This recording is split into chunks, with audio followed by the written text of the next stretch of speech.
Racing isn't easy, but experiencing it is. iRacing puts you in the driver's seat with the industry's leading sim racing game. Drive on laser scan replicas of the greatest racing circuits from around the world. Go head-to-head against other drivers chosen by skill-based matchmaking to ensure competitive racing at every level. Compete across all your favorite series in officially licensed cars engineered to deliver the most accurate driving experience possible.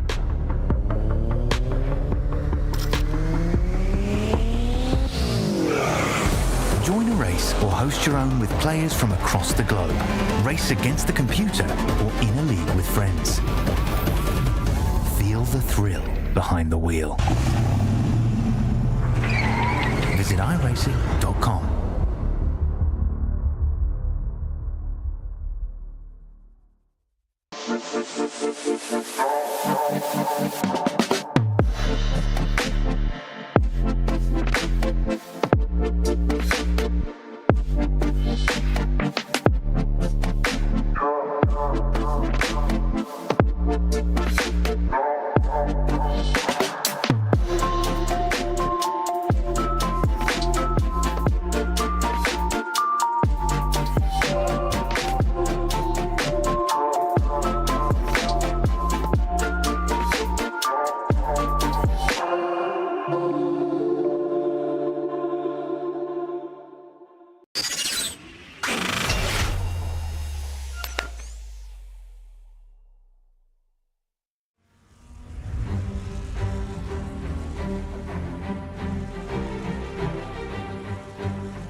Every great track needs a great race, and in the case of the land down under, it's blessed with two great races.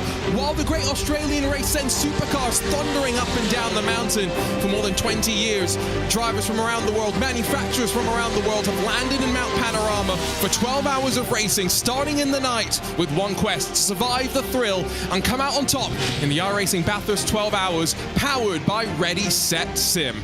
Hi folks, welcome along to the ride that is the iRacing Bathurst 12 hours. Tall and small in the commentary box, Arjuna Kankipati joined by Dara Thacker to kick things off. And Dara, this is a wild race. I've commentated on it now for many a year, but for the first time ever, we've got rain in the offing and all drivers on track right now in qualifying out on the wet weather tyre.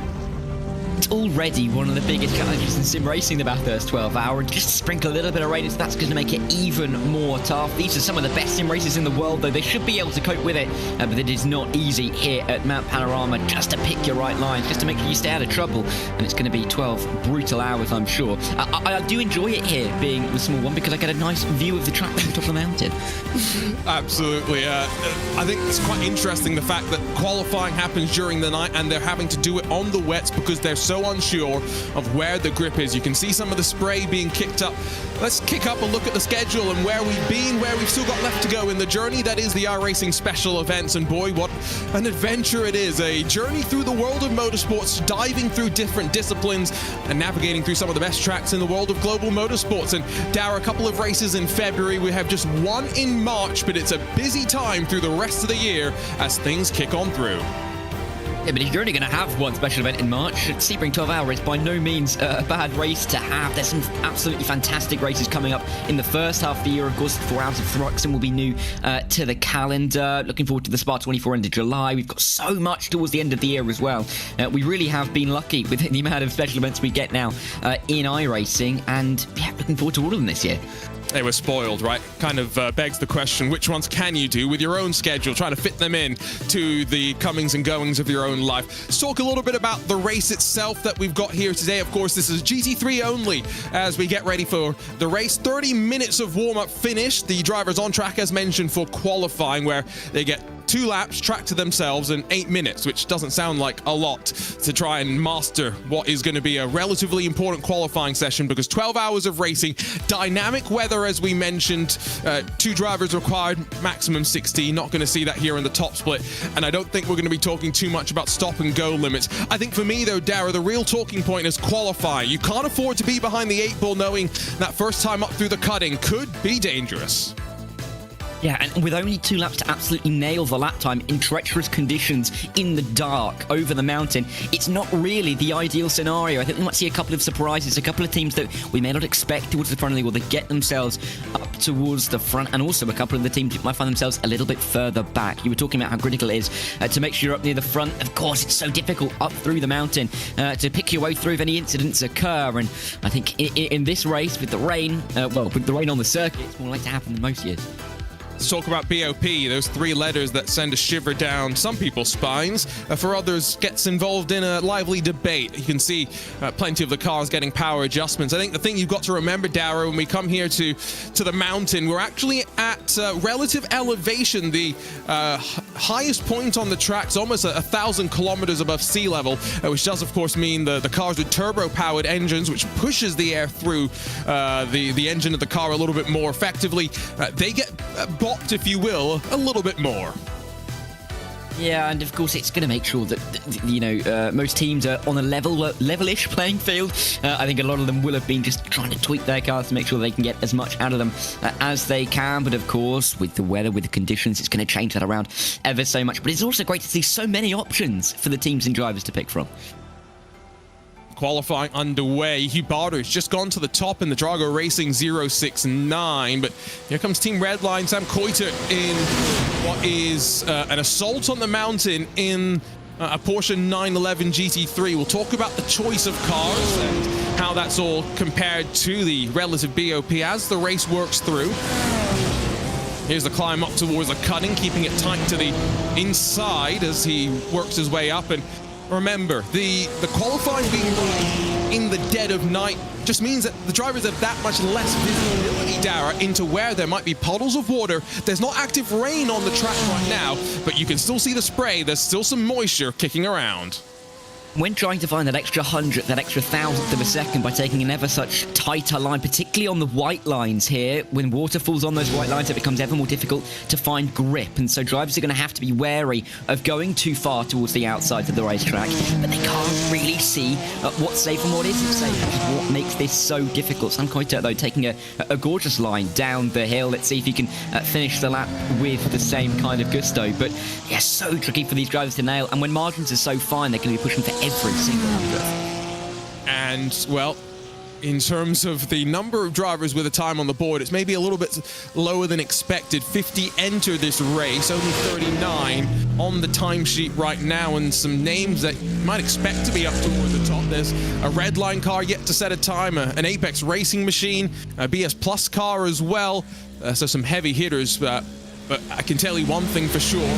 Porsche Coanda officially making their debut in the world of iRacing. They'll be starting no higher than 4th. Josh Rogers has pulled off the track.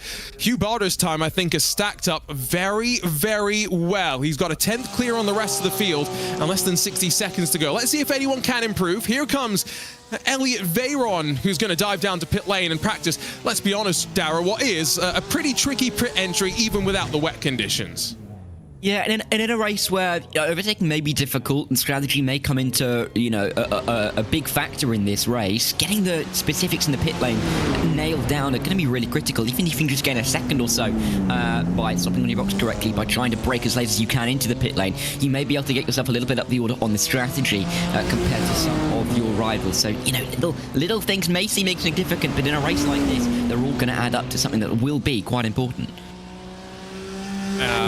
Lewis McLean, I'm going to get it out there now. He always likes to say that he once finished this race as one of only 4 total drivers, 2 teams, to have done this race with 0 incident points. This is a race where, Dara, you expect to get involved in trouble.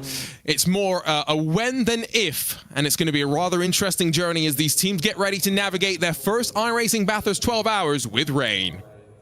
Yeah, I think the opening few laps is where we're going to see a lot of those incident points picked up, you'd say. And teams, again, just trying to avoid too much collision, really. It's going to be tricky. But if they can survive the opening few laps, I think they're going to be happy with the position that they find themselves in. Well, let's get ready to rumble down under. It's going to be Hugh Barter in the Drago Racing 069 that looks to roar up front. But watch out for Elliot Veyrong alongside. Sam Coyte, Josh Rogers, look out for the Porsche Coanda colours on debut in the world of iRacing.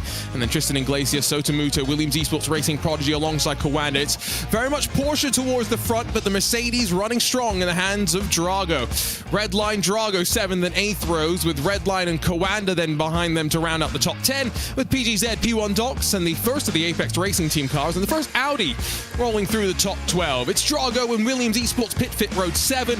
Mahler Racing Team celebrating 5 years in the sim racing world back in 15th, alongside the first of our world sim racing entries. Sheza Esports, the Hungarian outfit, they'll be back in 19th. They'll be alongside Grid and Go's 003, getting into the meat of the field where the Audis are running strong. Scuderia Ferrari HP Esports team, their sole representative in top splits, 19th, with Falcon Sim Racing's teal and blue alongside them. Gridandgo.com, WSR Esports 21st and 22nd, with Solprec Precision Racing, Augustin Canapino in that entry to start, alongside Altitude Freem Esports and James Baume. About halfway through the grid, you find Gridandgo.com's second car with Simify alongside, and then repeat that on row number 14.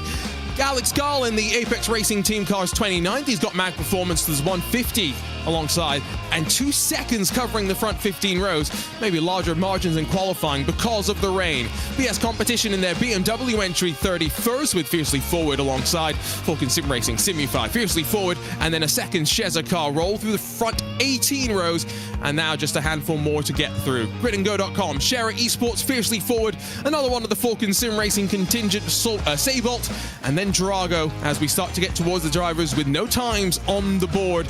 Jeff Giassi in the Gridandgo.com car, Fastlane RT, Zenith, Door Esports, and BS Plus, and then at the very back of the field, Veloce, a couple of cars for them, and Team Hoising Valdarra, they're rolling. We are getting ready to rumble. There's no rain on the radar right now, but I can tell you, at least from what my timing screen's saying, we've got a bit of a split between the wet and the dries. What we also seemingly have is no pole sitter taking us to the green flag. Drago Racing missing on this race start.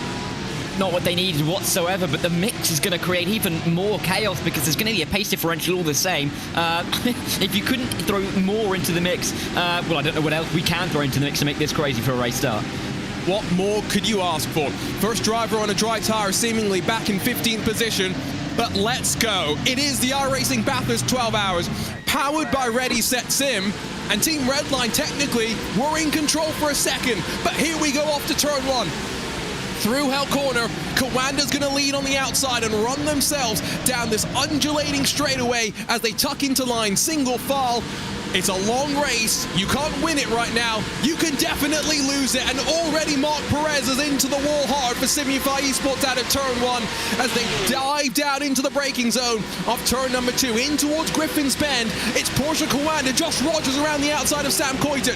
Veyron's trying to help Rogers, his teammate here. Not going to work out. Redline hold on strong and climb up towards the cutting. It's the danger zone. What everyone identified in their pre-race briefing as the must-survive point of lap 1, and because it's wet, single file, they tiptoe their way on through, and now Darragh, they begin to climb the rest of the ascent.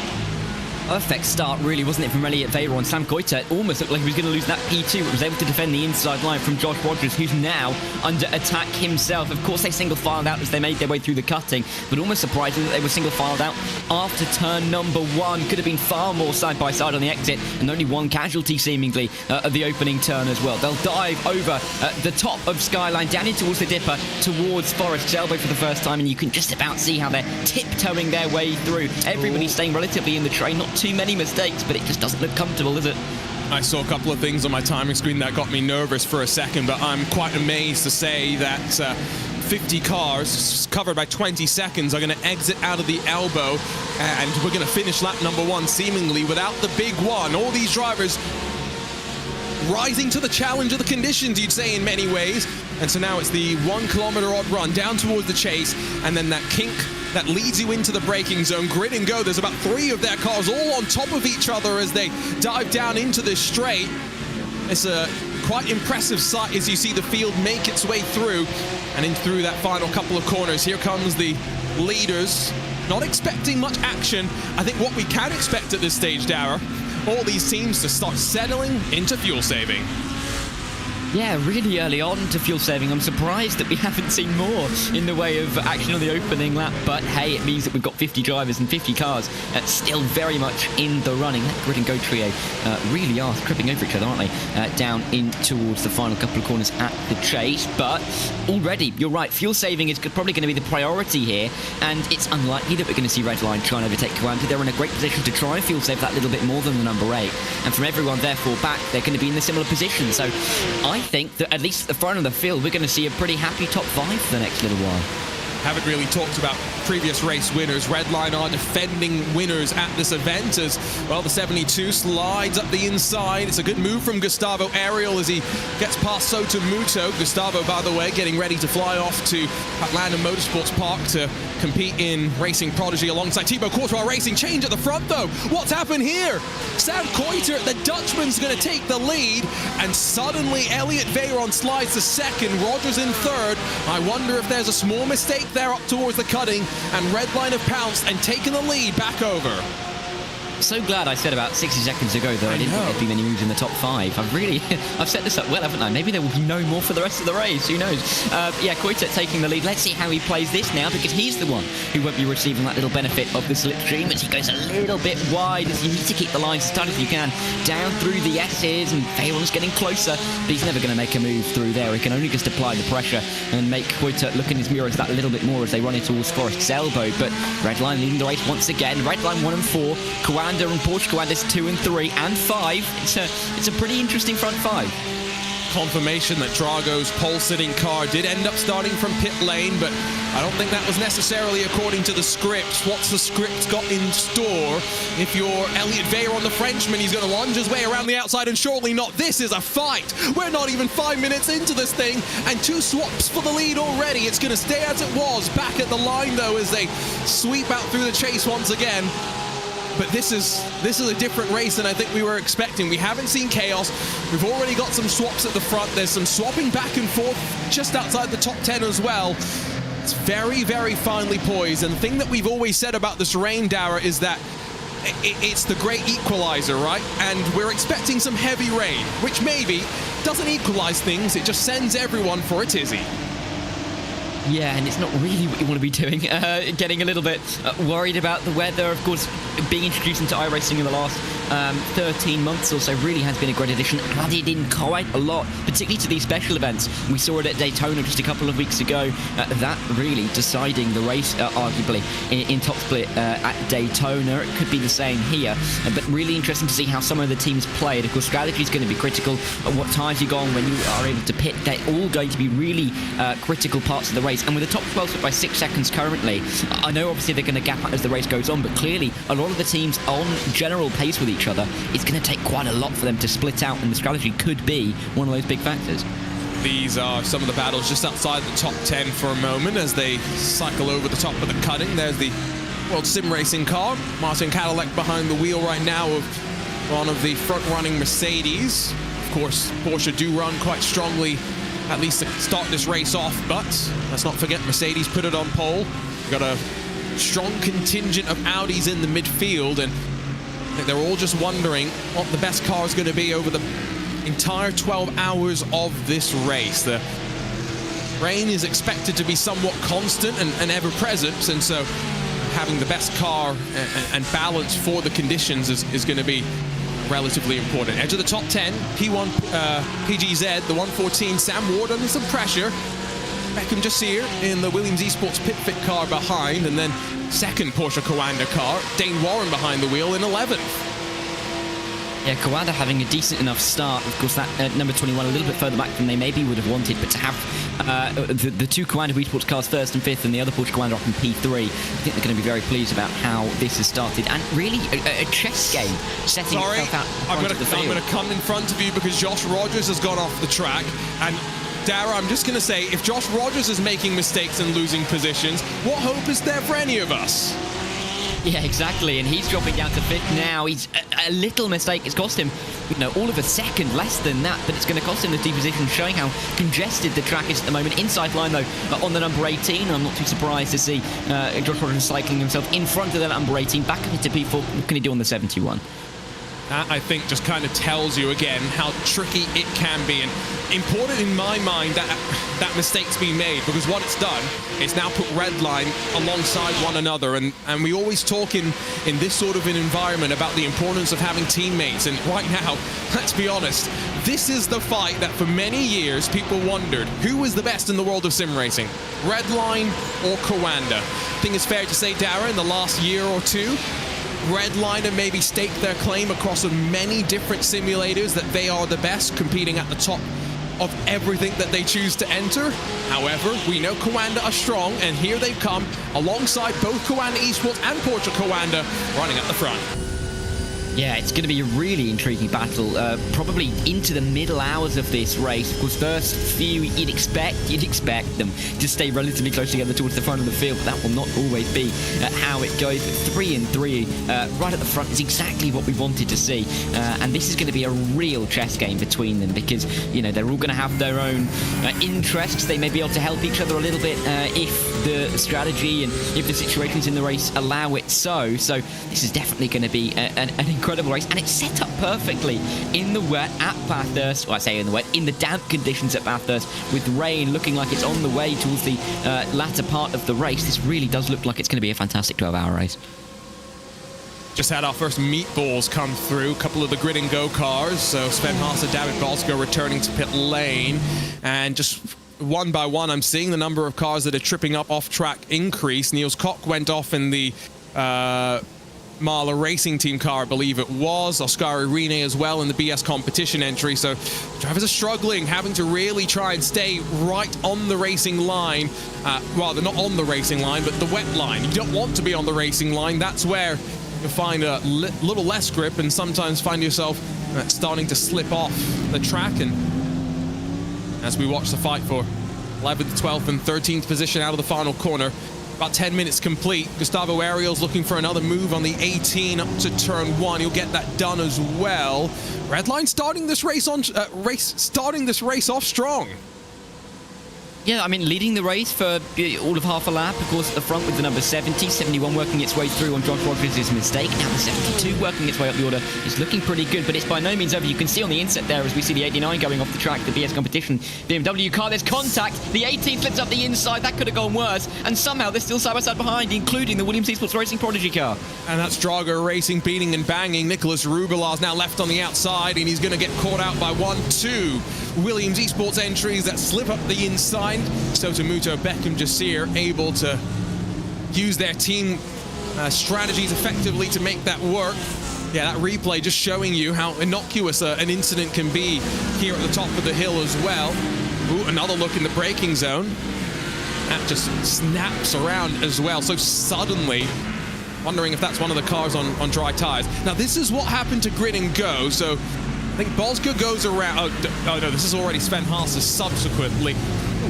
Wow, I thought it was going to be something about rule number 1 of racing, don't hit your teammate, but that is 2 totally separate incidents.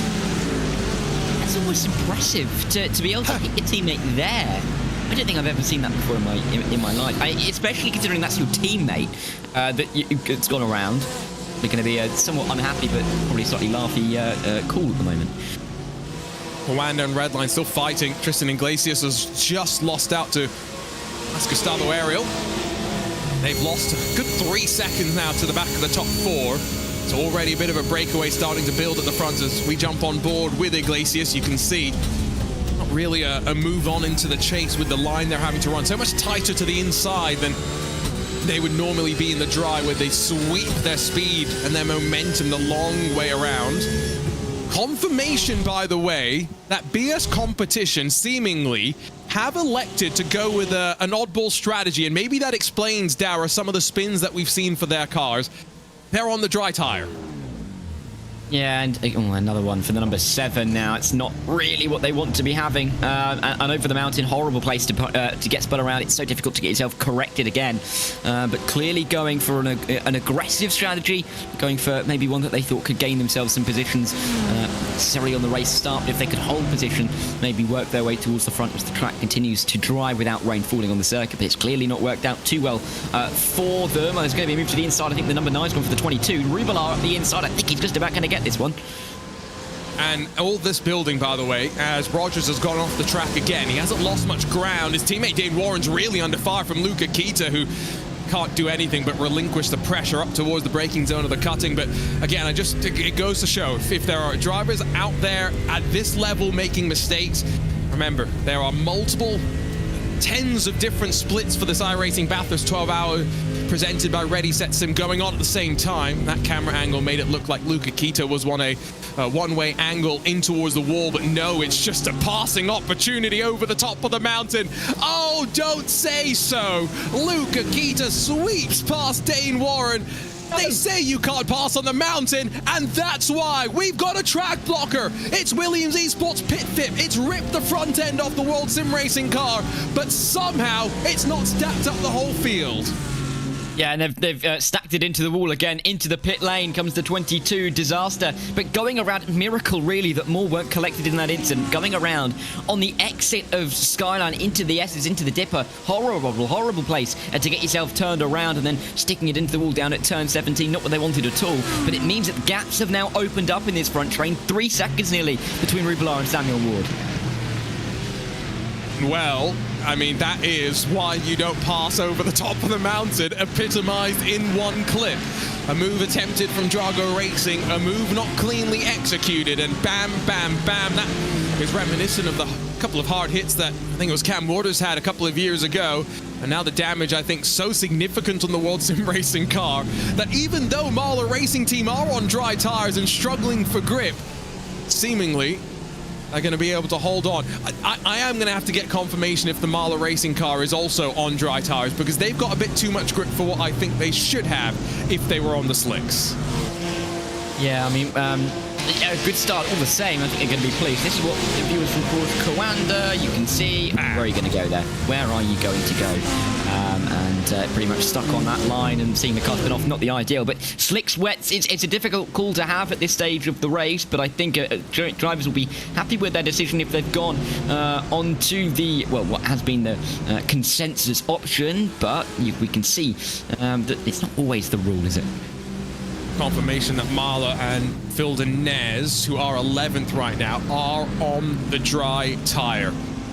Keep that in mind. Dry tires faster right now, but we'll get some weather updates brewing at some point. We're only 15 minutes in. We don't need to go down to the very handsome weather reporter that we've got on standby here at Racebot TV, but he'll be called up at some point, that's for sure. P1 and PGZ, Sam Ward, I mean, look at that pressure over the top of Skyline. Luca Kita, Phil Denez right in the mirror. Denez goes slightly wide. Yeah, and Denez just trying to pick the right line. Luckily not going to get it into the wall too much, but still wants to be applying pressure to Luca Kita right now. For that top 10 position, you can see gaining down in towards the Forest Elbow. A little bit more confidence in that BMW at the moment. Look at the exit speed. Oh my word, Phil Denez nearly going for the move as they made their way out towards the Conrod Straight. These three could almost converge down in towards the chase. This could be dramatic. This is not going to be 3 wide. Please, no. Phil, you're smarter than this. At least I thought so. He's going to get 1, though. I think he will get the move done on Luca Kita. He's got the ability to maybe take some different lines than those drivers who are on the wet compound of tire right now. Does definitely seem as though if you can hold on to the track, it is faster. Slight slip up, pushes wide offline, and suddenly Denez loses a bit of ground. Meanwhile, back up front, battle brews for the lead. Veyron has been closed on by Lebigra, and the Frenchmen are going to duel once again. Coanda started this race off very strongly, but I think that red line car, it's going to be very, very good as the race continues to progress. Yeah, of course, we've had the 70 lead briefly. We've got the 8 leading now. Could we have the 71 being the third car to lead this Bathurst 12 in the opening 20 minutes? Well, let's see as they run their way up towards Griffin's Bend. They'll work their way up towards the cutting as well. Not really any chances to make a move down here, but Labriga can just apply the pressure, keep himself close to Bayer, or maybe get himself within a couple of tenths by the time they exit down at Forest's elbow and give him a chance down at the chase. I mean, there's a look at some of the cars coming down to pit lane as Falcon Sim Racing, Mac Performance, World Sim Racing, all involved in incidents, and that's a rather sorry sight unless you are representative for a manufacturer thinking, I can sell some spare parts now. Veyron, the car squats down. We are 20 minutes into this race, and this, I mean, it's going to go one of two ways, right, Dower? It's going to be one of the greatest races that we've ever seen, 12 hours of this, or it's going to end in one of these drivers pushing a bit too hard and crashing, and then us being rather bored until the end of the race. It could be both. We could see a couple of these cars crash, but we've still got the rest of the top 6, so there's always a chance. I mean, we've got 3 Coanders, 3 red lines towards the front of the field. Even if a couple of them come to blows, there's still a couple of duos remaining, but you are right. It would be nice to see these guys battling it out cleanly without making too many mistakes all the way to the end, but that could be wishful thinking. It is such a difficult 12-hour race. Doesn't take much to lose a little bit of concentration, and you had to have all your concentration with you to avoid a collision there. Oh, man, I got tense. Can you... this is why I love endurance racing as well, right? Because all of these teams, for the most part, have 2 driver lineups. They've got 2 drivers splitting the 12 hours.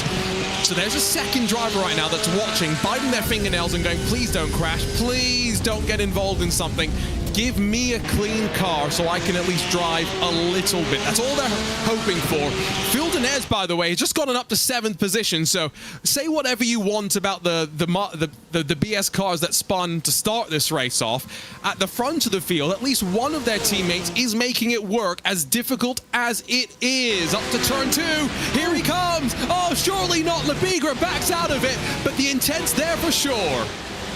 And how long is it going to be before Marla starts to cycle their way right to the front of the field? Where are they? There they are, just in the back of the shot of the leaders, as we see Coanda 71 and the 70 come through for Team Redline. But Marla really have found a nice lick of pace. They're able to make these moves at the generic overtaking opportunities on the racetrack without having to force it anywhere else. And you can see here, getting right close to the back of the Redline car, over the top of McGillivray Park here. So nearly trying to, nearly getting a move done up towards the top of the mountain, which you don't often see, but just shows how much pace they currently have behind them right now. And again, I think it just goes to show that sometimes a bold call pays off. The BMW maybe not favored in terms of BOP coming into this event, and reflected in the number we have of the entries, but put the car behind the wheel of, put some capable drivers behind the wheel of the car, throw some unique strategy choices out there. And it does seem to be working quite well, at least for the time being. He's going to make another move, this time on Gustavo Ariel, as they exit out of the elbow. And now, 10 positions gained, 20 minutes in, as Phil Denez out of Monterey slides his way forward. It's 5 o'clock in the morning for Phil right now. Pretty good wake-up call, I'd say. Yeah, keeping himself, it's a coffee, all right. It's definitely one way to wake you up in the morning. I wonder if he's got a nice drink beside him for some of the straights, just in case he needs to have a sip. But he's going along very nicely indeed, exactly what the Marla Racing team were hoping for from this strategy. I think there's a change for me as well, though, as Bayron's in. Is this a strategy call, or what's happened here? This makes no sense. 20 minutes in, and the race leaders bailed to pit lane. Yeah, I'm not too sure. I mean, it looked almost like it was a late bail to come in anyway. It didn't really look like he was taking the pit lane line. Let's have a look on board with him. Coming down to pit lane, was it planned? Was it a mistake? Let's see. It looks like it was planned. No, it's definitely planned. Then has he gone deep? He's definitely gone deep, so yes, but the benefit here is wait. The cone now is when you've got to be on the limiter. Okay, I've got to get on the blower to Coanda here, down on pit lane. We need to try and get word as to what's happened, because that Porsche Coanda, the 21's also come in. Dane Warren's on pit lane. Have they seen something with the radar that set them up for the rest of this race? I've got no idea, but this is remarkable. they almost been spooked by Phil Dinez going through the field and seeing the pace that he's got at the moment. I mean, it's an interesting strategy. They're going to put themselves right in towards a difficult part of the circuit with the amount of drivers that they won't really want to be among. The Marla Racing team are now up to P2, though. Could they become the 4th team to lead this race in the opening 25 minutes? I think you'd be pretty brave to bet against it as they run down the mountain. But yeah, this is bold from Coanda. Surprising so early on into the race to go so differently compared to some rivals, even though we may still see Redline in this lap. We'll have to wait. I think we're going to have to get a weather radar update at some point because, at least on my timing screen, Veyron is on the slicks. A couple of our viewers in chats have pointed it out as well. You can see that's what's coming. And the red shows the intensity of what is to come. But that's all in the future, about an hour away. And so it does seem as though Dinez has forced the big teams to respond. BS Plus grab another spot and to the race lead from 15th on the grid. We aren't even 15 laps in. It will be at the end of lap 10 that the BMW has stamped its authority on the race. But there's a long old way to go. Phil Dinez leads here at the mountain. Absolutely incredible for them, as we do see Lebigra come in, not followed in by Goiter or by Josh Rogers, so Lebigra will be the lone other top 4 runner before the pit stop cycle to come into the box. I think Ariel and Iglesias, Ariel comes into the pit lane, Iglesias will go through, so a couple of red lines responding to a couple of Coanders. It really is going to be a matchup, isn't it, all the way through this race with these two in the box. We'll have to see where they come out, but all of a sudden, Dinez 3.6 second lead, and that's only going to grow. I'm trying to write this down for the commentators that are going to join us afterwards, but how do you describe this? This is so intriguing, so interesting. That's going to be a move from Nicolas Rubilar as Iglesias slides back. It's a bit of a wiggle as they dive onto the brakes as well. It's going to be curious. It's going to be curious how this all works out. Redline drop and roll for both the 71 and the 72. You let us know what you think in the iRacing Esports Network chat. Do you agree with this call from one Coanda car, from Redline seemingly in their entirety? 70 and the 92 still out there bottom of the corner as you watch them roll through McPhillamy Park now. Do you pull them in this lap? If anything, Darry, you've left them out for an additional lap. They've lost 3 and 4 seconds already. I have no idea. I'm glad I'm not a strategist.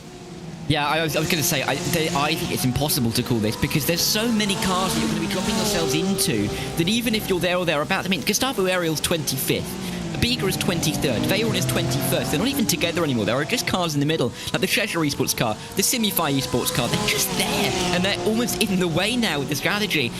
I don't know, because there's always the risk that you can get caught up. There's always the risk you're going to be involved in an incident. Staying out in front gives you that known of where you're going to find yourselves in about 10-15 laps. But you can see that gap to Phil Dinez. It's opened up by nearly 5 seconds on this lap alone. It's an incredible pace advantage for the number 10 at the moment. I don't really know where to go. I think the smart idea would be to pit on the strategy, but is that the smart idea to do in the race overall with it being 12 hours long? That's the real question. I don't know. That's the Scuderia Ferrari HP Esports team, by the way. 15th for Lorenzo Manfredoni right now, who's paired up with Ollie Steinbraten. I've just seen Gustavo Ariel's been off the track, so he's on the slicks, let's not forget. So it's still, again, very, very easy to make a small mistake. And speaking of, are we going to see any further contact? That's the 123 around with Lucas Prada. 4 laps down already for them, by the way. So, oh boy. Now, I don't want to throw you under the bus, Lucas, but 4 laps down, that's not the best of rejoins, unfortunately. Meanwhile, Coitert versus Rogers up through Griffin's Bend. No change as they continue to lose time to the race leader. The lights flash from Rogers just to say, let's get a move on here. But they laid out their stall. They're staying out there on track, and there's barely anything in it between the two of them. Yeah, and they're going to be fighting it out between them regardless of how far Phil Dinez is out in front. Rubilar may start to get a little bit more involved, though, in that number 9 Drago Racing entry. And could he pull along with 18 Coanda of Iglesias, the number 1 of Soitamuto as well, in that Williams Esports Racing Prodigy car? We'll have to wait and see, because the gaps aren't huge still. 2nd through 9th, 8 cars, 8 seconds. It's not a big, well, there's not big gaps in that train. Of course, the big gaps are up to Phil Dinez at the front of the field, but there is still a very competitive top end of this race that could still go either way as we approach, well, what we think could be at the end of the first stints. But, I mean, that's already messed up, isn't it, with some of the drivers coming in already? Remember, as far as I'm aware, all these different splits are slightly different in terms of weather, so let us know how you're getting on in your split. Oh my, bit of a pinch maybe on the grass there under braking, and Audi goes around as well, but it was BS Plus getting into the side of the Falcon 77. That really started that off. We are touching on 6:30 virtual standard time, and the precipitation chance at 6:45, 90%. I'm not sure if the right call was to make the swap onto the dry compound of tyre. If in 15 minutes we're expecting these teams to need to return to pit lane because of the deluge that's incoming. This is fascinating. This is what the weather, the rain, was expected to do, Dara, in the world of these special events. Gone are the days of a 12-hour sprint. You've actually got to stay on top of strategy now, and there's some calls to be made.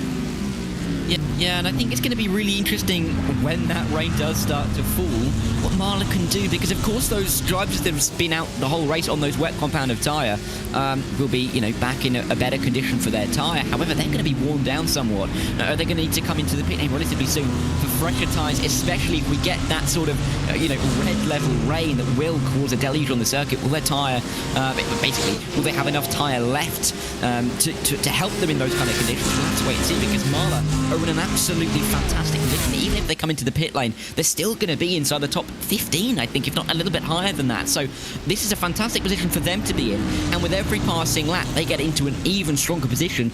I mean, at the rate they're gaining, they could even build themselves a pit stop gap before that rain starts to fall.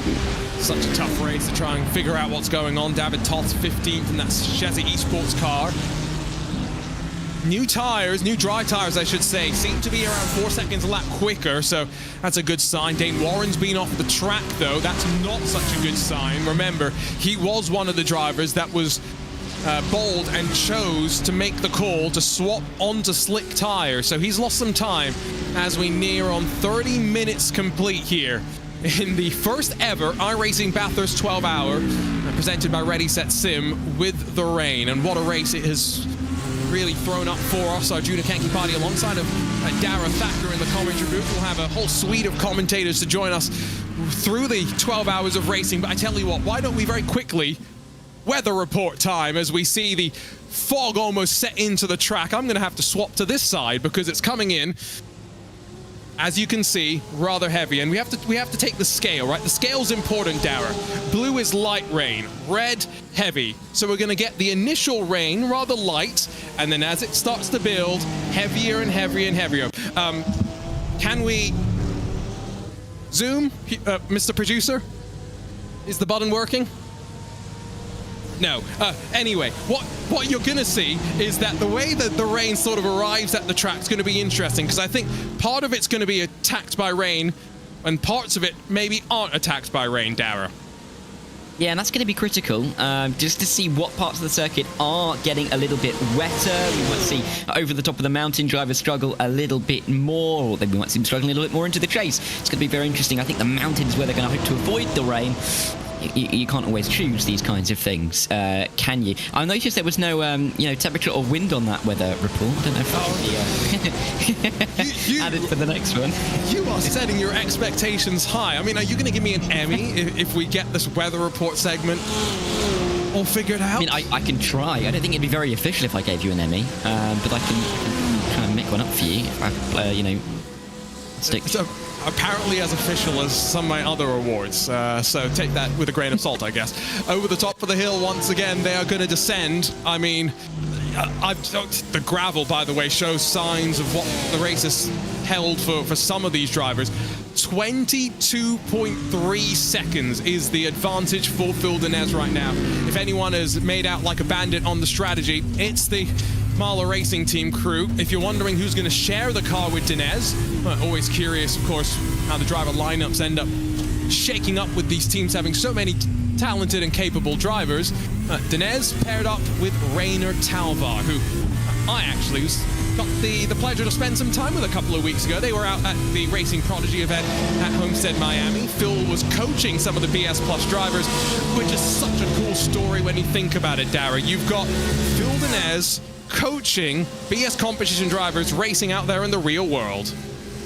Yeah, it's fantastic, really, and so many guys now getting an opportunity, and guys and girls getting an opportunity in that series to really show what they can do on the real circuit rather than just on the virtual one. And to have someone like Phil Dinez there to give you those little pointers, to give you that little bit of support is absolutely fantastic. And then to be leading an iRacing special event race with Phil in the car and you're about to jump in, that must be a great feeling as well. But Marla and BS competition overall, bit of an up and down day, but I don't think they'd complain if you told them half an hour ago they'd be leading the race. Absolutely. By the way, you can see that there are drops of rain around the track, as much as the radar indicates that it's not necessarily yet within the confines, and drivers have started to report that lack of grip. So keep that in mind. The drivers that chose to switch back over to the slick tires might start to be feeling the pain sooner rather than later. These are some of those drivers that have stuck out there. You've got to give credit to the number 12 World Sim Racing car, because the Mercedes has lost the front end. Can't necessarily be the most aerodynamic, efficient, quite draggy, I've got to assume in many ways, the black void that now sits at the front bumper, but it's working out for them. Yeah, I mean, it wouldn't come off the factory looking like that, but it fits the livery somewhat, doesn't it? You wouldn't, I mean, if you saw it from a distance, you wouldn't think that there's too much wrong with that. As we see the number 002 grid and go into the wall. Oh my word, that's a huge hit. Needs some airtime as well. Absolutely huge. But that car's not going to be looking too well. At least, though, for the number 12, even if it's not looking great, it's still running and still running somewhat competitively. Just trying to take a look at the times right now, because Dinez last lap did a 2:06.537. He was 6 seconds quicker.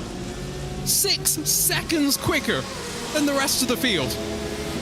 I mean, I'm still kind of blown away by the boldness. I think that's what it comes down to.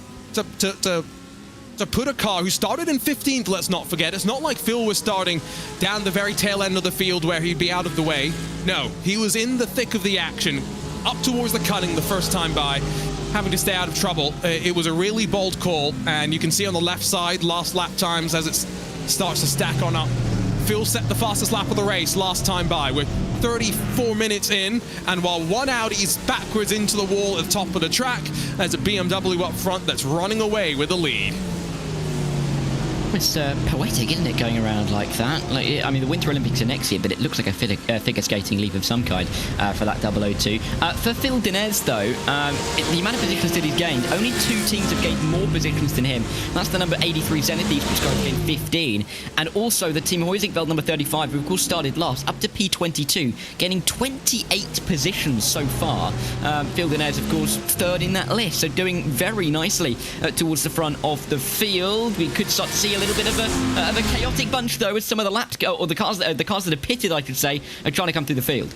It was so hard, right? It's so weird trying to figure out what's going on, because you're right. These are cars who have pitted, who are not laps down necessarily. Now, Jarno Koch is going to end up laps down if he keeps running into the wall like that. He is one of the sole surviving grid and go entries in the 003. Just keep it on the tarmac for the time being, and there might still be a decent result for the team, despite what has been a difficult welcome by the mountain to the gridandgo.com crew. Team Huizinfeld a little bit further down.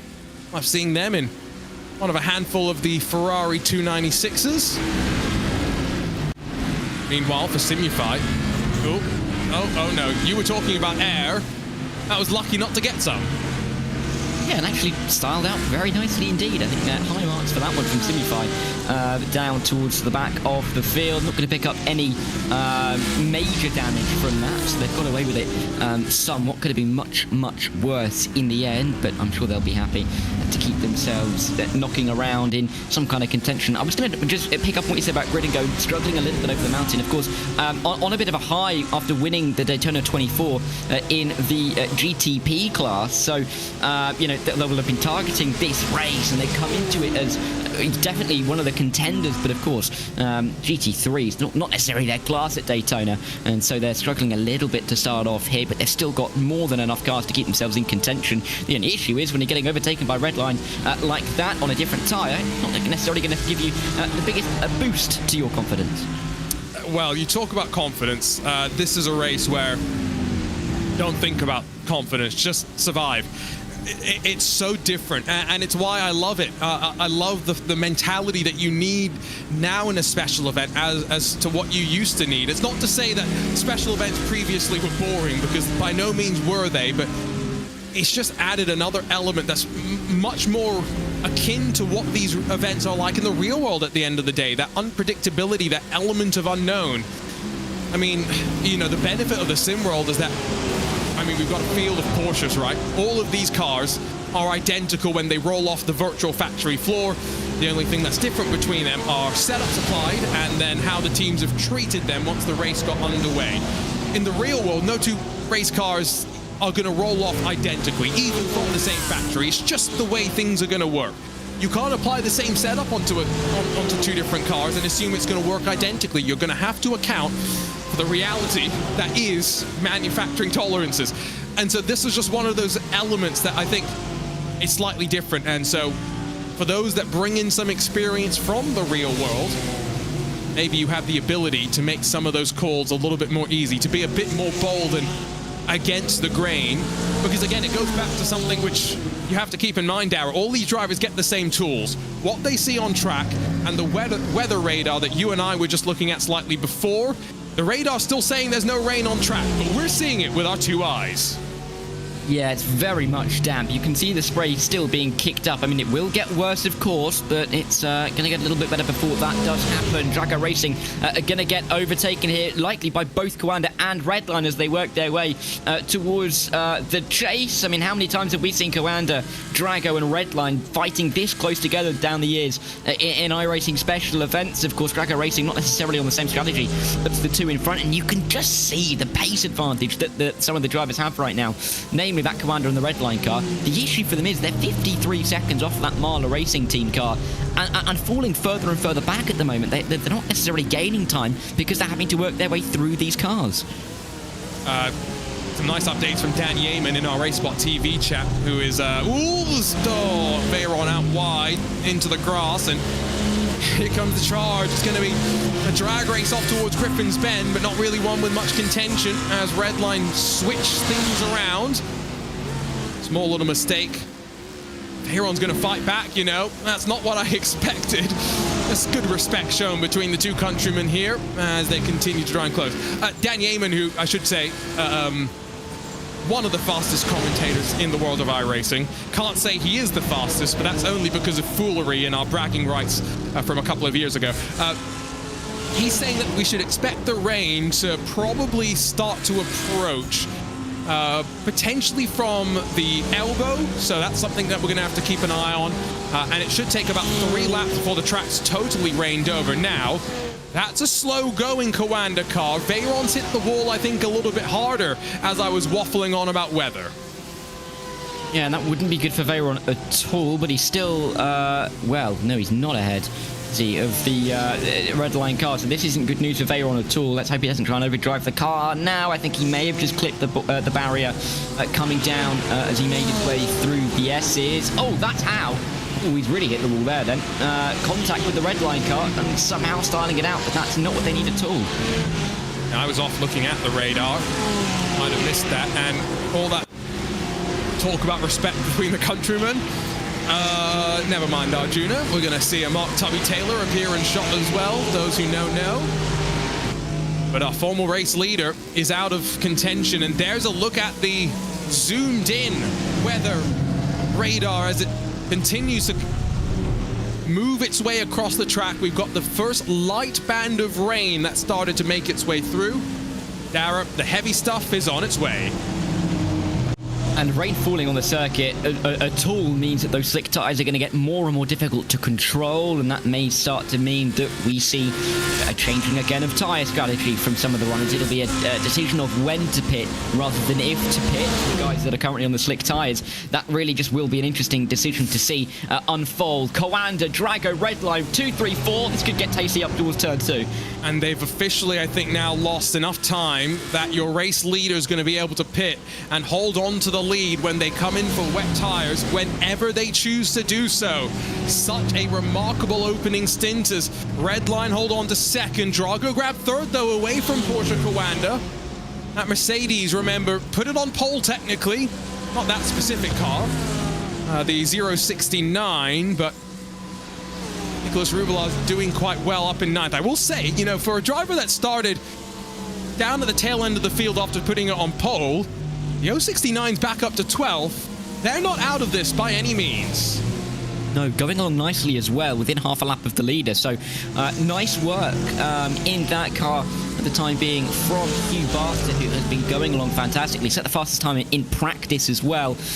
Great lap in qualifying. Disappointing not to be able to take that pole position, but working their way through the field very nicely indeed. This is the replay again of the contact between, you can just see Redline getting into the back.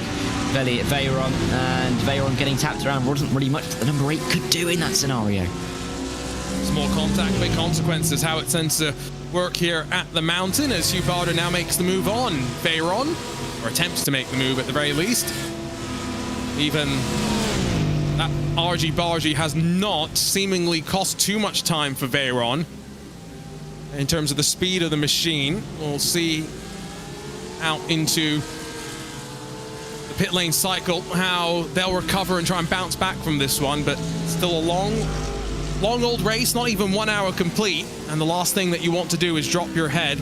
And Coanda come into this race with so many drivers, so many teams, that you can dig in and know that there's still potentially a chance. You've got a pretty good machine to work your way through the difficult part of the race that might still be left to come. Altitude Esports in the middle, Scuderia Ferrari around the outside, and then Sheza, I think David Toth just sat there and waiting to try and find his way through as they head up to turn 1, being a change for second place as well as Nicholas Rubelard's made his move on Sam Coiter.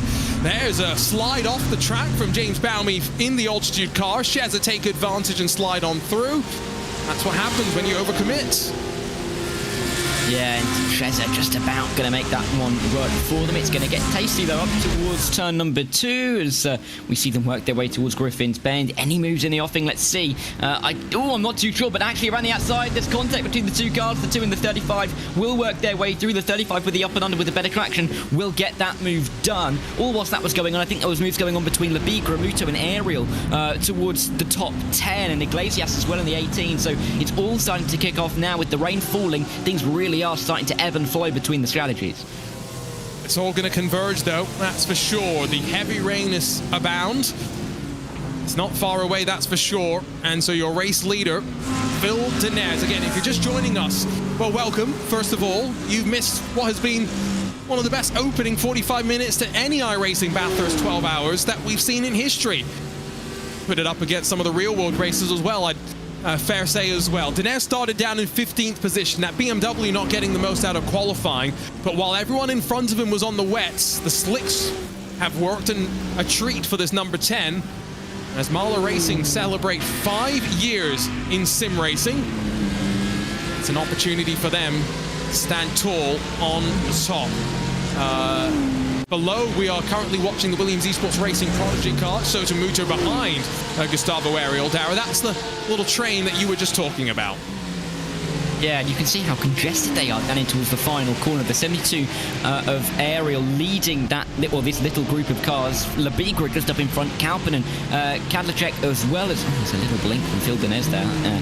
Hard to remember for a second, but this group of cars is going to be really important, I think. Veyron's able to get that moved on, and Glazes is, as you would expect, being teammates, but getting through quickly is going to be absolutely critical. It's nearly that full minute to Phil Denez. He's coming off the mountain before most of the driver or anybody else is getting onto it, which is how big of a gap he's got.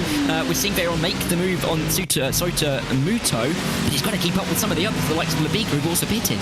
He's only 3 seconds behind Labigra, remember, for Veyron, so after that little bit of contact, not actually costing too much time, apparently, as switch back over to Hoisingveld versus Scuderia Ferrari, as Lorenzo Manfredotti loses out to Jansen Tokowski, who, I mean, a round of applause. I mean, get your claps together, because 34 positions gained. Team Hoisingveld started right down there in the danger zone, if you will, have slowly, surely, but quietly stayed out of trouble and worked their way forward. I mean, that's sometimes what you need to do in a race like this, and I'd fair say they started dead last. A top 10 finish could very well be on the cards. Yeah, and it's going to be a long race for them to try and get there, but definitely an opportunity for them to get themselves into that top 10 by the end of the race. Been an impressive start so far, but they're going to have to keep it up.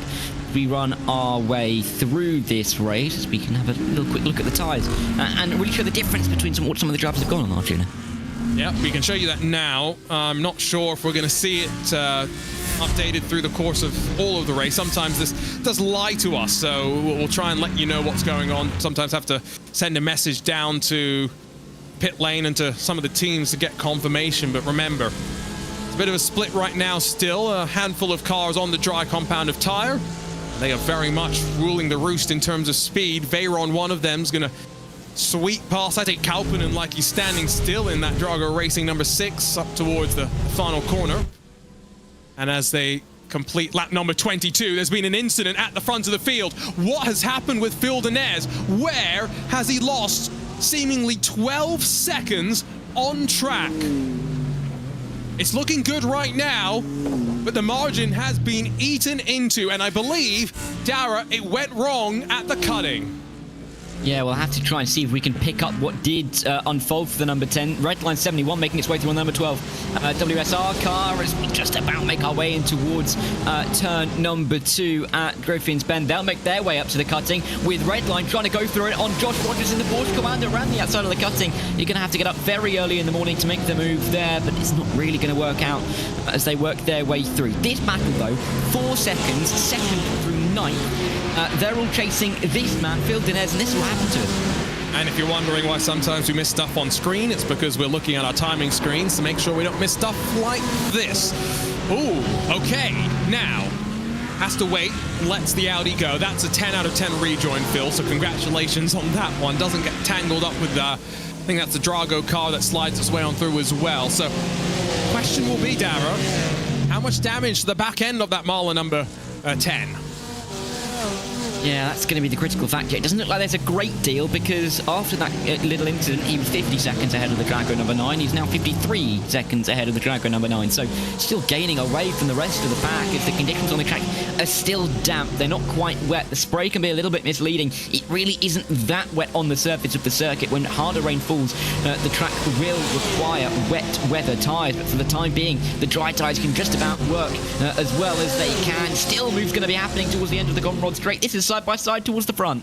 Ooh, contact as well. It's Redline versus Coanda, Lebigra versus Rogers, and off the track goes Lebigra. It's so easy on those dry compounded tires to be forced offline and into the mistake. And now what do you do if you're sat behind?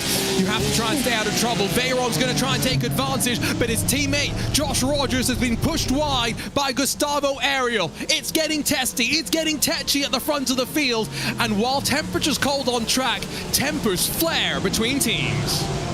Almost seems that Ariel misjudged how he was going to break into that final corner there because it looked like he wasn't going to go for the move, and then all of a sudden he was, after a little bit of contact from his front right corner to the rear left corner of Josh Rogers. Rogers has to, of course, go off the road. He can't really control the car, otherwise he's going to spin the car, trying to keep it on the black stuff, but he's still in contention. He's still there or thereabouts. He's just not going to be too happy with these 3 red lines. Hunting is a pack nearly with Elliot Veyron in the middle. The 70 goes wide, though. One of the red lines will come through. Oh, Veyron is out in the middle. He was almost sandwiched 3 abreast there, wasn't he? He didn't really have much choice. Oh, and that's out of sorts. Gets the middle of the Coanda cars. Great save from Sam Koita and from Elliot Veyron to give them both their due. But Redline versus Coanda, a battle tested in time, boils over, it bubbles up to the forefront, and Redline grab hold of what now is a bit of a stranglehold, 3rd through 5th in these drivers, all again on this slightly different strategy to your leader up front. Yeah, and Redline, I mean, doing a little bit of doinking of a couple of the Coanders. I'm not too sure there's going to be happy conversations about the other teams going on at the moment, as we're going to see a replay will happen down the chase. This is what we're seeing from Josh Rogers, of course. Redline on the inside, little bit of contact into the corner, but as they make their way in, he hits the apex. It's the slightest kiss of contact. There's not much in it, but then it starts to kick off again down at the final turn. Well, I mean, Gustavo touches the brakes, and then that's a full send before the braking zone. He makes contact with Josh before. I'm not sure about that one, if you ask me. I think that one's a little bit up in the air, and we do have race control, but race control that will take a look at everything post-race, so we're not going to see any penalties on track. We might actually end up seeing some incident point penalties and drive-throughs from drivers abusing track limits, but that's a totally separate discussion for us to dive into at some point. Gustavo Ariel's now second. He just passed Nicolas Rubelar. Florian Lebigra, Elliot Veyron aren't far behind. And so what we find ourselves now in, as we enter this first official pit stop window, Dara, is that Denez leads by almost a full minute. And now there's going to be 3 other cars on dry compound of tires behind him. And all 3 of them will have come down pit lane.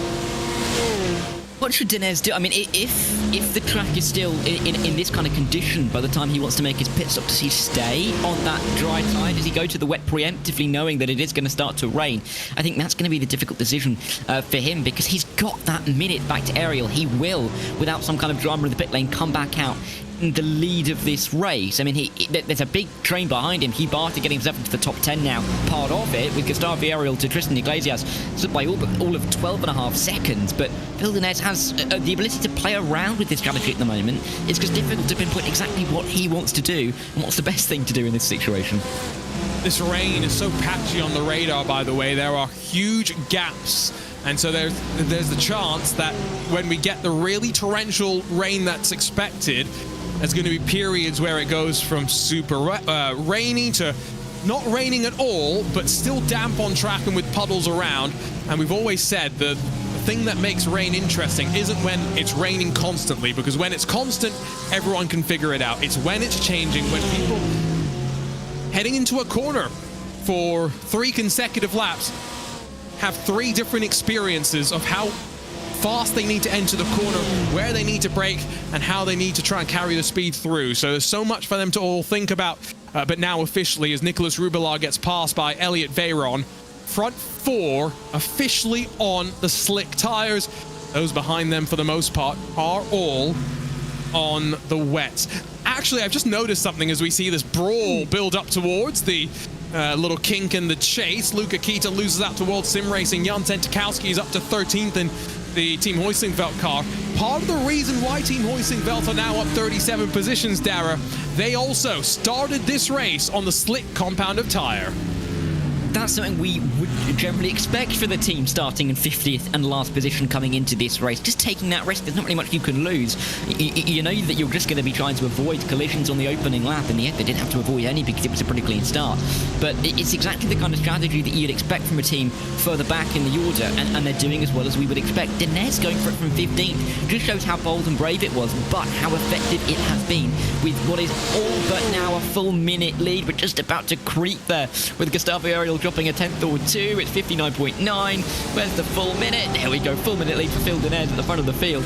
But it just goes to show how being bold and brave can really pay off for you sometimes. It's not a minute anymore. Just had to do it to spoil your fun, right? I see lots of chat going on in the world of the iRacing Esports Network, by the way. Plenty. Not sure how much of it I want to wade into. One thing I did find quite interesting, someone just saying that the grass isn't this green this time of year at Bathurst. Maybe we can say with the amount of rain that we have in this virtual race that it's a bit more reflective of that. It's a similar sort of thing to what happens at Sonoma, though. It's green maybe 1 or 2 days of the year at Sonoma, and yellow most of the rest of the year. I wouldn't mind if iRacing would make it look green, though, instead of the yellow, just to, as somebody who lives in the Bay Area, just would be a nice little way to look at the track. Oh, no, that's not nice. Falcon Sim Racing, the rear end wiggles around on their Audi, and Lasse back, nowhere really to go. And in his Veloce Thrustmaster car, a bit of contact, and I can tell you, that's actually caused a meatball to Lasse back, and they've had to head back to pit lane to get some repairs. Head back to pit lane, if you will, down there. Not really the ideal for them, as Quiturk gets overtaken by Kazachik as they work their way in towards the chase. I also, on that point about iRacing keeping a couple of things, I wouldn't mind if they kept the grass down at Daytona and didn't change it to take away the grass down at the Boston chicane. That'd be quite nice. Yes. But we'll have to wait and see if they change that at all. No, I think we have to. And by the way, Back is Back in pit lane. That's the hit song coming to you, top of the charts from Dara Thacker. Small and tall, actually. That's what we're going to call ourselves. Not Thacker and Kanky Party. It's going to be small and tall. That's Hugh Barter again. I mean, I still don't quite know exactly what happened to the car, but started not from pole position where they qualified. It was a quite remarkable effort in the go fast part of the day in a field that seemingly dominated by Porsches at the tip top of the timesheets for qualifying. Hugh Barter, local kid, puts the Mercedes at the front of the field, so impressive for him to recover after failing to start from pole position, starting in pit lane to recover back into the top 10. We'll see what happens to them as Iglesias slides in front of Sotomuto. And the fact that he's P9, I think, takes away from the fact that he is only 20 seconds off the back of the 72 Team Redline car. Yes, he's a minute 20 off the race lead, but everybody's a minute off the race lead at the moment. The job he has done so far is absolutely exquisite, and the 069 and Jagger Racing overall, I think, are going to be very pleased about where they sit now in this race, especially after the fact that we weren't able to see the 069 start the race from the front of the field as they should have done, thanks to their qualifying performance that stuck it on the pole position. But, you know, good position for them to be in at the moment. Wouldn't be surprised if the number 6 sees the 69 coming up behind and gets out of the way somewhat. And then we'll have to see if Hugh Barter can go after the 70 Team Red on the WSR Esports butt kicker car in that train towards the front of the field as well. But definitely a fantastic position for them to be in, and someone we're going to have to keep a keen eye on over the next 11 hours. I saw a comment, by the way, in our RaceBot TV chat about white lines and those being dangerous. PTSD from some of our drivers here. You've got to be careful. Stay off the white lines in these conditions. They're painted. Last thing you want to do is slip off. It's very easy to, and that's something that you're going to have to watch on pit entry as well, which is important because Redline have coordinated. The 72 has followed, or rather the 71 has followed the 72 into the box, and so here we go. We're not a full hour in, but these are the drivers that, let's not forget, did come into the pit lane already and switch their wet compound of tires for dry. So they're going to reverse that now. They're going to put the wets on, full tank of fuel, and they've come in slightly earlier than the Mahler Racing Team car that continues to lead. He continues to pull that gap out in front. 65 seconds now, the gap. Of course, with the red lines departing, that gap extending it just a touch as we now see the 92 Porsche East Busch Guanda car coming in. Dane Warren missing the box. He's going to have to... Oh, he's lost a couple of seconds there at least, that's for sure. Not exactly what Dane would have wanted, but he's in the pit lane at least. Could have been worse. Where is Dane from? He's obviously from Australia. That was not the question. Now, where in Australia is Dane from? I believe he might be from Melbourne. So, not sure how far that is off the top of my head, Melbourne to Bathurst. But no, this in many ways is his hometown race. Same thing for Josh Rogers in the Porsche Coanda car. So they'll be wanting a good race. An hour complete or so, and Phil Denez is into pit lane. What a remarkable opening stint. Started 15th and comes into the box 1 hour in with a 1 minute lead. What a remarkable call on strategy, and what a sterling job by Denez. Yeah, and he has been absolutely stellar. I mean, he's put 1/2 foot wrong up towards the cutting, but it's not really going to cost him too much. He still has a 30-second lead as he's about to emerge from the box. I think the team are going to be delighted with where they sit in this race, and I think as well for BS Competition, who've had a slightly difficult start to the race. One of their cars, of course, I think it was the number 8 car, spinning quite a few times in the opening few laps. They're now in a fantastic position with the Mahler car towards the front of the field, and look at that, into the pit lane, out of the pit lane, still with an incredibly comfortable lead, a bigger lead than we see than the gap between 2nd and 11th at the moment. Incredible. And by the way, there is the rain. It's not just here. The torrential part of the downpour has arrived at the mountain with 1 hour complete in the iRacing Bathurst 12 Hours presented by Ready Set Sim here in 2025. What a joyful opening hour it has been. I'll be honest, I wasn't sure quite what to expect coming into this race. I expected a bit more chaos and maybe a little less excitement, but it's had chaos. But it's had a lot more excitement, that is for sure. Redline very close to Drago Racing as they work off the corner down towards Griffin's Bend. It's got to be so difficult to try and follow in the spray. Ate Kaupen and trying to make the move on Sam Koitit, but the long way around, not the way to do it.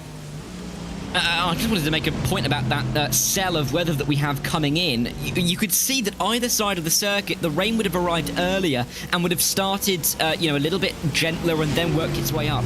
The increase in intensity of rain from pretty much nothing to, volcano levels seemingly is going to be a surprise to the drivers. We may see a couple of mistakes next couple of laps with drivers almost surprised by how much the conditions are changing, and this could be a really important time to get off of any dry tyres that drivers still have on and get onto the wets as soon as possible, because it's going to get bad very, very quickly. It's an amazing race, that is for sure. Arjuna Kankipati alongside Dara Thacker. And again, as mentioned, we'll have a whole suite of commentators to join us in the booth. Ron Miles, Brad Dalton, Mike Niles, Jake Sperry, and then at the very end, we'll get Ewan O'Leary in to join myself to the very end, and hoping it is a cracking conclusion as well.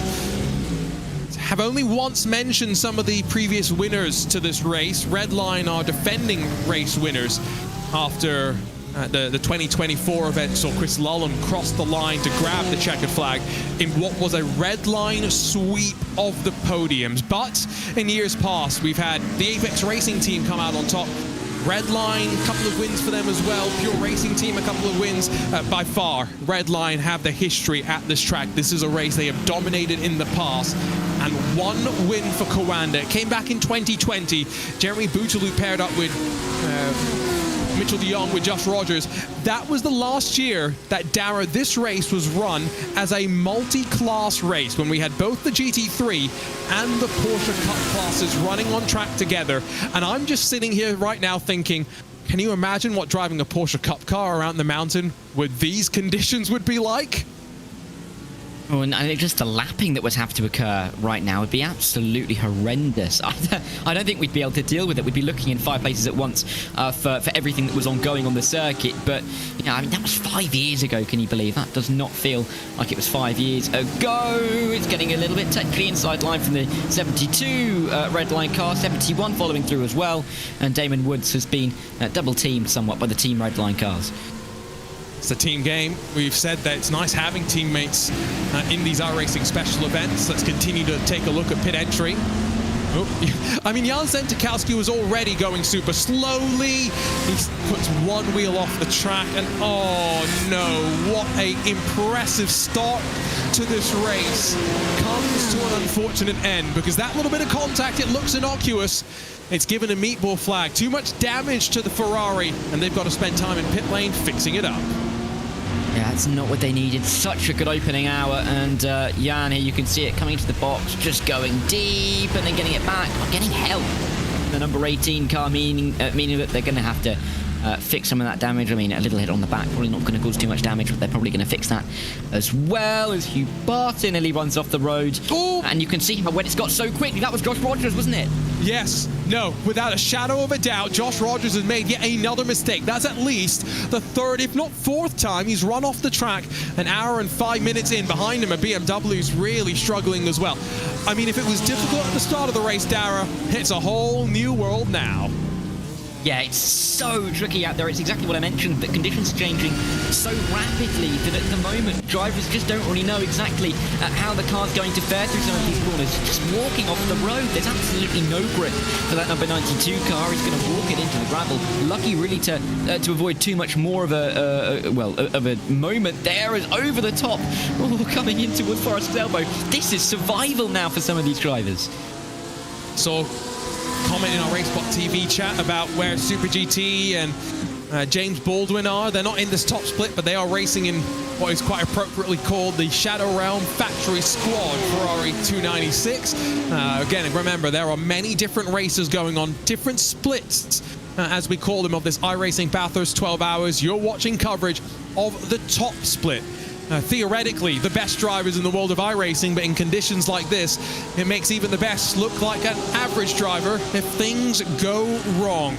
Still waiting for a handful to dive down onto pit lane, and so the race lead as it stands right now is 53 seconds. So Gustavo Ariel, Florian Lebigra, they've come down pit lane, and they're trying to hunt down Phil Dinez at the front of the field. However, there was a different call in terms of strategy. Dinez stayed in the box for about 14 seconds longer I think there was a slightly different call from Redline here to not fill the car up with fuel. They're expecting this rain maybe to end sooner rather than later. But then it's a case of how quickly is it going to dry. It's a lot of standing water on the circuit. The amount of spray is absolutely insane compared to what we saw at the start of the race. That's really going to have to be something that they factor in there. You can see the rain stopped, but look to the right-hand side. There's a little bit more rain coming that has a red tinge to it. It's not looking like it's going to be dry in terms of what's coming from the air for very long. And yes, even though we may see drivers wanting to get off that wet tyre sooner rather than later, we don't necessarily know that. We don't know how it's going to dry. It's a bit of a risk for Redline, but they've got enough time throughout the rest of the race to almost adjust their pit stops and adjust their fuel numbers accordingly to make sure they get to the end in the same number of stops, I reckon. And again, they're smarter than us. so they'll be doing their calculations, you know, figuring out when they want to return to the pit lane. That is the bigger picture view of what is coming.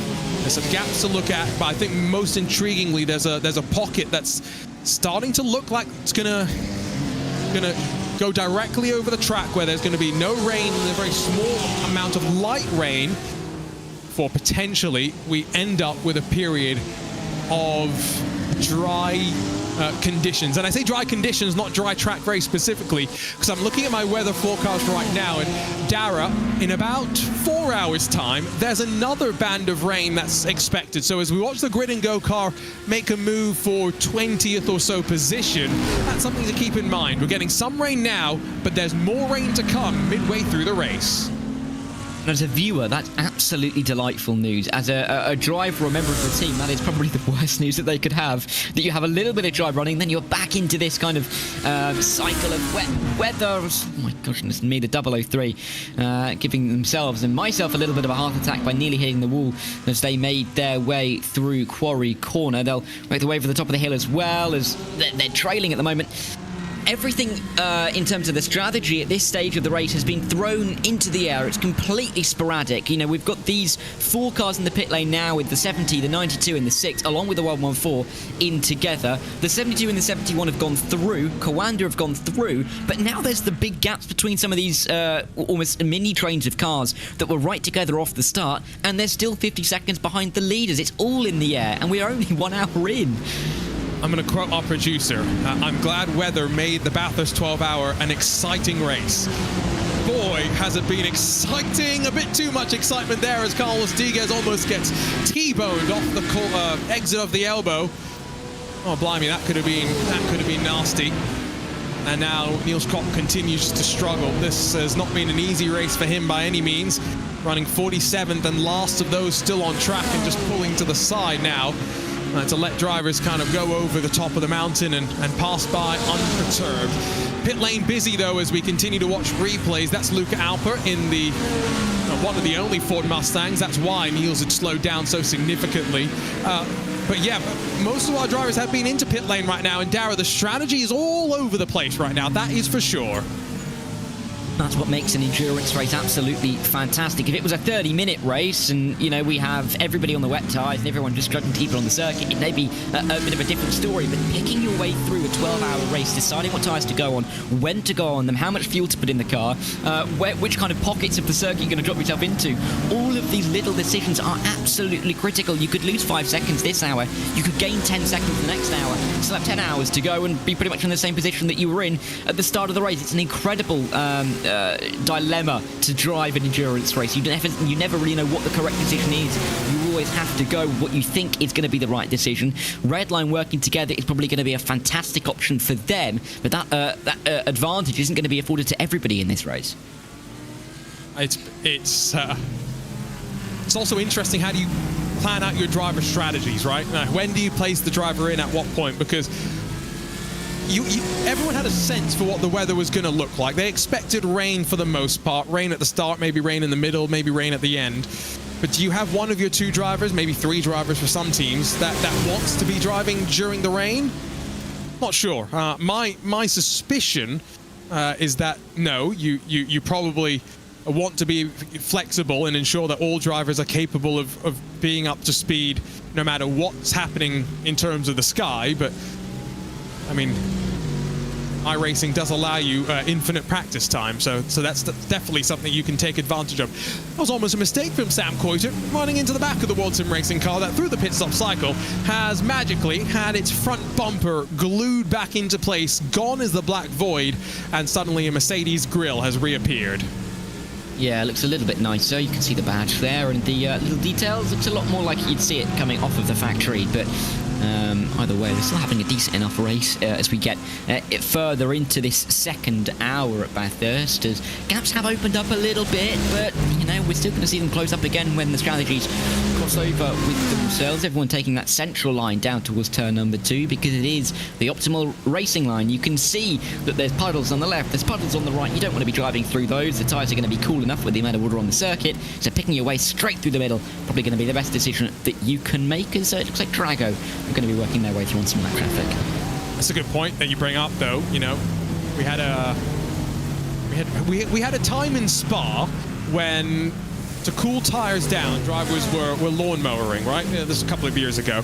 But if we do get that transition into a period of dry, which seemingly might happen during Darren and myself's time in the commentary booth, we'll be here for about another hour and a half or so before we step out, hand things over to the next crew. But I think it's going to be interesting just seeing how quickly it dries off, and we see drivers wanting to go onto the dry compounded tire.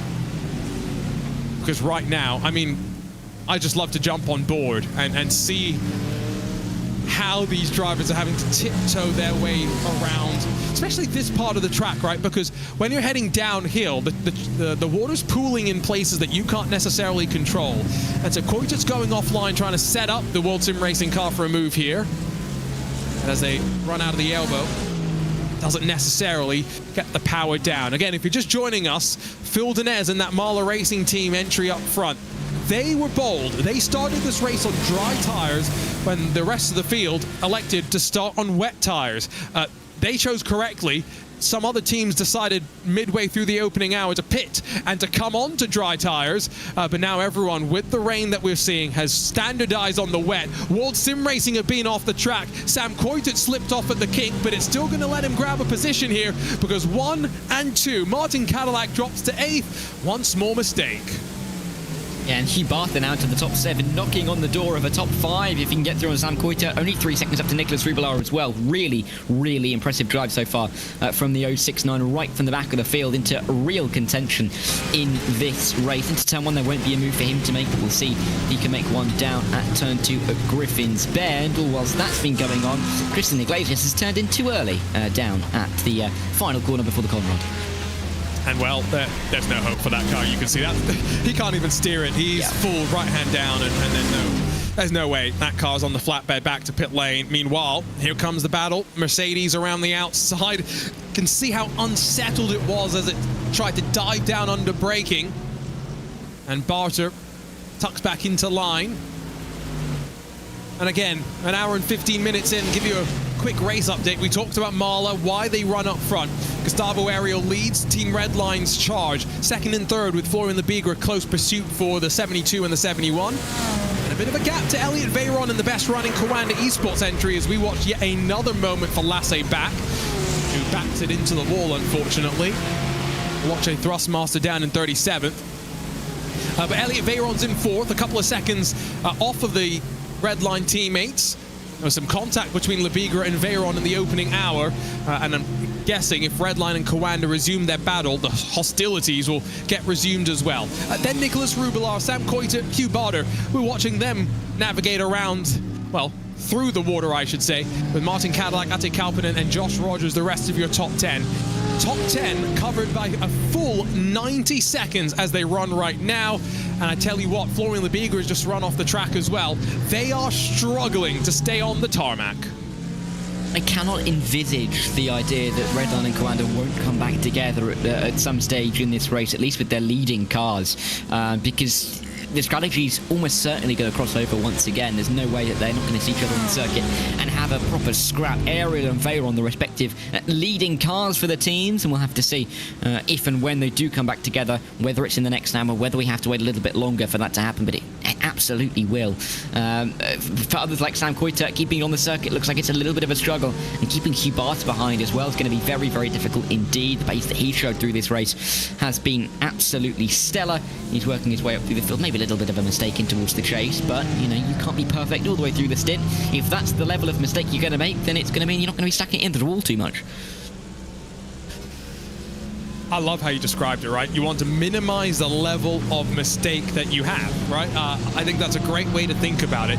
And I'll talk golf for a second, but it's the same way that, you know, for an average golfer, you're trying to think about golf. You're not always trying to hit directly at the pin. You're trying to think, right, if I hit at the pin, there's a risk that if I miss left, I'm in the water. So instead, let me hit it to the right of the pin, because if I miss left, then I'll be on the green and it's safe on the right. It's all about risk mitigation at this point in time.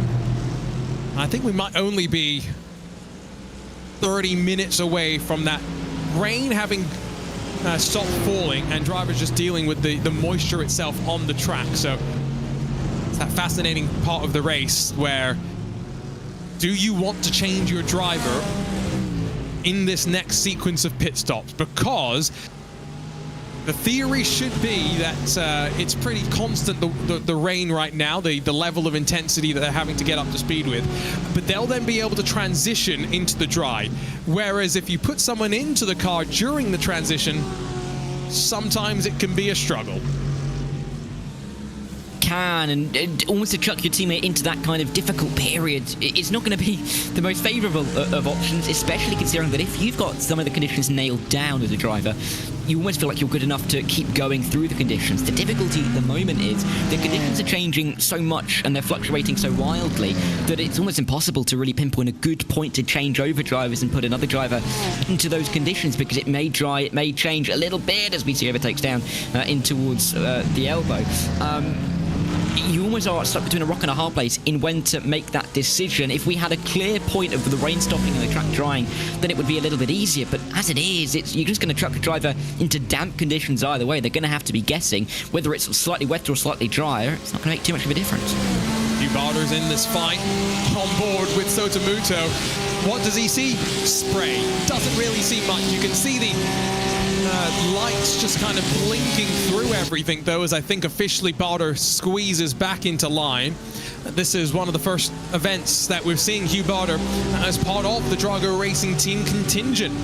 Hugh races, or has raced in Formula 3 and Formula 4 in the real world, but alongside Taylor Barnard and Alex Dunn, also competitors in the FIA open wheel ladder. He has joined up with Drago Racing. Speaking of, Nicholas Rubelar just being given a bit of a hit check there by one of the Redline teammates. Sam Coiter's now leading this train, fifth on back, but it took a bit of contact, that's for sure. Yeah, with a bit of a hit on Rubelar as Huberta, I should say. As Huberta comes around the outside down in towards turn 2, it's the Australian trying to find the grip. He can't quite get it, and he will have to stay behind in that Drago Racing car. Coiter keeping ahead by whatever he needs to, seemingly at the moment. We might have to see that little moment again. We only caught the end of it, but still inside the top 5 with a big gap up to the top 4. He's holding back this little train of cars. I love that onboard, by the way. Just shows how difficult it is right now. I mean, the move was on. He was there. Does miss the apex, though, by not even half a car width. Maybe less than a quarter of a car's width, but he misses the apex. That's the important thing. Turn 1, you're trying to get right onto that inside apex curve. Just kiss it as you diamond off the corner and get onto the power, running onto that straight. Slight unfortunate little bit of contact. And well, could have been worse at the end of the day. Second and third, 72-71. Gustavo Ariel in front of Florian Lebigra, but last lap was maybe a slight oddball. They've been eating into the gap of your race leader. It's come down by around 4 seconds since we last talked about the Mahler Racing team being 50 seconds clear of the Redline teammates. Make it 46 or so as we end lap 35.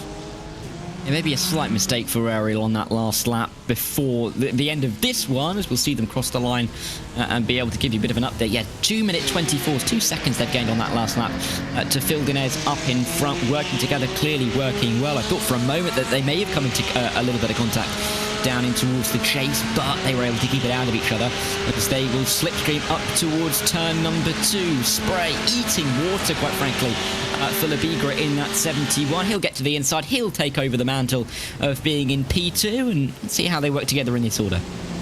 And actually on that last lap, they closed by more than 2 seconds on Dinez, so I think there's a bit of give and take. Let's just listen in for a second here.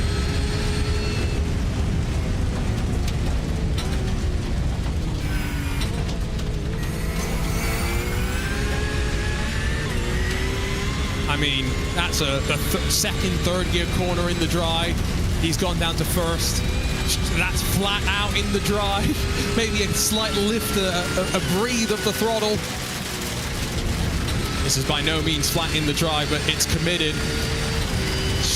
Struggle city right now for everybody. Slightly different line for Gustavo. Watch it. I wasn't sure that was the intentional line from the number 72, or whether he just made a little bit of mistake and had to try and correct it. Down the hill then, just trying to wrestle the car through. I mean, these are the conditions and these are the moments which are why these drivers are driving in the teams that they are. Keeping out of the wool whilst keeping up this kind of pace is absolutely incredible to see. I mean, Labigra has disappeared from Gustavo Ariel on this lap, and it's fair to say Ariel's not been horrendous. He's kept the pace pretty high. Just Labigra's been able to find that little bit extra through half of the corners, but this is how they earn their seats. This is what separates top split from other splits, and it's why we see such fantastic drivers fighting right at the front of the field. There was a moment there where down out of the dipper, I thought he was going to understeer straight into the wall, but no, he's a better driver than myself. Down to first. Yep. Be careful on the traction. Okay, I'm just gonna say this right now. Before the rain arrived in the world of iRacing, I spent a lot of time during special events saying, you know what? Teams might pick the Porsche because it's known for being good in the wet in the real world, because the engine's on the rear axle. It puts a little bit more weight over the over those wheels when you're trying to get traction down.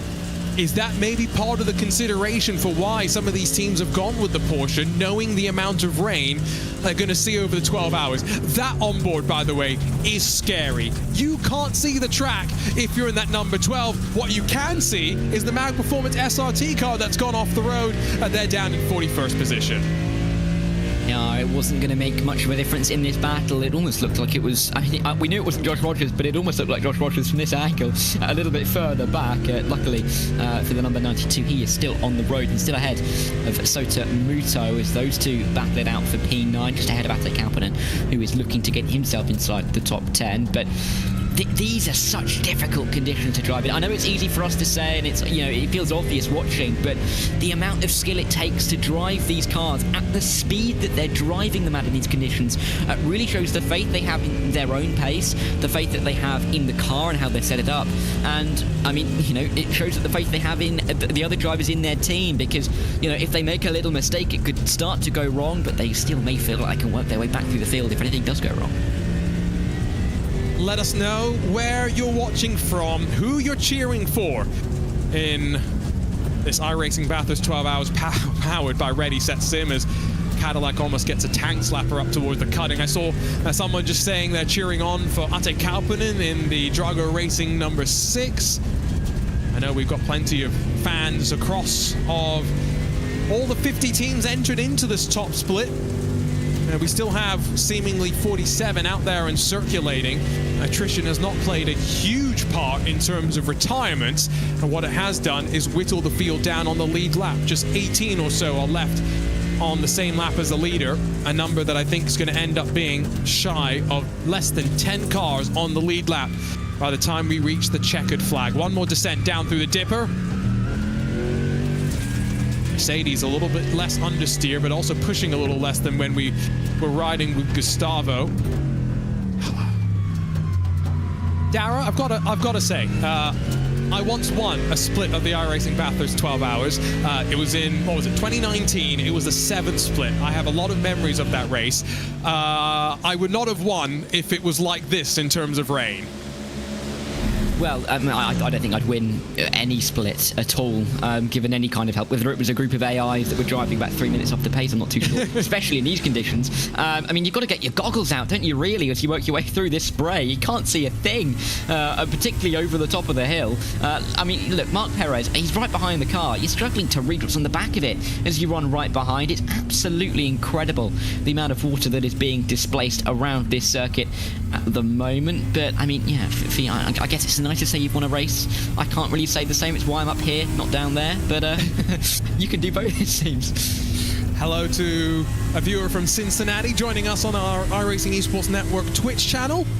Again, let us know who you're cheering for, where you're watching from. That's Shezzy Esports, the Hungarian team that's just seen Simufied. We were keeping an eye on Lucas Moreira, I think slightly earlier in this race. We're a lap down from the leader. Over the top of Skyline, it's gone wrong, and that Audi is very, very twitchy. Choice of Audi for this race is an interesting one for me. It has been known, both in the real and virtual worlds, as being very tricky to master for even the best in the world.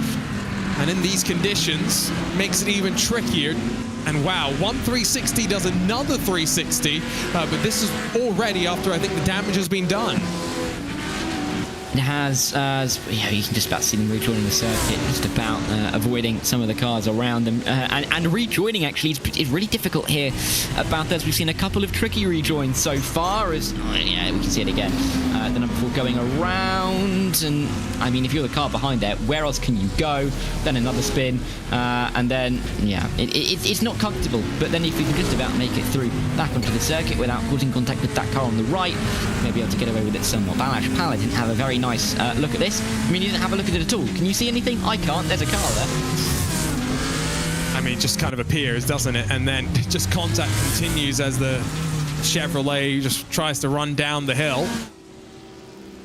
90 or so minutes complete, and just looking at the weather radar again, we have a wall effectively that's going to reach the track and might effectively, like a switch, turn the rain off and start to bring conditions back to the favorable for the drivers. Lucas Muller into the puddle. That puddle's catching a lot of drivers out. That's the issue right now. You put the right side tires into the puddle, aquaplane through, and then, well, not much you can really do.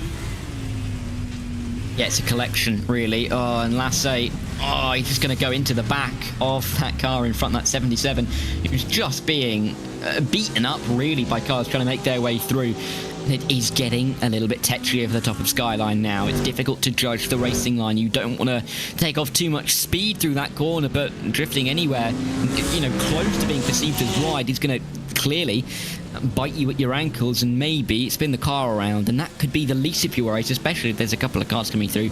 We're seeing how difficult it is to be able to avoid collisions at the moment, but drivers at the front just about managing to keep it out of those walls for the time being, but they are also having to deal with these lapped traffic in the middle of their battle, something that wasn't really a feature in the opening. And I think that's what is making it so chock-a-blocked in many ways for these drivers as they work their way through, is the fact that, like mentioned, still have 47 or so drivers out there and circulating, even if there are only 18 scored on the lead lap. So as a bit of help needed maybe from the spotter on occasion, just to tell a driver not to have to worry, a car is going to pull aside and let them go through, and maybe sometimes to tell them you've caught the guy in front of you, now get to work, make the move happen for actual track position.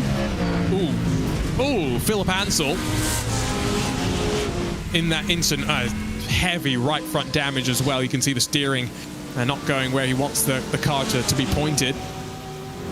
That was definitely the risks of these sort of conditions. Lead is down to 41 seconds, by the way, so remember, we have a slightly different call on strategy from Redline, where we think they put in less fuel than the Marla Racing team. However, it's now 10 seconds or so since the pit stop cycle that they've lost in this leading battle as the BMW is being hunted down. Ooh, and BMW eating a little bit of the ball on the outside as well. Ever such slight contact up towards the cutting. Yes, it's been 10 seconds, but they've still got a 40-second gap.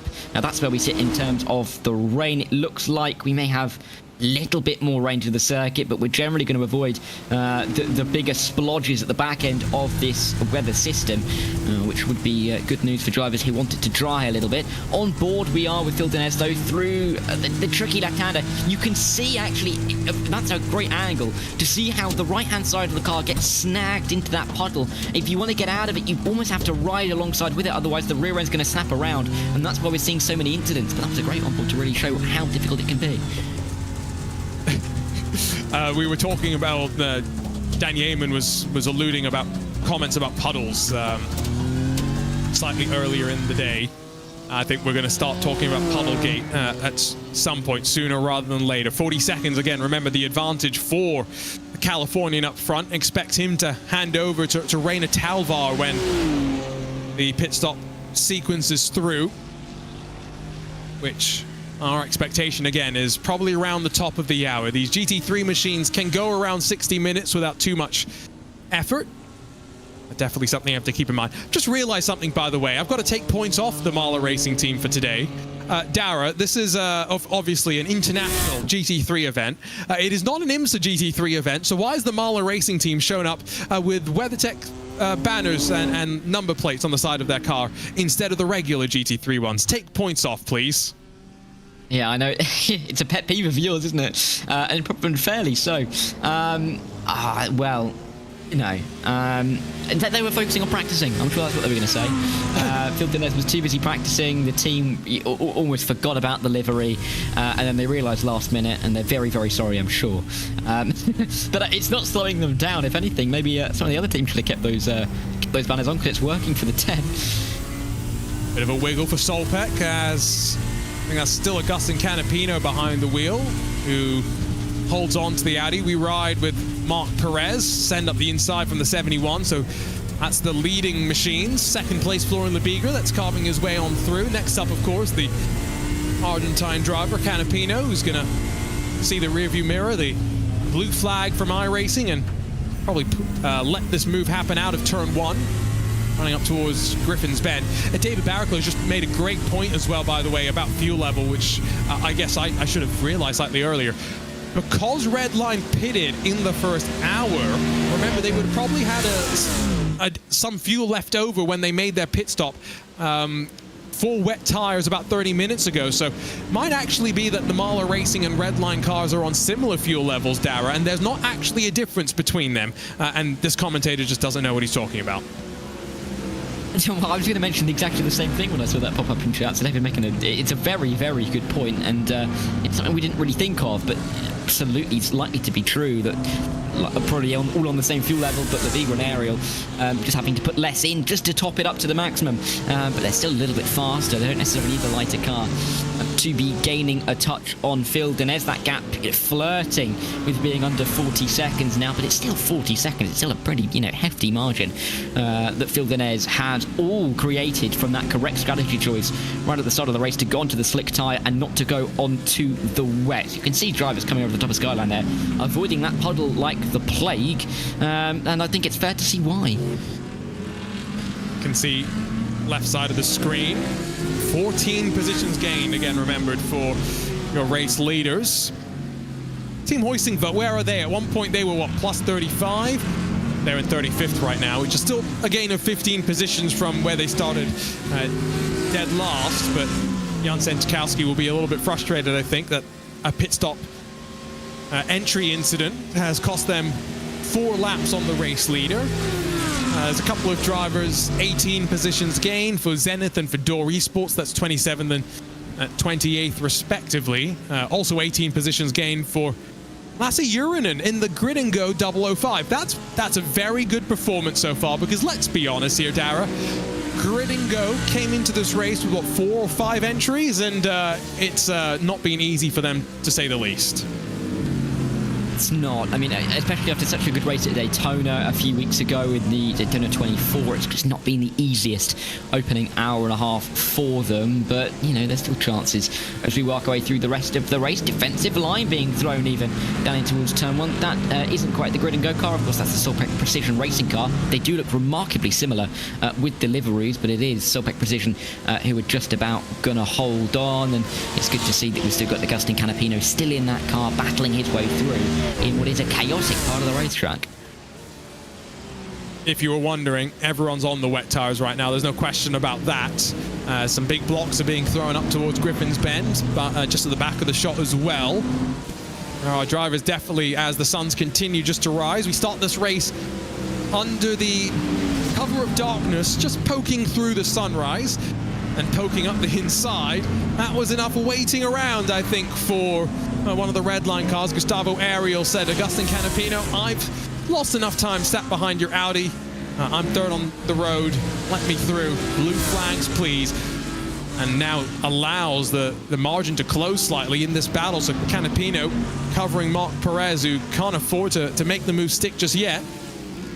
But it's a couple of Audis that are really having to work, and a spin around in front of that Scherer, I believe, once again in the Ford Mustang. Nice little 360 no-scope. They're pointed in the right direction and going once more.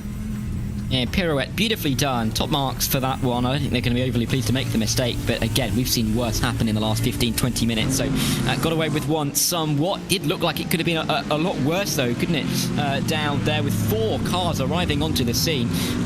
In more than that, even, it could have been a very messy moment. The messiest moment we could have seen so far in this race. We've nearly been going for a century of minutes, but we haven't really seen too many pile-ups or any pile-ups at all, which is fantastic, despite the conditions, which have been oh so treacherous all race long. It could get treacherous, though, into the chase. 2x2 for a moment there.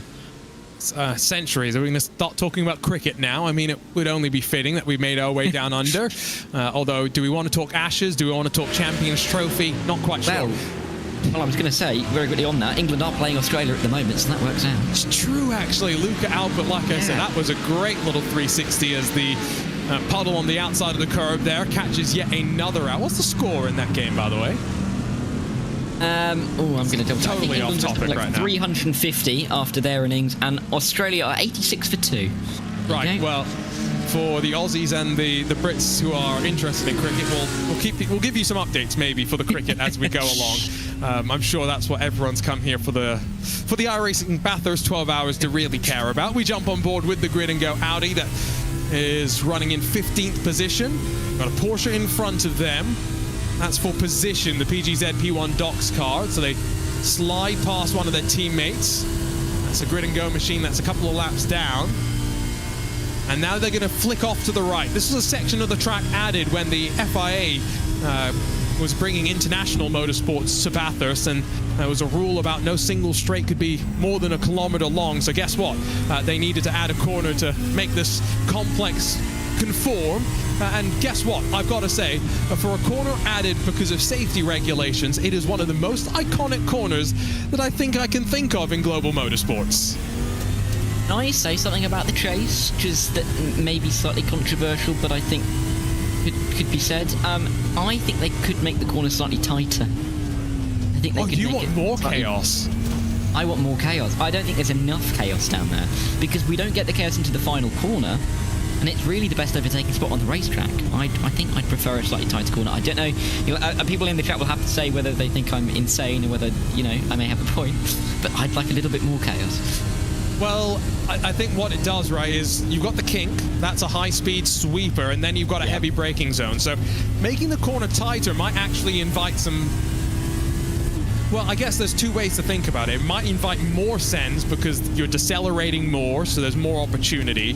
But it might also promote less opportunity because the corner's tight. So I'm not saying I agree or I disagree with you, right? I'm sitting on the fence with this one. Yeah, even taller than me than you already were. It's true, that's a big slide for the PGZ Porsche, by the way, so it's not easy. And that weather radar did indicate that this was right around when we should expect for the rain to stop. Now, that's not going to mean the track's going to dry in the next 10 or 15 minutes. Again, just remember, it's going to take probably an hour or so for things to really start to develop in terms of a dry line on the racing surface, but it won't be so treacherous as it has been so far. We've seen plenty of spins at the top of the mountain, and I think they're just looking forward to getting out of the car. If you've started this race off, Dara, 2 hours of absolute tension, holding onto the wheel as tight as possible. Yeah, and I think for the next 2 hours stint, the drivers are going to have it a little bit easier with the rain maybe and not featuring as prevalent for them. But then, if we're seeing, 2 hour stints, you give over and you take it back, you give over, you take it back. In about, 3 hours time, in the middle of the stint, we may be looking at some more rain again for the drivers who could currently be driving the cars. So, dilemma really, but I think if you're going to be handed the car now, particularly if you're running on the lead lap, of which there aren't many left, of course there's only now, 18 cars on the lead lap still. If you're one of those 18 drivers getting into the car, you're going to be very pleased about how you sit and with the conditions that you find yourselves, because it's been far trickier than it has been, than it is right now.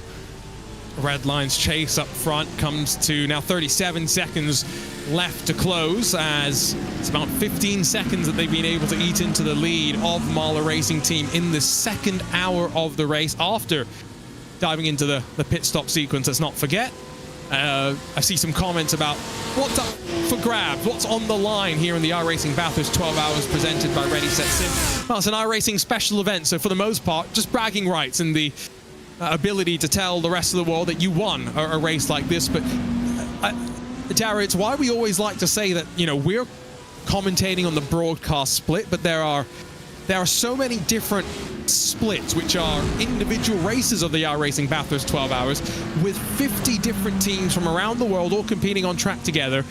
And every single race has got its own stories, its own winner, and its own losers, of course, as well. And so I love the iRacing special events because everyone gets to go through that journey of what these races are like, the emotional roller coaster of what competing in a race like this is all about.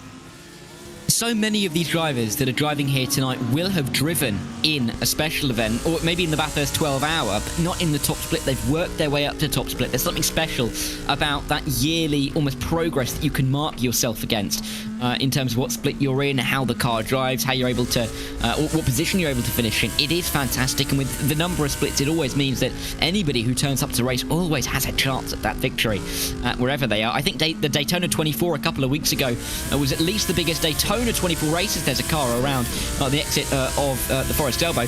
Was the biggest Daytona 24-hour race that we've ever seen on iRacing. I think maybe the biggest iRacing special event that we have ever seen. Great to see so many people getting involved. Great to see the growth in these events, and it just makes them all the more prestigious and those bragging rights all the more significant. Of course, the 4 VCO Grand Slams add in a little bit more to them, but the special events are great. Different things that we get to do are so cool as well. We'll return to the mountain, to the great track for the Bathurst 1000, and with some new supercars as well. The next generation of V8 supercars is on iRacing. I know the community has been very much looking forward to that, so I'm looking forward to returning here for another fantastic, great Australian race. So Ate Kauppinen, he avoids rear-ending the car into the wall, but now how do you point this around without A, rejoining unsafely, and B, losing time and taking damage? Oh, this is painful. Ate Kauppinen, this is probably 15, 20, 30 seconds lost right here. And Nicholas Rubelar in the live pictures done a similar thing as well. This is through the cutting, rear wings gone flying, and Drago Racing. Couple of moments for them as the rain starts to disappear. 5-point turn to get himself righted again. It's a miracle that there's no one else coming through to really impact him there. Massive hit on the rear end, snaps the front end of the car into the wall. That's going to be big damage on, well, the entire right side of that car and the rear as that rear wing falls off. Maybe a little bit more cosmetic than it is physical damage, but either way, Rubelar with the mistake. He's going to drop out of the top 10 and likely have to come down pit road with some damage, unless he's got away with it somehow. Elliot Veron's had an incident as well down at the cutting, so right as we thought things were going to get easier, no, there we go. Around goes the rear end. It's a lazy slide as well, and the left front bams into the Falcon wall. Yeah, it's not really what he needs at all, and Veyron running up towards the front of the field is going to be losing a big chunk of time. The gap now for Ariel and Labigre is, over 20 seconds ahead of Elliot Veyron, who's falling into the clutches of Sam Coiter. How quickly can he get through? Can Hugh Barter find a way through? He's been on the fringe of the top 5 for so long now in that 069. He's just about going to be able to get through, not quite on the 70, but on the number 8 instead. So it's like the sun's poking out a bit, Arjuna. It could be drying a little bit. I did think at the cutting there was not much rain. I did feel as though, and again, this is where certain parts of the track are going to stop getting rain sooner rather than others, right? So I do feel as though we are starting to get into that transition phase of the race right now. We'll get a weather update maybe just before the pit cycle, but my expectation is that there's going to be a call here. Do you think you want to put the wet tire on to just try and get through the next stint, or are you going to gamble? Will you be bold? And Dara, do you throw the slicks on in 15 minutes time? That's the question. You look at the track conditions right now, they are not ready for slick tyres. But if you look at the weather, there we are. The rain is stopping. The rain will be stopping pretty shortly as well. Yes, it's still raining. Oh, it's a difficult call, isn't it? Because it probably will be the right tyre to go on, probably will be the wet. There's a possibility maybe that I think some teams may split the stint, will go onto a wet tyre and not fuel the car up too much, as we see a bit of a moment between Sotomato and Luca Kita. They're still side by side there as they run over the hill. Oh no, surely not. Mark Tubby Taylor's watching over all of it, and Luca Kita's a man on a mission. That's not the first bold pass he's made over the top of the mountain. He went around the outside of McPhillamy Park before, but he charges up through Quarry in towards Reed Park, and Luca Kita's on to try and claim driver of the day. Look at the radar, by the way, though, because, Dara, you can see that as the cell's moving atop the track, the last and first corner getting dry relative to the rest of the track. Meanwhile, wheel to wheel towards the kink. It's fourth position as well. It's Redline versus Coanda once again. How's this one gonna go? Veyron versus Coiter. Once again with contact between the two of them. Veyron's off into the kitty litter. It was to be. And Drago Racing sit back there. Hugh Barter, the pole sitters, going, right, where's my spot in the top 4 from all of this? It's an absolute miracle that we're able to make their way through to the corner without making too much more contact to spin them around, because they were door banging down the Conrod straight in conditions where, as a slight change in how much grip the rear end has can spin the car around. Miracle that they were able to make it through. A little bit more contact though into the corner as Barter to the inside. That's late, that's bold, that's the position, but he's not got the right line as the 70 comes back through. I mean, he got to stop some time, which I'll give him a prize for that. I thought he was going sailing straight off at turn 1, 2. The second contact's the one that really does the damage to Veyron. A nice little drift. That's not the Dakar version of the 911 by any means, but it will do for now in terms of getting through the grass and back onto terra firma. Redline versus Coanda. I mean, I was so excited to see Porsche Coanda making their debut in an official iRacing event here today. Redline versus Coanda has been the storyline that's kind of dominated proceedings outside of the Mahler pit strategy. Hugh Barter had a great view of all of it. Wasn't able to pick up 4th position, though, as a result. Went for it, though, didn't he, down at turn 1? Not quite to be, but he is still sniffing around there, still trying to find a way through on Sam Coiter, who has just been a rolling roadblock for the last 50 minutes or so. Barter clearly seems to be the faster driver in this little train of cars, but he just hasn't been able to pick the right line, pick the move through. As a result, stays behind. He's into the top 5, though, by virtue of Veyron dropping down the order a little bit. But I think he wants to be in P4, chasing after the 71 and the 72 red line, because that gap opening up to around 26, 27 seconds now. It's not going to be comforting for him to see that grow and grow and grow. What's just happened to Florian Labigre?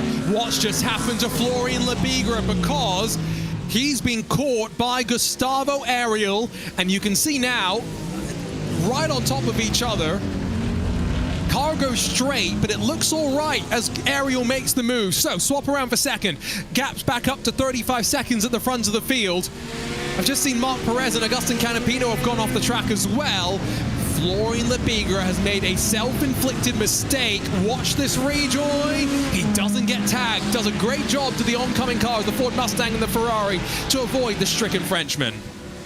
Yeah, just tried to kick it around from a 180 to a 360 spin. Did well to get it righted, but losing the position to Gustavo. I mean, there's worse drivers to lose the position to, quite frankly. Nacho Gaspar. Oh, there's a little bit of contact on the entry to the corner. And that Zenith is sent spinning into the corner, into the gravel. And I wouldn't be surprised if there's quite a bit of damage on that front end.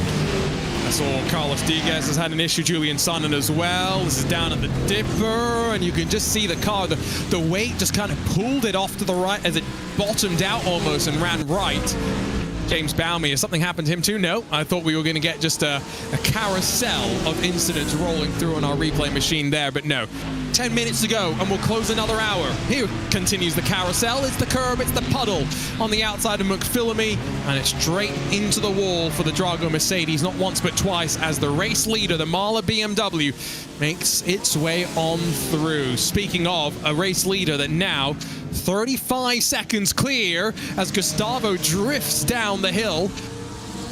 I don't think that they're going to be comfortable in the race lead by any means, but if there's any team that I think is going to make the gamble for sure and switch on to slicks in 9 minutes time, I think you can put your money down it's going to be the Mahler Racing team.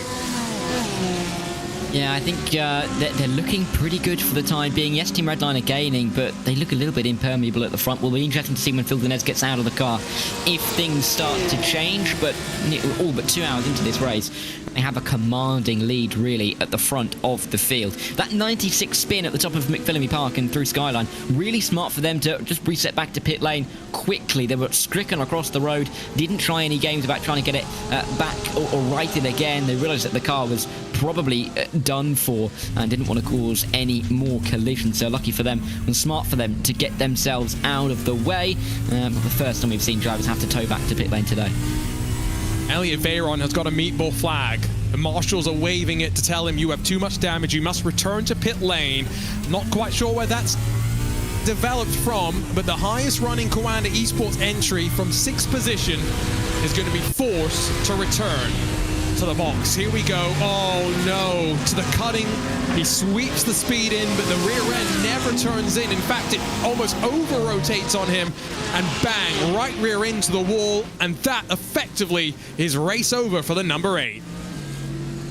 For a driver and team who had such a great start to the race, were running so well at the front of the field, gutting to have these 2 little moments towards the end of the stint. Mark Perez, oh, he's trying to, oh my word, trying to get some more marks for maybe some airtime. I don't quite know how he wasn't collected there on the exit of the corner. Incredible to see. So Veyron into pit lane. Let's see if they're going to be able to get damage repaired quickly and head back out sooner rather than later. It promotes a whole bunch of drivers up through the field as a result of that. Just having a chat with some people behind the scenes. If I had to, I'm not a betting man, but I think right now, as the form book sort of lies, it's clear. It is right now red line 1, 2, 3 in terms of, I think, net race picture. If the BMW is going to struggle in the way that some people have led us to believe, Phil Denez is going to just be sitting at the front and waiting for the gap to start to diminish. So really, in some ways, the team's taking the fight to redline here, trying to prevent them from a second consecutive year getting a sweep of the podium spots in the Bathurst 12 hours. It's Mahler in their BMW. It's Hugh Barter in that Drago Mercedes as well. Do not count them out. Apex in their Audi, World Sim Racing in their Mercedes, and maybe Josh Rogers in the Porsche Coanda entry, with Sotomuto not far behind for Williams Esports as well. Yeah, it really is a congested part of the circuit, particularly for overall race positions that will mean quite a lot to some of these teams, especially early on into this 12-hour race. They're still not even 1/6 of the way through as we run our way back down the hill. Drivers just dialing it into the rhythm a little bit more. As the track dries, they're going to be finding that a little bit more grip. Oh, it's good that I was saying that, isn't it? Because Josh Rogers nearly lost the car. That would have been quite the timing there, but he just about holds it together. Maybe I won't talk about the grip because it's not quite as there as I thought it was. No, it's definitely not there. Spray is still very much intense. It's going to be curious. We are maybe 2 laps away at most from, I think, seeing drivers think about their pit stops. Are we going to see a gamble onto the slick tyre? my gut feeling right now, it's too early. I don't know if it's worth the gamble. It'll be interesting just to maybe ride on board from the perspective of Sotomuto for the lap and see, you know, how much spray there is, how much wheel input there is as well, right, Dara? Because that's sometimes what you're kind of thinking about. How much are you sawing at the wheel? How much are you fighting with the car in the rain versus just trusting that things are going to work? Yeah, and you can put so much trust in your car, it's never necessarily going to come up for you, and especially in conditions like this, you will have had practice lap after practice lap. You will know these setups in these cars inside and out at this circuit, but in racing conditions, in changeable conditions, it can start to change around at you, and that consistency and that rhythm may start to fall away a touch. But these drivers, we're in split one for a reason. They're in the teams that they are for a reason. They're able to find that rhythm and find that right racing line quicker than most can, and you know, can find their way up an order in times in a race that looks so challenging from the outside. But for them, it's just an opportunity to gain a little bit of time on drivers around them. Spray's definitely less intense at the cutting, so I think that's kind of what we expected. The rain at one part of the track to quieten down a bit before it quietens on the other side of the track as it passes over. Nice little smooth inputs for the most part. This is the corner which I think in the dry I love so much. Oh, the top of the hill here. Full commitment, run it out to the curb on the outside. Can't do that in these sort of damper conditions with that puddle, and then this, just the descent. It's on pins and needles at every point. Do you have the grip to get the car turning? Are you running slow enough? It's not a question of are you going fast enough to go quickly, I think, in many ways.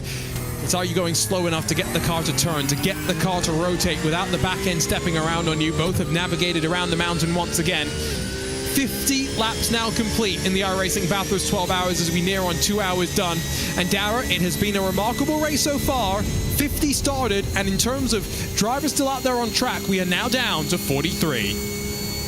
Down to 43, we're only down to 14 on the lead lap at the moment, which means that, you know, the race already starting to focus towards the front of the field of who could be potential candidates for the race win. Still a lot of cars a lap down. We have another 14 cars 1 lap down, so 14 on the lead lap, 14 on the next lap, and another few following down. Of course, drivers having some difficulties off the start, dropping a couple of laps down early on.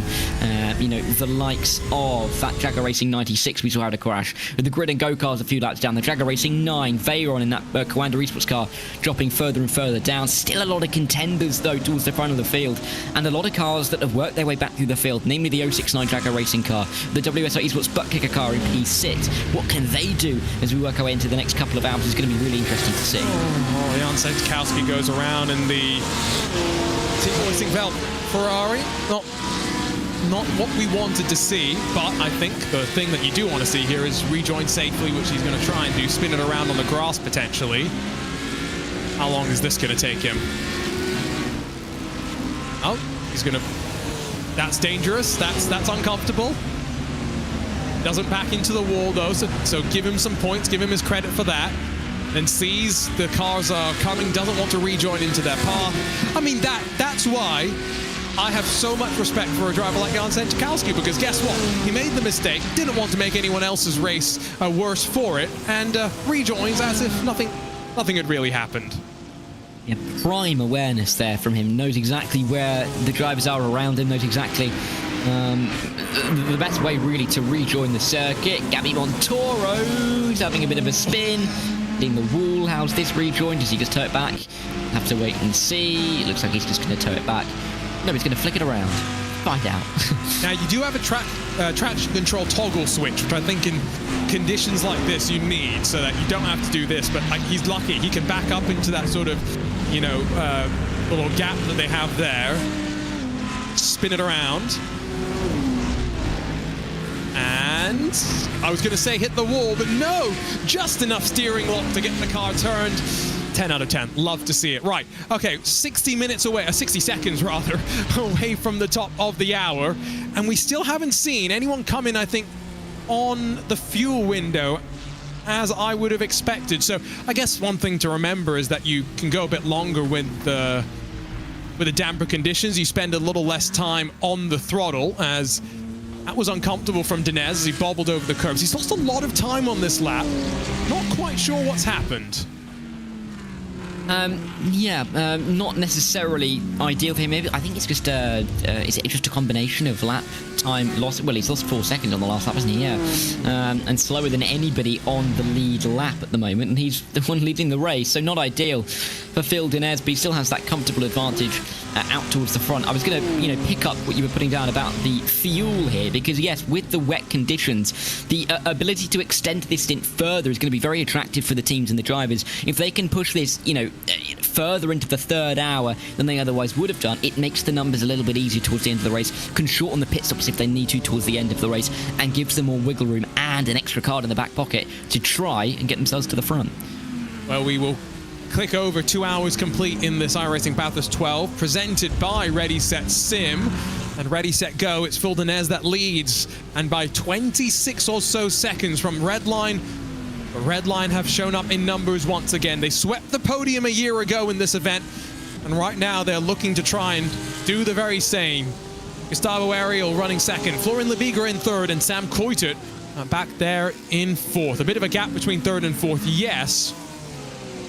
Coitert a bit adrift from his teammates as they sit right now. There is the number 70, with Hugh Barter not far behind. And we need to get down to the root of the issue right here, Dara, because Hugh Barter qualified on pole position. He was the fastest when that pressure was on. He didn't start from the front of the field. He started from the back and has had to fight his way forward up into the top 5. It's been an incredibly impressive drive for him to do so. It's been a little bit stagnant in the last hour, but I mean, that's just being harsh, really. The amount of work done in that opening hour to get the 069 up in towards the position it was able to be, to fight for a position like P4, really, really was impressive. Made moves at places where we didn't necessarily expect moves to be made in the early stages, and through wet and wild conditions, was able to pick his way up the order, work his way into the top 10, now into the top 5, and now still pressuring the Team Redline 70 for P4. A little bit of a gap has formed, of course, with a couple of lap cars in the middle, but it's not going to concern him too much. The pace is relatively high at the moment from Sam Coitert. He's lapping faster, Coitert, last time round than Lebigra, and Hugh Barter was faster than that. So it's still looking good for these two at the moment, but I'm sure Barter would like to get himself ahead of Coitert relatively soon to maybe put off the possibility of a Redline 1-2-3. And the benefit of the rule set which we're racing under as compared to the real world. The real world, they have, limits around stint lengths and stuff. So I think, what was the rule? Maybe they changed it for this year. But, in years past, a single driver couldn't do more than 65 minutes as Jawad Karoni gets ran into there by, unfortunately, Dalton Zavadil in the fiercely forward car down at the chase. Unfortunate incident after spinning. I totally lost my train of thought. Where was I before that incident? I'll be honest, I was looking at the timing page. I was looking at the timing page briefly. I'd lost it. That's not very important. Ooh, there's a spin. That's the 23, and yeah, that's Zavadil. And that's one of the only Acuras in our race as well, by the way. So, disappointment for them. We do have a decent mix of the different manufacturers, as much as the Porsche is represented at the front. I think some people have noticed that the rear engine nature of the car definitely helps it in these wet conditions. But we've got some Audis, we've got a couple of Mercedes, Ford Mustangs, Chevy Corvettes, McLarens, and even that Acura. So, yeah, nice little healthy mix. I was talking about the real world. So the rule set that they've had for the IGTC, Intercontinental GT Challenge, is that they've had a stint length maximum. So no matter what the condition, no matter how much fuel you've got in the car, you're not allowed to go more than, for example, 65 minutes. You're also then required to have a minimum amount of time in the pit lane, which, really starts to make the race a little bit more prescriptive than anything. So, when it comes to that and our strategy developing, Dara, we don't have that rule, right? So because these drivers are going slightly slower on their wet tires, because they're able to take the fuel that much longer, we might be in with a situation where wet stints are closer to 75, 80 minutes than the 60 minutes we're used to. And that will mean that there's a shortening of the stints in the dry, or whether, the stints get pushed on. It actually could mean, if we have enough wet running, and there's no guarantee that we will, He may try and shorten the race off by an extra pit stop. Now, that would be bold.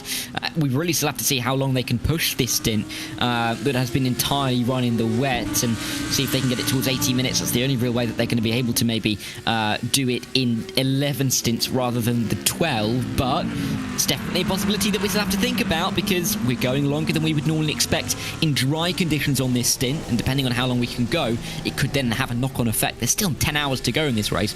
A lot of saving can still be done. Word in the iRacing YouTube chat is they removed that for this year, which is great. I'm so glad. I unfortunately wasn't able to watch this year's race. I was commentating a couple of other events, so was only catching some bits and bobs here and there, but that's great. It's one of those personal bugbears that I've always had. You know, it doesn't make the race a race when you have rules like that at the end of the day. I'm seeing the spray has gone down quite significantly. The lap times are still hovering around the 220s, which I think is still wet weather tire territory, but we are inching towards that crossover window, and I'm going to send a message down to the teams and see if I can get an official confirmation. But I think my gut's telling me maybe 4 or 5 laps or so before we expect some of these teams to slide into pit lane.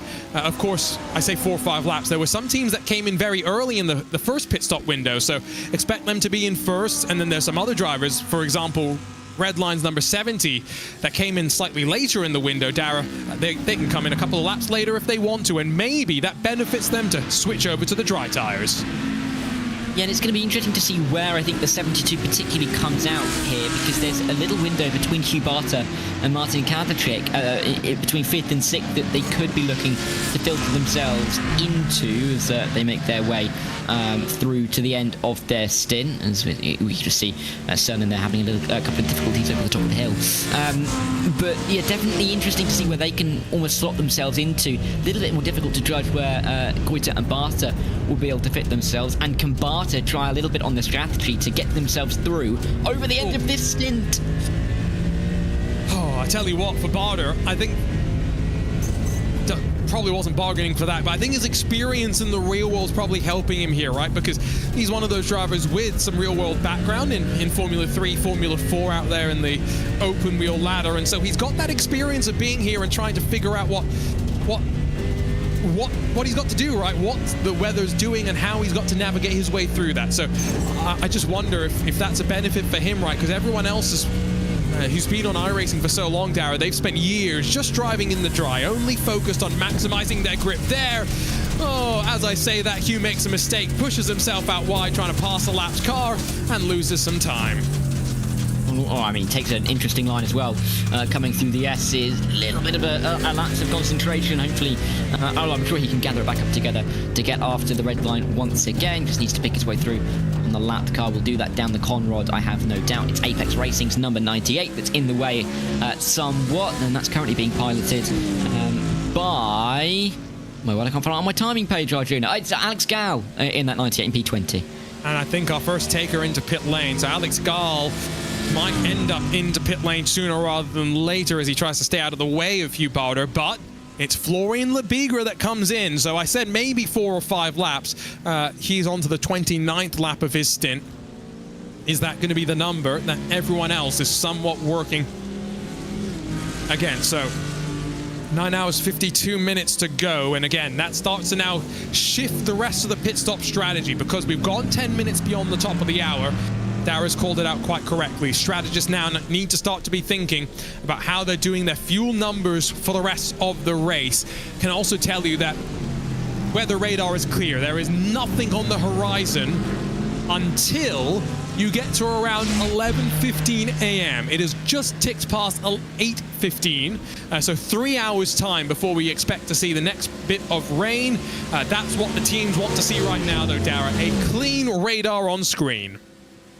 And grey is good for these guys at the moment. It normally means it's a little bit dull, but it means that the drivers can get themselves into a little bit more dry running. They can get themselves maybe a little more comfortable with their pace and into the rhythm that they've been searching for the opening couple of hours in this race. Up the inside goes Hugh Barter on the lap car. Nicely done, nicely executed, and he will keep track with the 70. Battling on going as well, though, between that Portugal and the 21. They're in the pit lane, and that'll be why, aren't you? Sorry, I'm just sending a message to Eduardo Leo, who is teammates to Florian Labigra. I'm just trying to figure out what the strategy is going to be. Dry tires, wet tires. Benefit of being in the world of sim racing is even if I'm not able to go down to pit lane, I can send a message on Discord. Now the driver is stationary, so Dane Warren into the box, but Phil Denair's still out there. The gap down to Gustavo Ariel, 20 seconds. So this stint, this sole hour and a bit of the race that they've been on the same compound of tire, running each other down, the Brazilian has been able to eat in 30 seconds to the lead of that number 10. Here comes Ariel into the pit lane. Expect him to hand over the car to his teammate after a sterling opening 2 hours. Yeah, he's put it in a fantastic position to give it away to his teammates. There's Julian Cernan gets into contact. That's one of the grid and go-karts going around as well. Two of them there coming a casualty of the one driver's mistake, and it's Dino Lombardi who has to, just gets the rear end tapped as he works his way through. Such an unfortunate moment for him. Wrong place, wrong time. I think both of them will have to come down pit road and maybe join Ariel down there, as Ariel will jump out of the car, we believe. No, he's staying in there because Diogo Pinto is not even in the sim right now, so it's a triple for Gustavo. I guess they want to get him through this transition phase of the race, and maybe Diogo jumps in for the next period of the rain. It's a long 3 hours, though. You started the race, dealt with all the treachery on that initial start, and then the jeopardy of the rain as well. So an interesting call to leave a driver in for a triple in the opening phase of the race. But tell you what, Gustavo might have to jump on a plane to fly out to the Atlanta Motorsports Park, where he'll be competing in the Prodigy 3 Championship, which is heading into the final part of its season. Gustavo competes for Thibaut Courtois Racing alongside Eduardo Leo, as well as Lorenz Herzing and Dino Filippo. Thibaut Courtois, of course, being the goalkeeper for Real Madrid. So looking forward to seeing Gustavo out there. I'll be there as part of the broadcast team.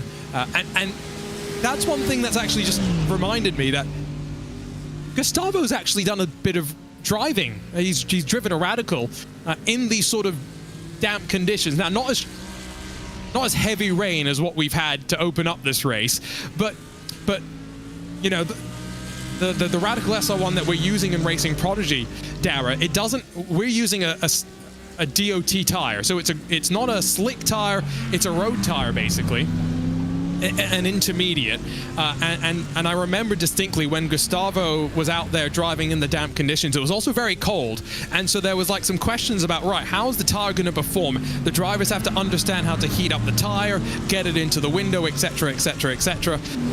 I love that now Gustavo's getting that same experience here on iRacing as well. It's not just out there in the real world that you get to go and figure out what the rain's going to do to your tires and everything else.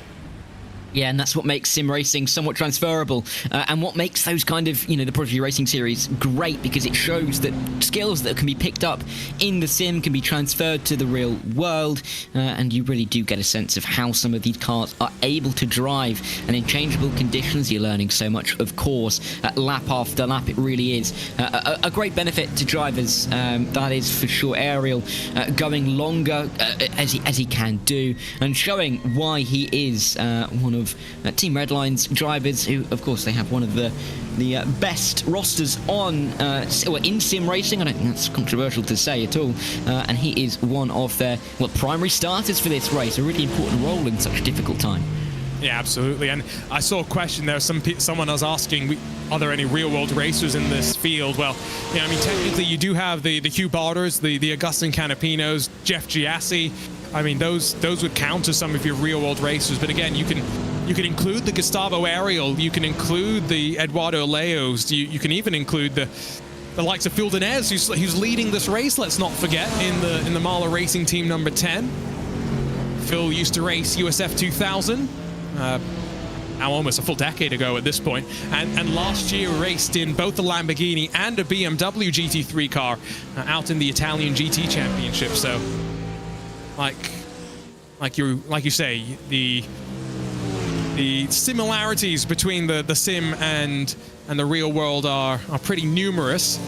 And even if it's not 100%, 90, 95, wherever you think that threshold falls in, sim racing can get you most of the way there. And I can tell you from the Racing Prodigy stuff in particular, I've been talking to people like Max Pappas, Catherine Legg, Kenton Cook, Brian Till, Weston Workman, Connor Zilic. These are all people, Robbie Foley, these are all people that have been out there watching these sim racers jump into the real cars, and they've all been very, very impressed. Jumping into a car, maybe jumping out of a car for Phil Denez, up on the jacks for the Marla Racing Team number 10. And seems as though Denez stays in for another stint himself. Yeah, and Robbie Foley, of course, part of the BS competition setup, isn't he? I remember doing a broadcast with him last year for the ESLR 1 events for BS competition, and they very happy with how it was going. Robbie was really happy to be involved with everything that was going on as well, and yeah, incredibly exciting to see so many real-world drivers getting involved with some of these teams, helping them out in iRacing particularly, and it is fantastic that they are a real staple of setups now in terms of these big teams. So let's hope it can continue and more get involved, because it really does make a big difference. Word from pit lane, by the way, is that dry tires not the call for this next stint. The mountain being so narrow, you want to stay on the wet tires for maybe a bit longer, so not expecting the switch over just yet. But we'll keep that in mind. Barter with a bit of a wiggle. Coitet not going to be able to take advantage here. The windshield wiper still working very hard, as now World Sim Racing bring the number 12 into pit lane. I go back to Robbie Foley. For those that don't know his story, Robbie used to be a high school American football player. I'll say American football because we have viewers from outside the US as well. He was had a nasty injury, broke his leg, and basically during his recovery was, in a bed, not able to do much, and started watching some racing, got into iRacing. And so really it was iRacing that sort of triggered Robbie's transition from high school football player to now being a BMW factory driver and representing Turner Motorsports across multiple different championships in the US. So yeah, just again, the world of iRacing has so many different parallels to the real world. And yeah, don't forget, this race a couple of years ago was won by a real world racer. His name was Max Verstappen back in 2022. You might know him. Yeah, and I think I've heard of him. I'm not too sure, but I think that name does ring a bell somewhere.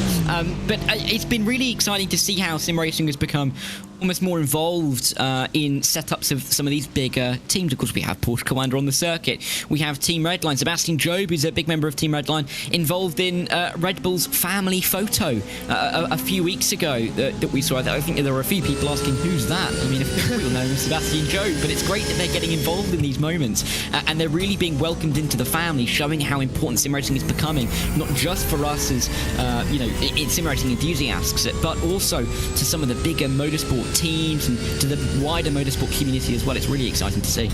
Gustavo's lost a bit of time on this last lap. He's gone off the track, but it's just a couple of seconds. It's not really a big dent in his chances, you'd say, as Hubardo trickles down the pit lane, getting ready to finish up the sequence of pit stops. Just about 5 or 6 more cars yet to dance their way down into the lane and switch up their tires. And again, just a reminder, we aren't seeing too many drivers go out onto the dry compound of tire.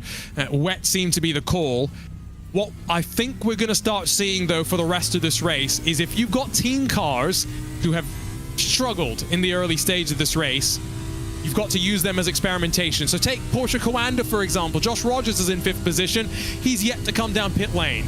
Julian Sonnen has just left the pit lane on dry tires. He is 40th position, 11 laps down, but guess what? He's going to give a bit of a read on the track to Rogers and to the team behind the scenes, Dara, and Porsche Coanda will make the call. Does the 92 take dry tires or stay on the wets? And that's a little bit of an advantage that Coanda will have over Redline. Of course, Redline running 2, 3, 4 right now. They're not really going to want to be throwing one of those teams into a more difficult position, not just now necessarily, but throughout the race, as we're going to see a move from Luca Kita in that Apex Racing car, just about getting a nice line through the final corner. But as we do see the red lines work their way at the front, they don't have that ability to almost use one of the cars to test out the conditions. They have to look at what others are doing. If you're Coanda, yeah, you've had a couple of cars who haven't had a fantastic start to the race, but that is giving you that opportunity to give a better read for those cars that are going very well as to when's the right time to go onto a tyre, how the cars are feeling, and it could give them a bit of an upper edge as we get in towards the second half of this race. Something I'm going to be thinking about as well. I mean, we've seen some good moves in iRacing special events, but Luca Keita's made two of the best moves that I think I've ever seen. One around the outside of McPhillamy Park, and then one up the inside out of here, working out through the cutting. There's a double right. The first one's here, and then he decided, you know what, let me go around the outside through the second one. It takes a brave soul to do that, but I think in many ways, the Apex Racing team might not have necessarily felt like they had a car that was in contention to win based on how the weather forecast had played out, and so has maybe slightly freed up Luca Kita alongside Alejandro Sanchez in that machine to be a bit more aggressive. Dalton Zavadil, though, struggling a little bit, to say the least, with the weather. I think, yeah, a lot of drivers have been struggling, but Dalton having, another little moment. Another couple of cars at the cutting, struggling a touch. I think we will see another few cars struggle at this stage of the race, next 5-10 minutes, with the changeable conditions, with drivers going to the dry tyres. I think this is going to be another stage of the race where we see a couple of spins. Bome in the number 2 goes around again, but just about gets it righted nicely. As we're seeing a move, that's for P5, and that's the 69 and the 70. And so this could end up being quite important, because it might be a fight for the third step on the podium if things go in a certain direction. And so these two resume their hostilities. Barter versus Koiter, seemingly round 3. If Julian Sonnen was going to give any feedback on the dry tyres to Porsche Coanda, I think the feedback is no, just no. Yeah, and not looking good at the moment. And Cernan, I mean, yes, he's got the ability, he's 11 laps down, he's not going to be happy to go spinning. But at least it shows that he's pushing the boundaries here. He's pushing the car in the same way that you'd expect a team running on the lead lap to do so. Of course, those teams on the lead lap are running slightly further and fewer between now after nearly 2.5 hours worth of racing. If you've got a car up there, you want to keep them there at this stage of the race. And good that we can get a read and realise that it's probably still wet weather running for the next little while. Are we calling this wet weather running or damp weather running? At least wet. Yeah, okay, damp. Yeah, there we go. That's more what I was going for. Right. I think it's just important to emphasise that, because again, 3 or so hours, we're expecting another band of rain to return. Unsure its severity just yet. We'll only get a sense about 30 minutes before, but that's going to be interesting. All the teams have the same info. They have the weather radar. We've shown you that a couple of times over the course of the 2 and a bit hours that have kicked off this race. They also get a table, for lack of a better term, that shows 15-minute intervals how the weather is progressing. That doesn't necessarily show you how the weather is going to impact the track. That's where the radar comes into play, but teams have both tools to try and combine and figure out. Roger's in, so he's gone quite long, able to extend to, what, almost a good 25 minutes beyond the top of the hour. Yeah, really impressive, and it bodes well if we've got rain later on in the race that they may be able to extend this race to 11 stints rather than the 12 that you would normally see. You may be able to get to 11. You're really lucky. In the dry conditions, much easier to do clearly in the wet, and it's going well for them as Mitchell de Jong will get into that car. Oh, we will see Lucas Camber Moreiro go round coming off of Skyline. I've noticed really now with those 92 and the 21 driver changes, de Jong and Charlie Collins coming in. They're two drivers you wouldn't mind coming into the car. For Charlie Collins, that driver close to my heart, he's short enough that I didn't have to sit on a stool to interview him last year. Sir Collins indeed. For Philip Ansel, very lucky there not to be tagged by Scuderia Ferrari HP Esports team. So Charlie Collins already in to the number 21. It's Mitchell de Jong, former race winner, alongside Jeremy Bouchaloop and Josh Rogers back in 2020. Heads out onto track, and one of the most impressive stats I think that I've ever heard in the world of motorsports is one that Lewis McLeod has been tracking at Daytona, which is a couple of years ago. This would have been going into the 2021 Daytona 24-hour race on iRacing, as that's the Racing Prodigy Williams Esports entry with Parker White behind the wheel, trying to get the up and under on fellow Porsche up to the cutting. But Mitchell de Jong had led, I think it was something crazy, like 90% of the laps that he had run at the Daytona 24 on iRacing. That number is a little bit lower now, probably closer to the 70-75%, but Mitchell is such a capable driver across disciplines as well. Competed in the X Games in the real world in rallycross racing. E-NASCAR competitor a couple of years ago with 2311, multi-time PES competitor, including returning to the series in 2025. And oh yeah, don't forget, last year he returned to the world of real world racing at Nitrocross Next RX. He was competing alongside another iRacing rallycross standout, Tommy Hallman. Unfortunately, Nitrocross halted operations, but Mitchell de Jong was leading the championship when it happened. Oh, bit of a slip up there, and he's fortunate he didn't get run over from Parker White, fellow American behind. Yeah, got close, and these two will keep each other close together as they work their way out of Forest Elbow, but Parker White with an unoptimal exit out towards this Conrod straight will give Mitchell a little bit of breathing room, but incredibly accomplished drivers. Parker White as well, of course, incredibly capable in so many different machines on iRacing that you can chuck them in pretty much anything, and they will be on the pace right at the front of any race. So incredible to see these two battling it out. They've got Manfredotti a little bit further behind, not a long way, but close enough that they'll know that they can't fight too heavily. You could just about see them in the background there in that number 50 car. But again, these guys, this kind of train of cars, they're not nose to tail, but from 6th down to 10th, Manfredotti, just about a dozen seconds, and mistakes could be costly at this stage of the race in this train. Very, very costly, I think. Agree with you. You don't want to slip up now. You've got through the morning, the first batch of rain. You're just trying to now tiptoe your way to the middle of the race and survive. Parker White, by the way, I love talking about the stories of these drivers because, you know, we're talking about them on a Saturday where they're spending 12 hours in the world of iRacing, but, you know, Monday through Friday, a lot of these drivers live other lives. You know, Mitchell de Jong, yes, he is a full-time sim racer. Parker White is definitely not a full-time sim racer. He is a full-time student at the University of Maine, an aviation student as well, which I really do think there's a lot of similarities in the world of race car and aviation. You might not think about it because, you know, in some ways they seem counter to each other, right? A race car driver needs to take risks, be willing to do things that maybe aren't always the smartest, whereas, you know, a pilot, you want them to be methodical, process-driven, and not take risks. But I disagree. I think a smart pilot is calculating the risk that they are comfortable taking on, right? And I think a smart race car driver is doing the very same thing. And so that's why I think Parker White is one of those drivers that we're going to have to keep an eye out now every single year in the world of e-NASCAR to be at the Final Four and to defend his championship that he won in 2024, because he puts himself in the right positions at the right times. And not often, Dara, do we see him make a rash decision.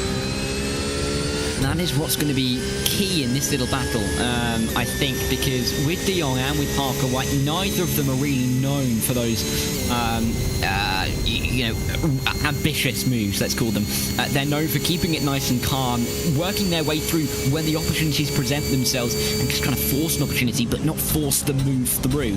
And that could be an interesting nuance in this battle between the two drivers. I wouldn't expect them to start battling and sending it on each other. If Parker White sees a gap from a mistake from Mitchell de Jong, he's going to go for it, but I wouldn't be surprised if these two stay in the order that they are without mistakes, I'm going to add in, for the next little while in this race.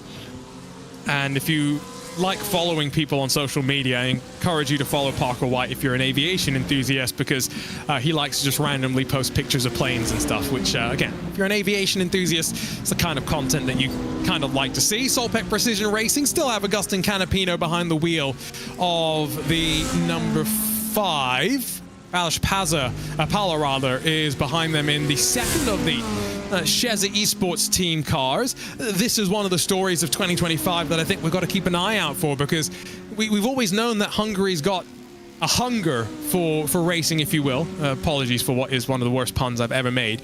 But now we've got a coordinated effort between drivers from that same region, right? We've seen David Toth grab podiums in the Force Dynamics iRacing Dallara Grand Prix Championship Series back in the day.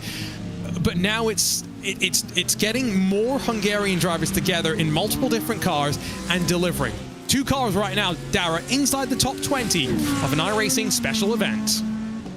Yeah, great to see them going so nicely at the moment, and being in the top 20. Sorry, what's happened to Mala Racing Team? Dara, why are they in pit lane? They're on the dry tires. This is interesting strategical then for Mala, because this looks bold. They called it right at the start of the race, so they're calling it right now. This is going to be really interesting. I don't know. I'm not sure about this one.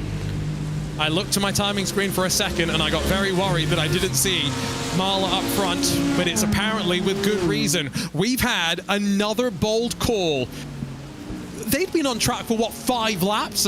So maybe 10 minutes. That was the difference between dry and wet tires. We're going to have to figure out if this was the right call now, but based on the opening hour, you'd be hard-pressed to discount Mala at this point. Let's watch that gap between themselves and the leader. I know they've got a little bit of traffic, but coming through the cutting, they're gaining a couple of tenths on the 72 Team Redline car. I know it's very early, data to take off there, but it doesn't look like it's as an egregious of a decision as it could have been. They're still gaining time, 30.2. It's not by much, but it is coming down somewhat. Have Mala nailed it again? I'm not too sure. We'll have to wait and see. They've got a little bit of lap traffic to work their way through, which will slow them up.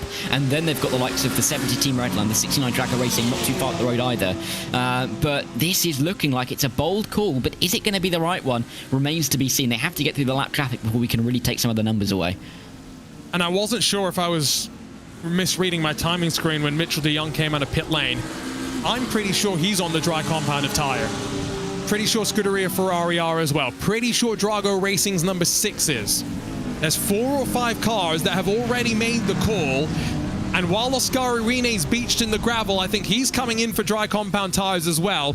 Redline 72, Redline 71, still 1 and 2 with another 30 minutes complete in this iRacing Bathurst 12 hours. It's tall and small. Arjuna Kankipati alongside of Dara Thacker in the broadcast booth. Here is former race leader Phil Dinez. See how he's going to have to navigate his way through these damp conditions out on track. He's gaining time here in some corners, losing in others, but generally it's a net.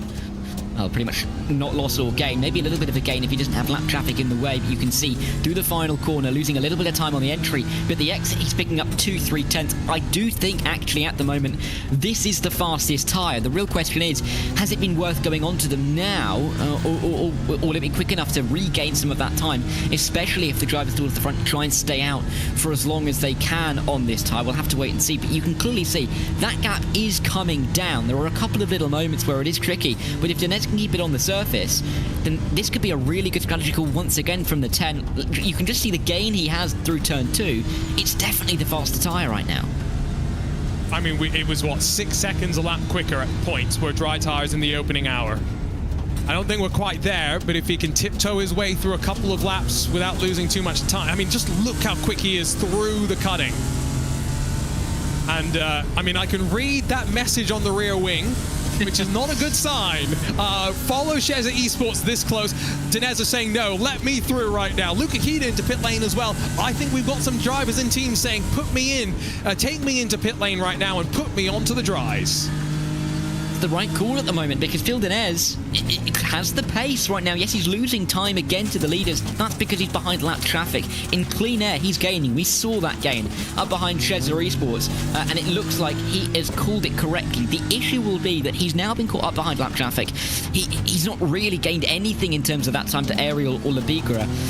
He will be on a couple of laps, tyres a couple of laps more warm, but will that make much of a difference? Out of the Forest Elbow, he will go straight past on that Sheza Esports car. Wouldn't be surprised if he gets through on the next car before the end of, well, maybe turn number 1, but definitely up towards turn 2.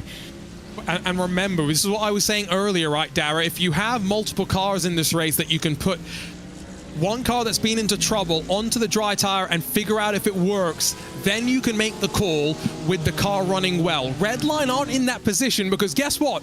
All their cars are running well, so they can't afford to bring a car in, and they're somewhat reliant on the other teams and their sort of lap times to make the decision. Drago have pulled Hubada in. I think every other team has got another car on track that is going so quickly that they've got to make the call. Even on the damp inside line, Marla's going to bully their way forward to fight their way past one of the Redline machines. Phil Dinez now up to 3rd. A bit of clean air now for the number 10 to drive into to maybe make use of these dry tyres. That gap, 28.4 seconds to Gustavo Ariel. We'll come back to that when Dinez makes his way off of the mountain. I suspect he's going to close down by a couple of seconds with the amount of pace he's able to find at the moment. You know, there's always a chance for a mistake, but he's looking pretty smooth at the moment. And you really can see that dry line now very much formed. The sun reflecting off of it shows where the damper part of the track is. That shinier surface where the tarmac is a little bit drier. It is exactly where Phil Dinez is placing the car. It's exactly where he can gain some of the time here, and exactly the line he looked at to see why he'd go onto the dry tyre in the first place.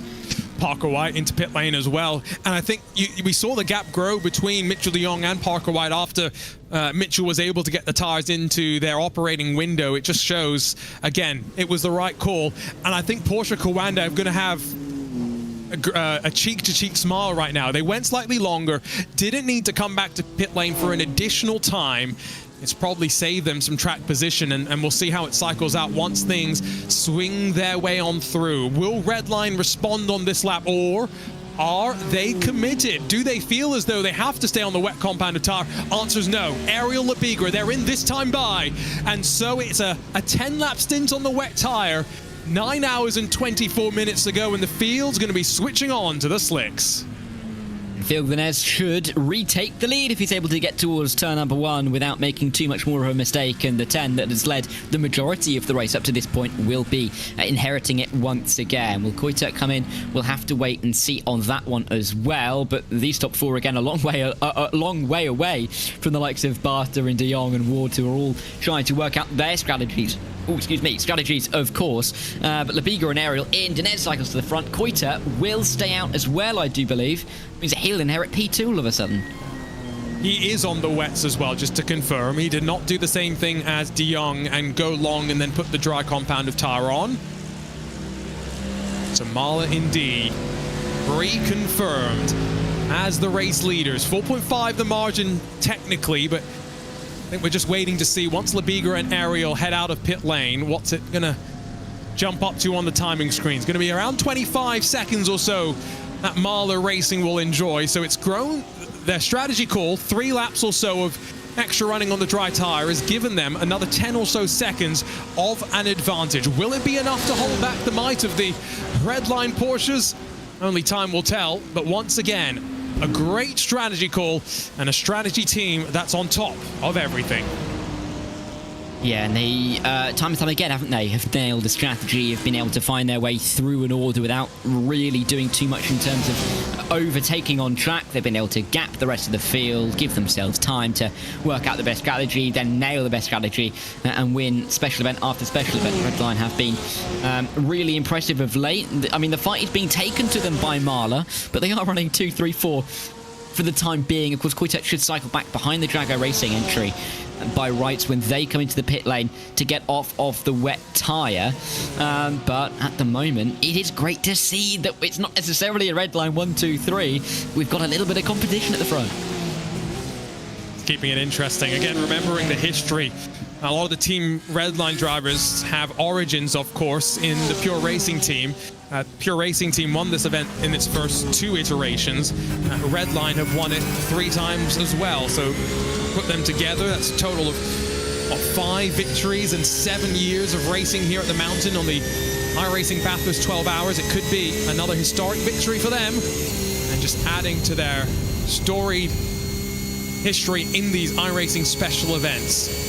On board with Lebigra as he's now behind his teammate, as we've officially had the first black flag handed down by the iRacing automated race control. So our teams have been going off the track enough times, accumulating enough incident points, that iRacing has said, all right, next time around, down on towards pit lane with you.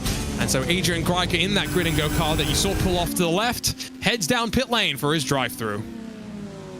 And he will serve that now. He'll be trying to avoid many more incidents, but I mean, with 9 hours and 21 minutes to go, safe to say that the team may be facing a couple of difficult conversations with race control towards the end of the race. Koita in the pit lane, of course, as we expected to see him, should drop behind that Drago Racing entry. We'll see where he comes out among Ushko Anders, Mitchell de Jong here. Could be a really interesting crossover point, but he leaves his 2 teammates to get away towards the front of the field and get themselves maybe ever closer to that Marla Racing team car. So 25 seconds or so. That is the margin with 9 hours and 20 minutes to go. Still waiting for some stragglers towards the tail end of the field to flip their tires back onto the slicks. But for the most part, at this point, inside of the top 20, everyone has made a return to pit lane or made the correct call initially. If you want to follow along, by the way, with live timing and scoring, head to timing3.racespot.online. You'll be able to try and follow along with all 50 or so of the starters. Now down, of course, to just over 40 out there and running. Dara and myself will be here for another 20 minutes before we hand over in the commentary booth. It's been an exciting 2 and a bit hours so far, hasn't it, Dara? It really has been engaging. I mean, we haven't really known where to look around the strategy, around the strategy and around some of the moves we see. The weather has really impacted this race. We've seen difficulties over the top of Skyline, as we would expect, but still the battles at the front of the race still somewhat compact, still intriguing. Marla leading, but that gap coming down over the last hour and a half or so.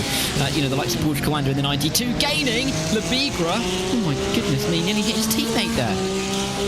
Got to be a little bit careful here.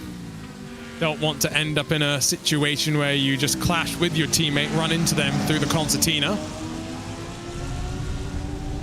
But the lapped car under no obligation to pull out of the way. Don't forget, blue flags on iRacing are a bit more informational than anything. However, I've always kind of said you race others how you want to be raced, and so drivers have long memories in the world of both the real world and in the world of iRacing, and so if you are good in terms of traffic, you will, for the most part, tend to have it reciprocated back towards you. And indeed, pulling out of the way, that's Dmitry Domenko in the Grid and Go 003 that allows the teammates to slide on through. So let's break down the race as it stands right now then. A bit of an in-race update from this 2025 iRacing Bathurst 12 hours presented by Ready, Set, Sim. It is still Marla Racing Team that lead. They started in 15th, and it's been bold strategy calls all the way through that have seen Phil Denez rise his way to the front of the field. An impressive drive, yes, but the job is not done, and they've got to keep a BMW that may be unfavored in BOP at the front with more rain on the horizon. The Predators hunting down the BMW up front, though. It's Team Redline, Gustavo Ariel, Florian Labigra, second and third respectively, as they try to defend the team's win from last year at this very event.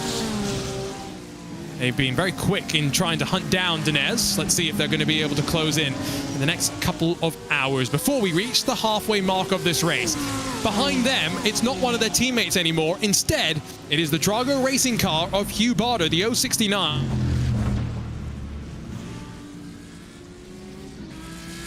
On the pole position.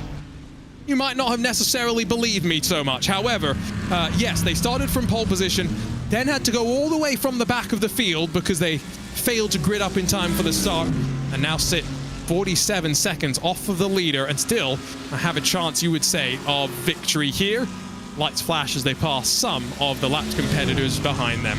Then fifth for Mitchell de Jong in the Porsche Coanda number 92. They've done one pit stop less than the majority of the field by going long in the previous hour of the race and making sure they didn't need to come back down to pit lane to get rid of wet tires that had no place on a drying track. A great call for a team that had numbers at the start, but one by one, teammates have been dropped from the top 10. Rest of the top 10. Redline in 6th with Sam Coited. Apex Racing in 7th. Luca Keita's made a couple of amazing moves. Contender for driver of the day and maybe move of the year as well. Over the top at McPhillamy Park, around the outside in the dam.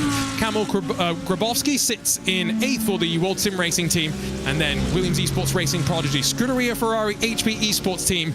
Top 10 as they stand right now. And the top 10 covered by almost a full lap, Darrow. Yeah, really has been impressive to see how, particularly the leading three, have been able to work their way towards the front. Of course, Hubati getting himself into that conversation somewhat has been gaining on Phil Dinez and actually the 72 and the 71 in the last hour or so. But Dinez, Ariel Labigra have been in since the start of the race, been ultra consistent and have been really impressive with how they've gone about their business, stretching the field out. Now only the 11 cars on the lead lap. Charlie Collins now a lap down. And this Heisinfeld car, who were running so well in the early stage, has started last up towards the top 30, have just not had the best of hours or so. And Sendkowski is just struggling to get his way to the end of the stint at the moment. Yeah, it was a great start, let's not forget. But yeah, the pit stop incident put them on the back foot. They have not got a meatball, though. There's a couple of cars that do. The second Sheza machine, the 19, is going to have to return to pit lane. Daniel Ola's behind the wheel of that car. And then I think this is the other one, Sven Haase. Not sure if that's the left side wheels into the grass. What I know for sure is it's hard into the wall on the right side of the track, running towards the chase. And you can see the way the suspension was bouncing as well. They're clearly not all right. And the 001 back on pit lane. Yeah, not good for Grid and Go. They have just been struggling a touch today. I mean, their highest running car is, of course, in P14 at the moment with Domenko behind the wheel, and they've got another car just the lap down, but then you've got to look back to Lombardi, who's 5 laps down to find their third car in this race. They have struggled a touch, and Angelo Michel, my word, he hit the corner of that curb there, and that's what made the contact so significant. I mean, that car is ruined as well. I mean, if there was any questions about it, no. Oh, and then that's the Falcon car that's gone around as well. That's Jonas Vanner behind the wheel. I mean, that's why I love that corner. It's so committed, and in the dry, it's not one that you're too scared about, but I think in the wet, it's a whole different kettle of fish. Yeah, it really is a difficult part of the circuit to run your way through. I don't think there's many cars, if any at all, that haven't at least gone a little bit wide up at the top of Skyline, as we see the two red lines will work their way through this very part of the circuit. Should be able to nail it. It's getting a little bit easier in the dry conditions. Oh, Daniel Ola was going, well, quite crazy, really, down in towards the chase, the number 19, struggling. And we are starting to see a little bit more of a carousel of little incidents, aren't we, at the moment? Tends to happen, I think, as maybe focus slips a little bit. Some of these drivers, again, have been in since the start of the race. They didn't want to leave, or rather put in a driver to deal with the transition. Instead, you tend to want to leave a driver in through the course of a change in weather. It's just interesting that while some teams have left the driver in, of course, Josh Rogers jumps out of that Porsche Coanda 92 and hands the wheel the keys however you will, off to Mitchell de Jong. So there's some teams that clearly feel like it's not worth the risk of forcing a driver into doing another stint when you could potentially instead just ensure that you manage your driver stress just that little bit more. Of course, Porsche Coanda have the benefit of all their drivers being in one facility for the most part. So from the hub in Gronau, they'll be able to kind of figure out when everyone needs a break. But Dara, it's a little bit different for you and me, for example. You're on one side of the pond. I'm over here on the west coast of the US. It is, and I'm sure it's probably a lot nicer over there right now in terms of the weather than it is over here. The sun is shining, but it's not warm, and I wouldn't mind a nice week over there. It's a little bit like it is here at Bathurst, a little bit warmer than it is where I am, a little bit sunnier, but it has been a little bit rainy, more of a British summer than an Australian summer today, and it's going to be interesting to see how the weather impacts the rest of the race. I was going to mention as well, you were talking about handing over the keys, handing over the wheel. One thing I thought about randomly, as Christensen goes wide and the Door Esports car hits the door into the right-hand side of the cutting, I was going to say that with, passing over the keys, I'd love if there was almost like every team has a little key set that they have, almost notionally, where they add a little bit, and add a little key fob for each race they win. I think it'd be quite a nice token. I see what you're saying. I like it. Of course, VCO Grand Slams, so iRacing, yes. Daytona 24, Sebring 12, Watkins Glen 6. That's Julian Sunnen's number 18 Porsche Coanda that's been used as the test bed, smoking in pit lane. But also Petit Le Mans, there's 4 special events where we do have actual trophies for our top split winners. But yeah, I like that idea of having little collectibles and mementos that you'll be able to commemorate your wins with, right? At the end of the day, there's all sorts of unique things that you want to try and remember from the race. There's been some paint schemes in the past. It's going back a few years now, but I just think about the Biela Racing team. They used to, for every special event, they tailor their paint scheme. So when we come to Bathurst, for example, they put kangaroos on their car. When we'd be at Petit Le Mans for the 10-hour race there, Atlanta's known as the Peach State. They put peaches on their car. So, little things like that, which are nice to see. Yeah, and it's always nice when the teams go that little extra mile. Whoa. Oh, my word, it's the 15. Hello. That's, it's dramatic. It's not necessarily the right racing line. I don't really know how they've managed to do that. Maybe a little bit too much pressure on the brakes there, and the rear end said absolutely not. But yeah, they've gone around towards the middle of the pack. To pick up your point, actually, I do think it's a nice little, not necessarily a token from the teams, but a good effort, really, that they can change up the liveries a little bit and give us something to look at least if the races get a little bit slightly duller in the middle phases. Speaking of, I think that's where we sit right now, and that is a sorry sight. Car that was up in the top 10 that's now lost its rear wing, at least the part that generates the downforce. James Baumy's going to have his moment at the top of the hill in the Altitude Esports car, and is that going to be what involves the World Sim Racing Mercedes? Baumy gets out of the way by backing up out of trouble, but that doesn't explain what happened to Kamil Grabowski and his now missing rear wing. Again, there's no downforce being generated, at least that I can assume. No, it looks a little bit more like a road car as well, doesn't it, than it would a race car, but they're going to have to deal with the slight damage. Of course, maybe a little bit more cosmetic than it is actually impacting the car, and I think for the team, at least, they'll be hoping that that is the case. Won't stop them on the straights, at least, and it'll give them a nice little bit more, if indeed the rear wing has fallen off, then they give them a little bit more pace down the straight, but that's not necessarily going to help when you have so many technical corners coming up over the top of the mountain.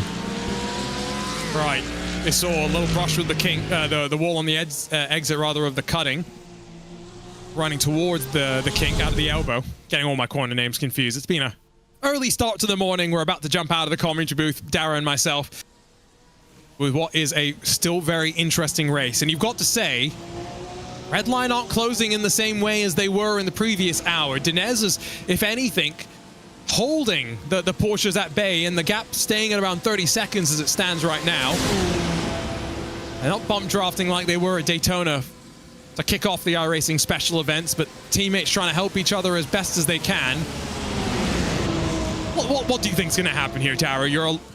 We're a long way removed from the checkered flag. You're not going to be here with me in the commentary booth, unfortunately. It's going to be me and you and O'Leary at the end of this race. But what's your prediction? Who wins this race? Because we're going to figure out if you were right or not. Well, I'm just going to quickly pick up on the fact that you say that being with you and O'Leary is unfortunate. I'll just note that very quickly. Very. But if I've got my crystal ball out, I think we have seen Phil Denez on the dry tyre. Yes, he had the tyre differential at the start of the race, but he's got it now, in comparison to the two red lines, be a little bit faster than Aero and La Viga. That won't necessarily transfer when Phil gets out of the car, but I think there's every faith that we can have the market will be competitive all the way through this race. The onus really is on Redline to get themselves back towards the front. Of course, the rain that we're going to be likely to be seeing the next 3 hours, or in about 3 hours' time, I should say, or so, is going to have a big impact into the race. You know, the strategy decisions there could change everything that we've got so far. The reason we've got, you know, only 9 cars in the lead lap are because of the strategy choices that have taken place in this race so far. So I think it's difficult to call. I would back Marla because it would be fantastic to see them to the top. But Redline, they have 3 cars up there. It'd probably be a safer bet to go with them, but I'll stick with Marla. I will. You know as well that you want to see something different than last year. I think that's part of it, right? Redline swept the podium last year, and there's still that threat that they could again. So there's the emotional pull of wanting to see a different winner. There's also, I think, in some ways, for Marla, as you can see last lap times on the left side of the screen, I think for Marla, there's a bit more incentive in this race in particular for that outfit. It is officially, as we watch now, the Falcon Sim Racing car. Jonas Ruten's lost the front end. He was running up in 18th, so was running relatively high. Second best of the Falcon cars. It is an important day for Marla. As I mentioned, it's officially 5 years. 5 years that we've seen Marla in this sim racing world. Their very first outing in the virtual world was in the 2020 iRacing Bathurst 12 Hours. Actually, before I was even commentating with RaceSpot TV. It was that long ago. But that car was run by Williams Esports, of course. Marla has been partnered with both Williams and BS Plus over the years. It's just great to see such an established company, especially in the world of racing. Marla doing, you know, quite a lot behind the scenes with things like hybrid units and whatnot for various race cars. It's so cool to see their support of our little niche of esports and to continue being a supporter of continuing to help us grow. That's going to be a look up the inside. Fight for 16th position, and Augustin Canapino slides off into the grass as he overcommits under the brakes. They're not going to make that move in the end, and the 5 will have to find another way through and depositing all sorts of gravel and debris onto the circuit with Will as well. So not the best line, but trying to get himself into the top 16. I'm sure he will have another go here. And I mean, you mentioned, you talked about the niche of sim racing. It's really great to see it becoming less of a niche, isn't it? And teams like Marla being involved as they have been for some time, almost being a bit of a trailblazer in that aspect of getting more motorsport companies into the sim racing world, showing what can happen over here in the virtual Bathurst and the virtual Daytona. Everywhere that we do go, it's absolutely fantastic. And to have Denez leading the race in that Marla car really does cap off what could be a perfect 5-year anniversary. Still, though, it's still 3/4 of the race to go. Very early doors to say that, though. I mean, given that, where's the next best BMW? The answer to that, it was a rhetorical question. The answer to that question is in pit lane, because the other 2 cars, the other 2 BMWs were also run by BS Competition, and they've effectively retired from the race. So they are the only BMW left. If they get a podium, I think they will be thrilled with the result. If they win, oh my days, cue the celebration at Marla and BS Competition. Might not hear the end of it as well. 3 minutes to go until we'll hand over in this commentary booth to Ron Mouse to Brad Dalton. What surprises have you had, Dara? Because I think, you know, I've said it before, but when we see Josh Rogers making a couple of mistakes and running off the track, when we see some of these drivers at this level slip up, it makes me feel a little bit better that I'm not as capable as them. But what has shocked you in terms of what we've seen in this opening 3 hours as attrition has definitely started to play its part? been a lot, hasn't there? A lot has gone on in the opening 3 hours. Of course, we saw Drago Racing take pole. Kubathi was fastest, all in the practice session as well. That's one of the Porsche cars off the road. Who is that? Is that the 21? It very well could be. But as they run their way, it is the 21 coming through. Surprises, Drago, of course, dropping down the order, coming through the field, back up to P4. They effectively started last in the pit lane. Incredible to see the progress that Kubathi has made. Marla, of course, coming from 15th to 1st in the opening 20 minutes and pulling away at the front has been a very pleasant surprise indeed. I think we're also being surprised to see almost the pace at the front of the field. The fact that we only have 9 cars on the lead lap after 3 hours is quite significant, I think. And the ability of some of the leaders in this race to keep themselves towards the front, and the ability to avoid mistakes like that from Samuel Ward. And that, unfortunately, I think is going to drop them out of the top 20. And I saw that one of Sam Ward's teammates, I think Kalen Chin, his family wanted to see him race. Unfortunately, might have to be slightly delayed there. Continue just to watch a bit of a carousel of moments at the top of the track. Oh, that's a second moment for Marrero in about the last 30 minutes. And behind him, here comes the Apex Racing Team machine as well. I believe that's the one that's got Gar Valero behind the wheel, not the one with Luca Kita up inside of the top 10. But yeah, before we hand things off in the broadcast booth, Dara, and we'll watch Gar Valero's incident as well. Lead's grown. Marla Racing are pulling the advantage on Team Redline in these dry conditions. The dry tyres working well on the number 10. They weren't as quick in the wet conditions on the wet tyre, but Phil Denez has just got this nailed down. He's got the lines to a fine T. He's looking like, you know, with all things going as they are, like he'll hand off to his teammate in the lead of the race, and with quite a comfortable lead as well. There's only 3 other cars within a minute of them right now. Incredible to see the progress that they've been able to make throughout this opening 3 hours. Manfredotti, that's not the line, is it? That's Scuderia Ferrari, who had climbed up into the top 10. Now dropping down, no meatball for them, so maybe they'll minimize the damage, but officially coming up now on 3 hours complete in the iRacing Bathurst 12 hours presented by Ready Set Sim. Ready Set Rain, more like to kick things off, and what a start it was. Marla Racing are on top. They had the bold call, not once but twice, that slicks were the right choice, and Phil Denez has done a sterling job. He'll hand off to Reina Talvar in a couple of moments' time when he heads down to pit lane, but for tall and small, Arjuna Kenkipati, Dara Thauer, I'll be back in the broadcast booth slightly later on. For now, it's time to hand you off to Ron Mouse and to Brad Dalton. Thank you very much, Arjuna. Hello, everybody tuning into this broadcast on the iRacing Esports Network of the 2025 iRacing Bathurst 12 Hour. It's been a brilliant day of racing action up to this point. Some risky strategy calls, some brilliant racing action, and the rain playing a huge factor in the first ever running of this iRacing special event with rain in the picture. Myself, Ron Mons, and Brad Dalton going to be with you on this broadcast for the next 3 hours. Brad, we've been tuning into this broadcast ever since the drop of the green flag. It has been a brilliant and a hectic race up to this point, but we now find ourselves in a transitional spot in time. The rain, not really a factor. The sun peeking out through the sky, and this track slowly but surely starting to dry out. Yeah, good morning, good afternoon, good evening, everyone. There's not a lot of things that will get me out of bed at 7 a.m. on a Saturday, but if you tell me the 12 hours of Bathurst is on, well, I can get up at 7 a.m. on a Saturday, watch it, commentate it, and enjoy the competitive GT3 racing here. Drago Polsitter's missing the start in the beginning, kind of just set off the bell for what was the first 3 hours of action. We're going to see how the next few hours go.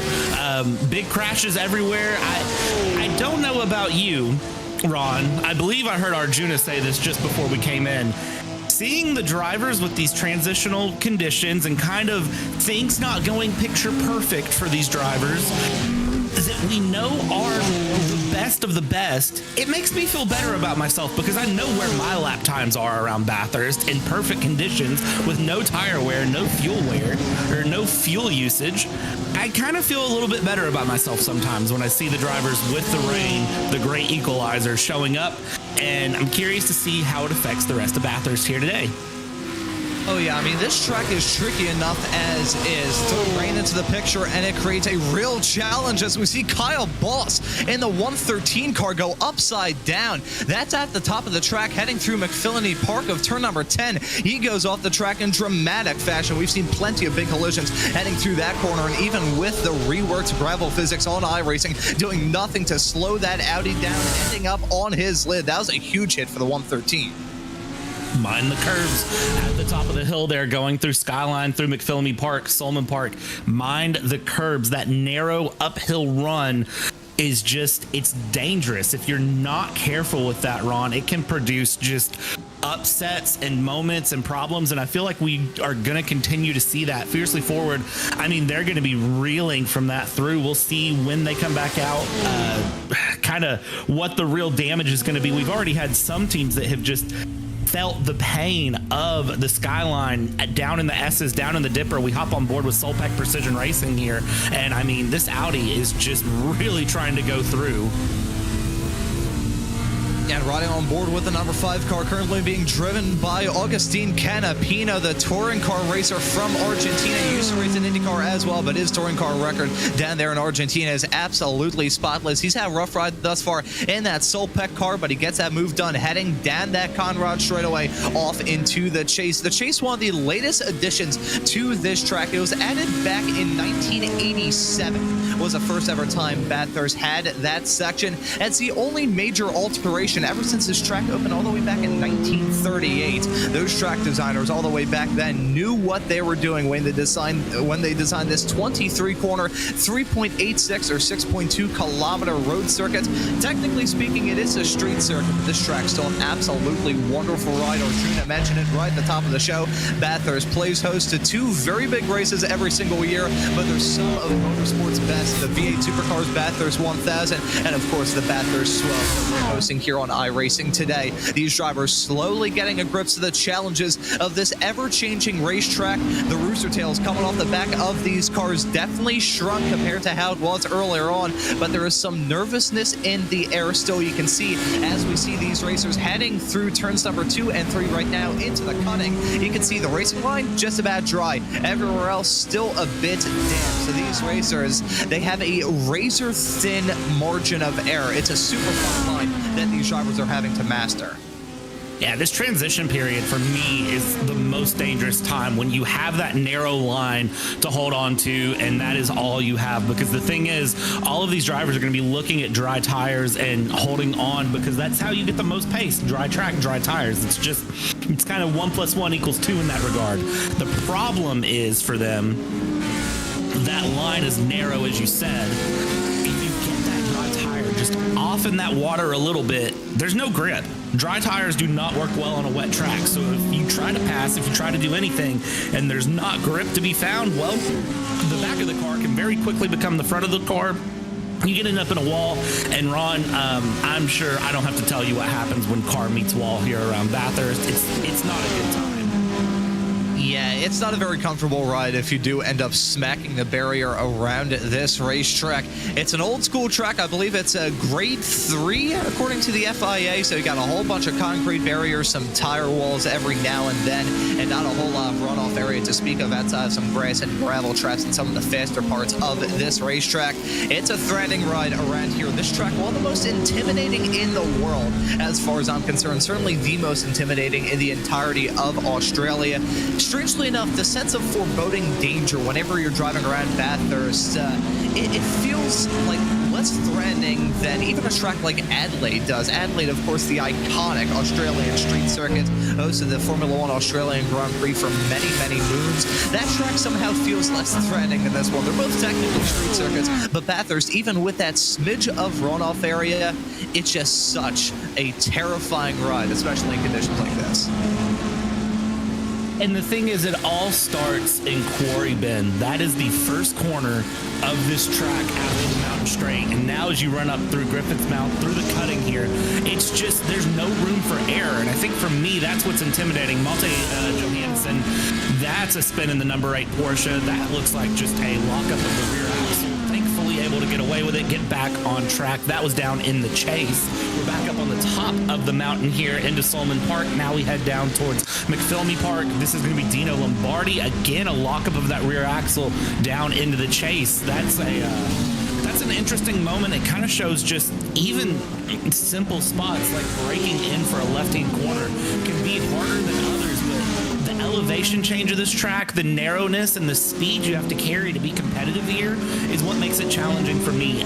I'm not going to admit to the hundreds and hundreds and hundreds of hours that I have spent trying to have a good lap time here and just immediately bending the car up the hill, down through Forest Elbow, on the cutting. I mean, there's so many moments that the car is never comfortable for me. And maybe that's a me issue more than it is anything, but the car never truly feels comfortable. You have uphill, you have downhill, you have curves, you have walls side by side. There's not a good position where you ever really get to rest on this track. I gotta say, honestly, Brad, I can echo your experience trying to drive around here as quickly as you possibly can. I mentioned a few moments ago, it's a really challenging ride around here, and with 23 corners, it's hard to piece that perfect lap together. And if you pick a really tricky car, it is a super tough experience. I think the hardest time I have ever had in my entire time on iRacing was driving the Dallara IR01 around this track and trying to set a really good lap time. That experience was about as difficult as like trying to pick up a cruise ship with some raggedy old shoelaces. It is a really tough ask to piece together a perfect lap around here. However, these drivers looking to piece together as perfect of a lap as they can. As this race continues to develop, the track is still drying. There's a bit of spray every now and then when these cars dip a wheel off into the damper parts of the track. However, it has been a brilliant race up to this point. The Male team, the number 10, still leading it at the moment. The Red Line team, number 72, and the number 71 Red Line team rounding out your podium as it stands at the moment in second and third. Your pole sitters, the Drago Racing 069 car currently sliding fourth, with the number 92 Porsche rounding out your top five as it stands at the present moment. As we take a look at a battle forming just barely inside the top 10 involving the Apex Racing team number 99 car right in the midst of a 4-car pack. Yeah, I think what's been interesting for me watching this race since the beginning, one, Mall Racing team with a 31-second lead. At one point, I remember that lead being over 60 seconds, up 14 places there on the day. But what's really been interesting for me is kind of the pockets of racing that we've seen come through. It's been groups of 3 or 4 cars that are finding similar pace together as they go through. And look at this, side by side, we run down the Conrad Straight. We're going to head down into the chase here through the kink, and they do settle it in single file. That's the safe option here. That's the very, very smart and safe option going into the chase. Get back single file here. I don't know that I'd go side by side again with the track not drying. I'm not sure if more rain is expected either, but if more rain is expected, teams kind of have to factor that in. Pit stop strategy at this point with 3 hours down, I mean, it's going to be very all over the place. I would say we're not too far from pit stop round 3 beginning, so drivers have to kind of be thinking of that as they go through too. You know, what's the weather going to be? What are things going to be like moving through here on this race? Do we need to think about, are we going to have to transition tires again? So should we move stints around where they need to be? How are we going to pass cars? Because look at this. This is the battle for 8th or 7th place here. Apex Racing Team William Esports Prodigy. Look at that. The pass is done, and that number 1 Porsche is going to get ahead in the P7 for Williams Esports. Parker White heading down that straightaway off into turn number 2. Incredibly bold. He nearly drove off into the grass in that Williams Esports car trying to get the move done on the Apex Audi. Got it done, though, heading down the mountain straightaway, so well done to him to slip his way up into P7. This pack, though, still really intense to take a look at. The Williams Esports Racing Prodigy car and the Apex Racing Team car still covered by practically nothing heading through the top end of the circuit. But you brought up a very good point a couple of moments ago, Brad, talking about the strategy content, which has been a huge factor thus far in this race. And Mally team, the number 10, has made some very bold strategy calls, and it's worked out well for them. Some other teams have cut their way through the field like a hot knife through butter. As a result, some bold strategy calls, and also maybe a little bit of good luck between the drop of the green flag up to this point, where we have 8 hours and 48 minutes still left on the clock of this 12-hour classic. But come time for that next round of pit stops, these drivers have to think about how it's going to time out when the rain comes back again. I believe I heard Arjuna and Dara talking about how the rain was coming up in about 2.5 hours when they said it, and that was probably about 45-ish minutes ago, if my memory serves me correctly. So we're getting to the point where these drivers do have to think about that rain coming up. If you find yourself pitting in the not too far off future for your next round of pit stops, then running out through that stint, and then coming in about 5 laps before the monsoon rain conditions approach the track yet again, you're going to find yourself really getting the short end of the stick. So these drivers not only having to manage the race and manage battles and manage this ever-changing racetrack, they're also going to have to manage the strategy call. Thankfully, a lot of these teams have those number crunchers behind the scenes trying to work out the math and figure out when they should come into the pits, when they should probably hold off on that run through a pit lane. But either way, these drivers at this present moment have a lot on their minds. Even though we're kind of in that midsection of the race where these drivers are starting to take it a little bit easier, it's still a lot that's riding on these drivers' minds. Yeah, and that's going to continue to be on their minds, and that's where you lean on your team, you lean on your teammates, because again, Bathurst, look at this as we run up the hill here on board with the number 99 Apex Racing Team Audi. You don't have time to really do the math or the calculations yourself. Some drivers are going to have, you know, a little bit of mental capacity to do that through, but you really have to focus in and out, lap after lap, apex to apex, and just keep pushing through and really lean on your teams. This is one of those events where leaning on your team is going to be the most important. As we see in front, Parker White there was very offline heading up towards Skyline and the S's, throwing up a lot of spray. And now down the hill, this is the point where you have to be precise through. I love Bathurst, and I can never not enjoy an onboard lap of this track, but keeping the weather in, keeping the calculations of when do I stop, what do I do, how do I move this forward, that is something that you really need to lean on the team for. They're going to be the ones who can kind of know best, because the drivers, again, all that mental muscle needs to go into keeping the car together. It's just easier that way, I find. But, you know, race car drivers are race car drivers. Sometimes they don't listen to the team. Sometimes the team is going to say you need to pit now, and the driver's going to say, well, I can go 5 more laps. I can go 10 more laps. I can go 5 more minutes. And they may not see that big picture. So it's kind of a give and take skill that they have to learn there. I'll give you a nice little story, Brad, talking about the occasional thoughts that go through a driver's minds as we see Parker White running wide out of Murray's corner of turn number 23. He's been really risking it in that number 1 Williams Porsche.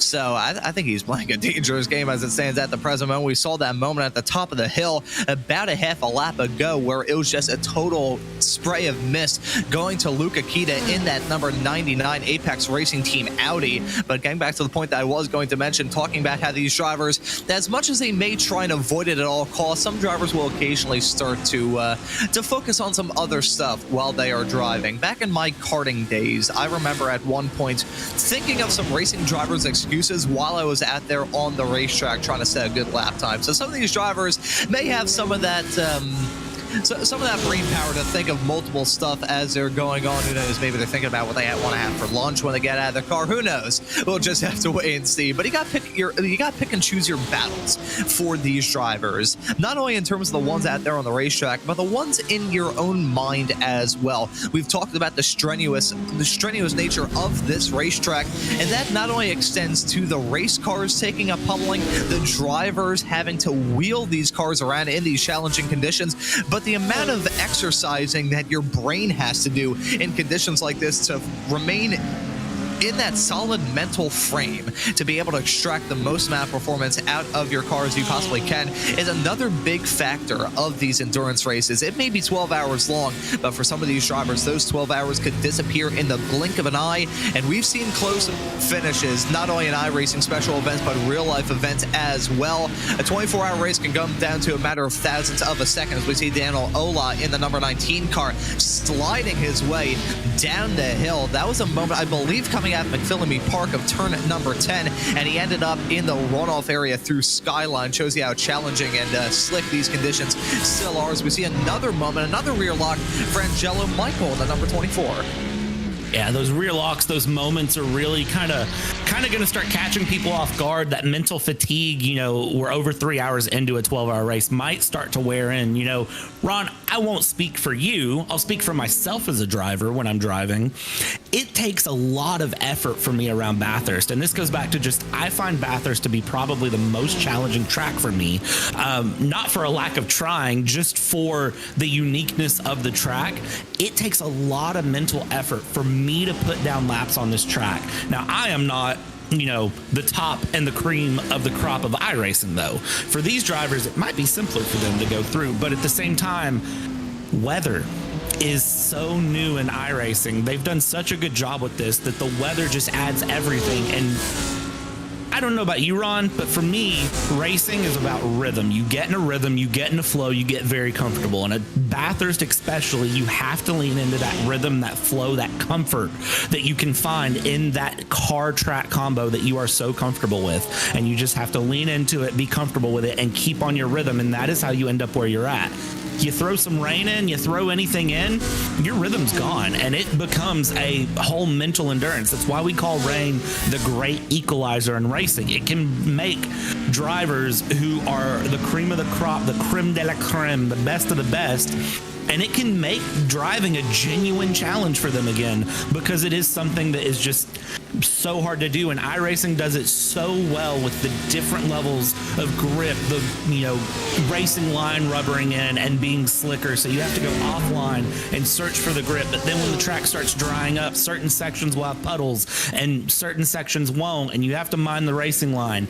Every lap at that point is a big check-in of you just making sure that you're trying to stay in the flow, stay in the rhythm, stay comfortable. And at some point, you can only do that for so long, Ron, before you have to start thinking of driver quotes. You have to start thinking about something else. And those little split moments are what we're seeing catch drivers out and cause those spins up in Skyline, cause drivers to lock up the rear axle into the chase. We're starting to really see that effect come in, Ron. And the fact that we're 3 hours into 12 hours, almost 3.5 into 12, I have a feeling the longer we go into this, the more difficult that's going to be, especially we know more rain is coming in an hour or so. Yeah, you mentioned a very good point, talking about the rhythm that these drivers have to find themselves in to extract the most amount of performance that they can.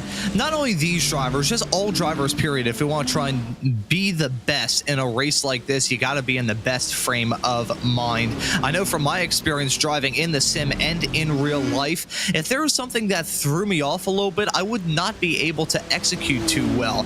I used to do autocross with the SCCA. Used to run in the karts there, and back in 2021 I was going out to the SCCA Solo Nationals out in Lincoln, Nebraska, the Super Bowl of autocross here in the US, and on a test and tune run, I had the tie rods on my kart completely blow out on me going 70 miles an hour, and I came to a stop at about 90 feet. That threw me out for a loop for the entirety of that weekend, and I wasn't able to get back into that good frame of mind as a result of it. These drivers having the rain, I mean, they probably thought, okay, yeah, rain is very much so a possibility, considering some of the rainy conditions that we saw at the Daytona 24 about a month ago at this point here on the iRacing Esports Network. These drivers had to have thought, yeah, the rain is very much so a possibility of something that can affect this race. But going into an event like this, as much as you may prepare for all probabilities, when it comes to rain racing, there's only so much that you can think of before you take that green flag, because anything can happen in a 12-hour-long race. You can have a meteorite strike down. I mean, just look at Bathurst in real life and some of the crazy stuff that's happened here over the years. There's been kangaroos going across the track. I think for the Bathurst 1000, one year a tree fell down coming out of Forest Elbow right here on the racetrack. One of those trees fell down on the track, completely blocked it out, brought out a red flag. There's a lot that can happen in these races. So as much as these drivers may try and think of every single possibility of what can go down, there's only so much space that a driver has in their mind to think of these eventualities and probabilities of stuff happening. You know, Ron, you mentioned SCCA and real life racing and kind of, getting thrown off the rhythm. If you think about even drivers starting their weekends, we all like to watch real life motorsports, right? Like all of us are here watching virtual cars, but we're all fans of real life racing. Kind of by proxy, it kind of defaults itself together. Your favorite driver, your favorite sports team, your favorite anything, they all have a very, very dedicated, sort of superstitious style to how they start weekends, how they start race days, how they start events. If you think about Formula One is the one that comes to mind for me. Every one of those drivers have a very, very default setup. They have, the set thing they eat, the set time they wake up, their set workout in the morning, the set music they listen to, with their set of headphones. If something throws that rhythm off, it throws a race off. We have seen top-tier drivers be completely thrown off of their rhythm, thrown off of what should be the best weekend ever for them because of moments like that. It's crazy to see real-life racing, how it affects it. And you see it carry over in sim racing. These drivers have become the best of the best, the cream of the crop, the top of the top, because they can get into that rhythm, that flow. They have those dedicated routines. So when they set up for events like this, they're prepped. Oh, there's the 99 Apex Racing Team, big lock up there, going into the chase, and I believe hit another car as well. But no, I'm not sure if he took someone with him. Yeah, I think he took the one Williams Esports Porsche with them, and Parker White going to make that call to come down pit lane. There we go, the number one Williams Esports Porsche going off the track through the chase, and that's going to spur his call to come into the pits. Parker White, as it stands at the moment, the last car still in the lead lap, and look at that. Oh yeah, contact. Actually, I wonder if there was actually contact being made. Augustine Canapino in the midst of all that in the number 5 Solpec car. That had to have been absolutely terrifying from his perspective. Just seeing that number 99 Apex Racing Team Audi come in like an Axis-sent missile. Let's take a look at, you can see him get squirrely, and oh yeah, there was contact being made. Not as bad of contact as there probably could have been in a moment like that. However, contact being made, I think that could have been part of the reason why we saw Parker White in that number 1 Williams Esports Porsche make that decision to come down pit lane.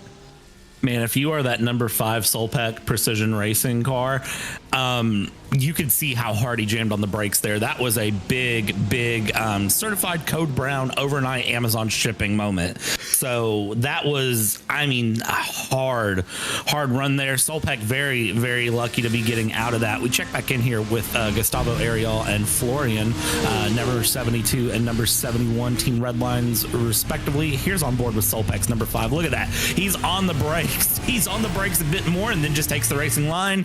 Just nothing happened. Just do. On we go. The best way I can describe having a moment like that is like being in school and just seeing a random fight going down the hallway and then just walking around like nothing was going on. Now, I went to some shady schools, so maybe that's just an experience that I alone share on this broadcast, but that's how it feels whenever you see something like that. It's like, oh, here's a glorified round of bowling heading down into the chase. Anyways, let's go through this next corner here. So that's that number 5 Solpec car has been the center of attention all throughout this race, and this is going to be a terrifying perspective looking from the back of that car of Augustine Canapino. Heading into the chase right now, you can hear him lifting, trying to let those two cars by, and I think what got that number 99 Apex Racing Team car loose a little bit was the fact he was braking right as he was in the spray and the mist coming off of that number 5 car. That catches some drivers out. It certainly caught me out of my time driving in the rain on iRacing. I think that may have been what spoke that. Really nothing that Canapino could have done to avoid that, but either way, a terrifying moment for the 1 in the 99 cars. For sure, 1 in 99. Just wow, that was a moment. It's one of those things, again, the rain is the great equalizer, and you get little moments like that where you just don't expect the car to behave the way it does, and then when it does, you kind of you can't react to that, because that's one of those things that you can't practice for. You can't practice for trying to get around a lap traffic car while battling for position, and then the car snapping around to the rear. You kind of have to react in the moment. We see the headlights flashing there for Gustavo Ariel, trying to signal to the Ferrari ahead, kind of just, hey, I'm here, please watch out, let me through here while while we have a nice position, it does look like there's going to be a little bit of a lift there from that Ferrari car that is going to let things through as we continue on down and around, slot back into position, follow on up the hill. I mean, that is a good decision there to play it safe, survive, live to fight another day. And yeah, I mean, in moments like that, that's stuff that you can't practice for, Ron. Those are things that you kind of learn on track in the moment, that you either survive and you do the right thing and you know for later, or you get a little lucky and you learn for later, like, okay, I got lucky with that, but don't do that. And then sometimes the car just kind of goes around and you're just a passenger. That's the thing when it comes to a race like this. These drivers will eventually learn. Once you get struck by a falling anvil the first time, you'll know to carry around that industrial strength umbrella after that. So these drivers looking to avoid those moments at all costs, but around a track like this, especially in this tight, twisty section at the top end of the circuit, through the Dipper skyline into Forest Elbow, that entire section, you can really tell that it is technically a street circuit here at Mount Panorama. And I think we've already seen it thus far in this race. Some track blocker incidents or some near track blocker incidents heading through that section. No real room to go. Even hang down the Conrad straightaway. As much as you've got some grass, considering that grass is probably soaked with rain still, despite the fact we haven't seen a drop of rain fall down on the circuit in about an hour and a half. You still don't want to run through the grass electively, because that is a recipe for a code brown moment if ever you see one. So trying to avoid those incidents. It's said a lot in motorsports commentary, but the saying to finish first you have to finish really rings true when it comes to these endurance races. Truer words can't be spoken, though. That's the thing. And, we kind of say that sometimes just to, remind drivers you don't win it on the first lap, you don't win it into turn one, et cetera, et cetera. But at the same time, it's so true when you think about the fact that sometimes you just have to be there in the end. And as of right now, that is really the goal. You just have to be there in the end. As we continue this run through, there's not a lot that can be said beyond just get there, get to the end. Sometimes, and again, maybe this is a me thing, Ron, you can correct me if I'm wrong. Sometimes just the fact that you finished an event like this, regardless of your skill level, regardless of, who you're racing, sometimes just the fact that you have finished this event, you've endured the 12 hours of chaos, you've made it through the rain, you've made it through the dry, you've made it through those transition periods, you've had the sketchy moments, you've survived the big wrecks. Sometimes that satisfaction is just as good as if you had finished first. It's so nice to be there in the end and say, I survived 12 hours around this track. This probably isn't the first time Top Gear / the Grand Tour has been mentioned on a sim racing broadcast, and certainly won't be the last as long as I'm doing these. But everyone remembers the Top Gear Challenge, in which they put together that BMW and drove in the Brit Car 24 at Silverstone back in, I think, 2007 or 2008. Everyone remembers the scene of when Jeremy Clarkson was behind the wheel of that car and crossed that start-finish line. That car was battered and bruised. It had broken down so many times. The splitter was gone. The track marshal probably took it and sold it on eBay. But that car just making it to the checkered flag, despite the fact it was a shell of its former self, you could see the genuine joy and emotion from everyone involved in something like that. Even though they didn't get the result that they probably had in mind because of some poor luck, they were still able to make it to the checkered flag. And when it comes to endurance racing, that achievement of just being there from start to finish can be so important. Everyone thinks about the 24-hour events, 24 hours of Daytona, 24 hours of Le Mans, 24 hours of the Nürburgring, 24 hours of Spa. The list goes on in terms of the endurance races that people think about the most. But despite the fact it's half the length, the Sebring 12 and the Bathurst 12, in my view, are more challenging than races like Daytona and Le Mans. Granted, you're going for half the time, but, as an American, I can attest that Sebring, that's a rough ride. You were driving around a track that's about as patchy as my face when I was 14, and Bathurst isn't any better with those concrete barriers on either side of the racetrack and a foot of wiggle room either way that can just spear you off and give you race-ending damage in the blink of an eye. These 12-hour-long races, to me, are always the most challenging of them all. So these racers looking to try and withstand that challenge. The number 92 car currently running sick, the Porsche Coanda Toyota car has come down pit lane. They were running 5th not terribly long ago. However, they have made that call to come in to the pits. That's going to give P5 to the Team Redline number 70 car. So that's going to give us 3 Redline cars in the top 5. Arjuna and Dara mentioned earlier on the fact that 1 year ago, those Redline cars were victorious and they were stupidly quick all throughout the 2024 iRacing Bathurst 12. At this point, it's still very early doors, and we got about 8.5 hours left to go. But Brad, those Team Redline cars are here to fight. Yeah, Team Redline is a team that I have followed for a very long time through multiple series, through multiple events. And I can tell you right now, everything I know about those drivers in every way, they don't mess around. They show up to win. Again, I say just the fun of finishing is enough for me. Team Redline does not take that stance. They take the stance of, if we're going to show up, we are the best around. Nothing's going to ever bring me down. And they are here to win. They are here to be there in the end, and they want to be battling with each other at the end. There's a big support, a big following for them, and they are going to be pushing lap after lap, time after time. And there's 36 seconds to the lead right now. That is not a comfortable 36 seconds, I'll tell you that. As this race continues, as the weather comes through and around, that gap is going to continue to come down. But I will say that they're going to be looking to have everything wrapped up. It's never guaranteed. Again, you just said it. This 12-hour race is so challenging, more challenging than 24-hour races. I wholeheartedly agree with you in that regard, because one small moment, you have no time to get back. You have no time to recover. You have no runoff area. There's no massive paved tarmac down a backstretch for you to run off on and save the car and bring it to the pits and, change the brakes, change the tires, do whatever. You have a moment, you sneeze coming up the hill, you're going to eat a concrete barrier and it's race over. So for them, that goal of perfection is really what kind of drives Team Redline forward. And they're in a good position, don't get me wrong. Their lap times, they're a few tenths off of that number 10 Mall Racing Team car, but they're still, I would say they're still in contention here as we head towards, under 8.5 hours to go. I think they're going to come into their prime in the back half of the race, realistically, with 4 hours, 3 hours to go. I think that's really where you're going to see Team Redline step things up and start to push a bit more forward.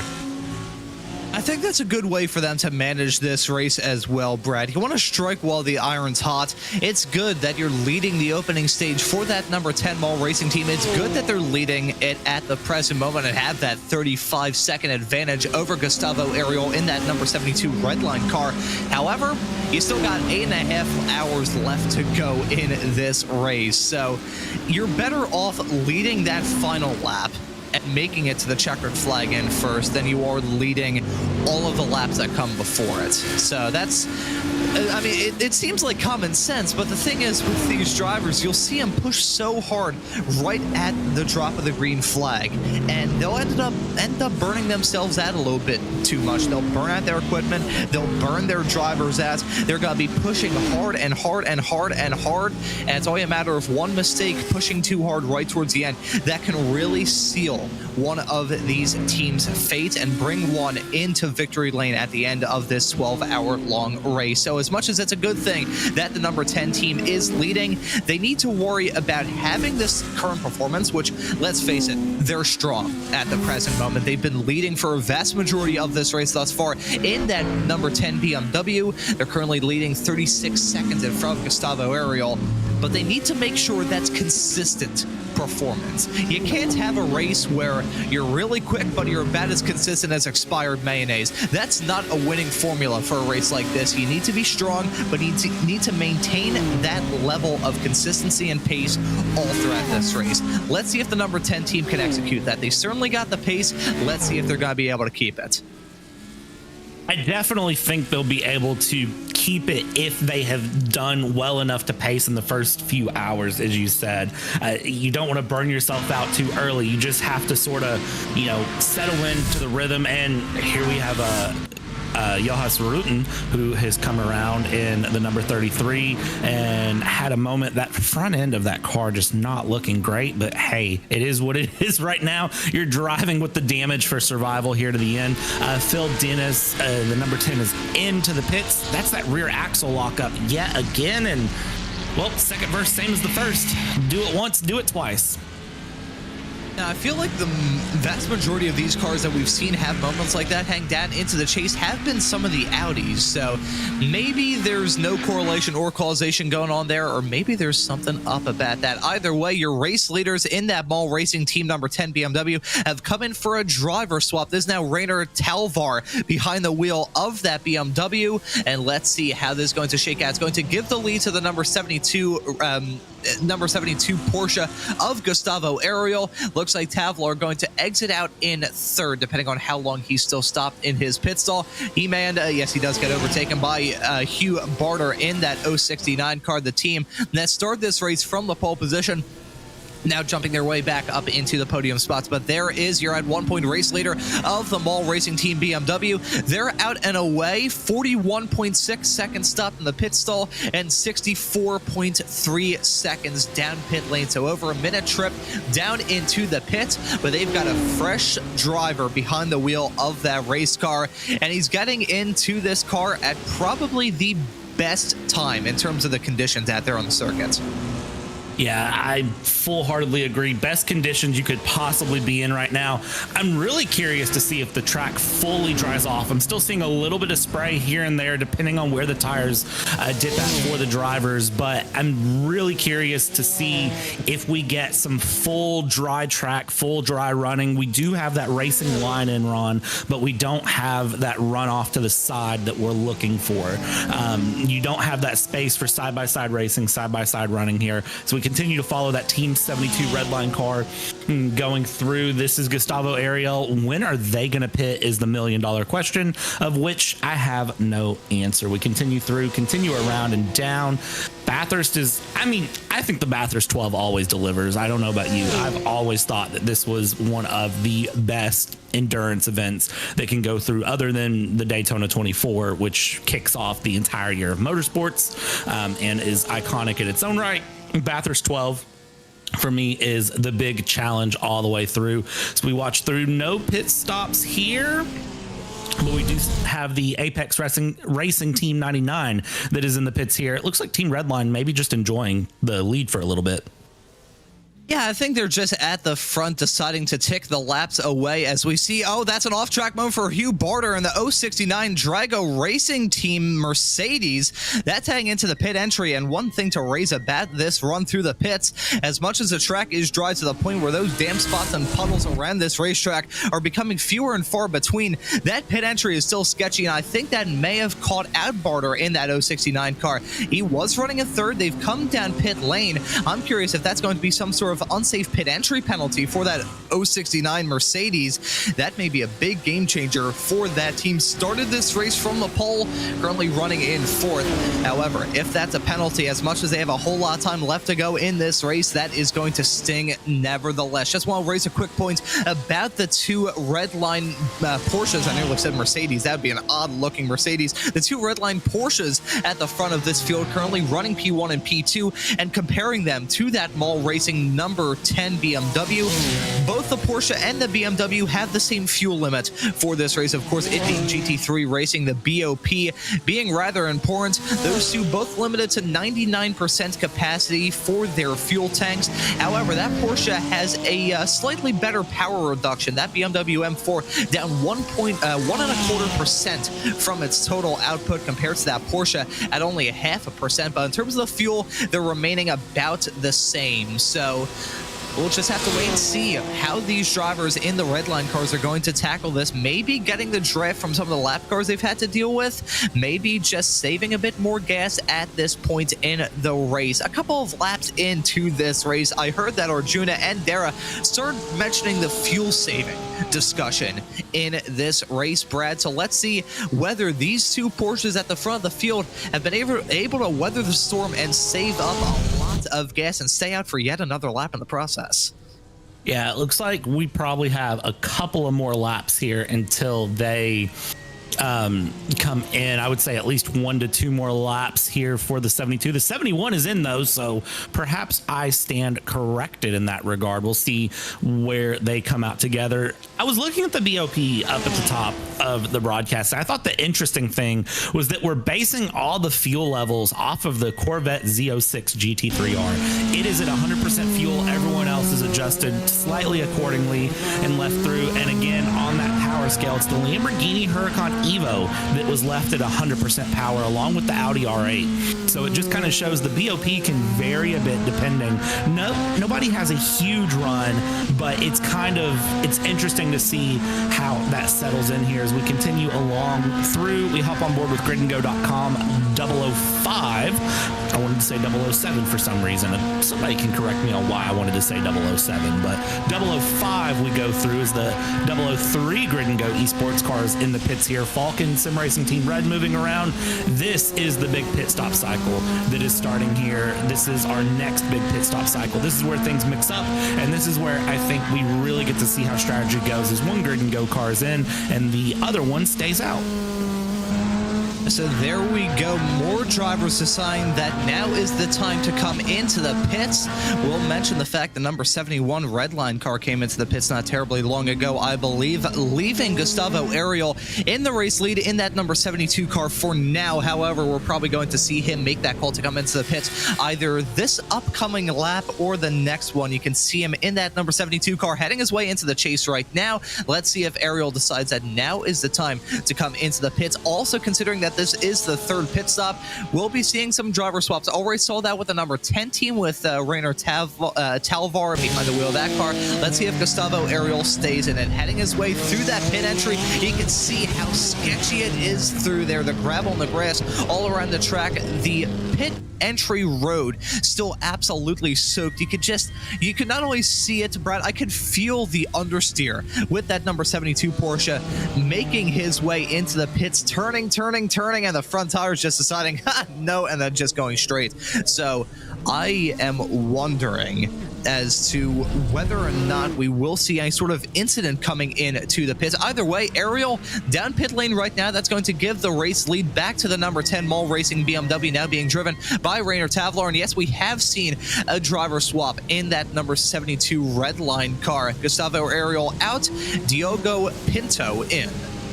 Yeah, Diego Pinto is also a fast driver. So we're going one fast Redline driver to another. No surprise there to see how these two work together as they go.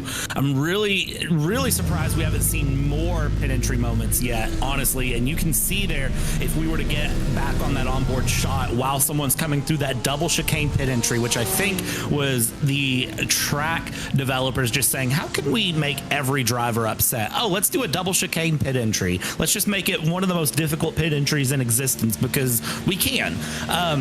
There's been a lot of drivers that have had that understeer moment, as you described it, Ron, that turn, but nothing happens. But also, the drivers are doing their best to straighten those double chicanes out and get that pit entry as straight as possible to save as much time on pit entry as possible.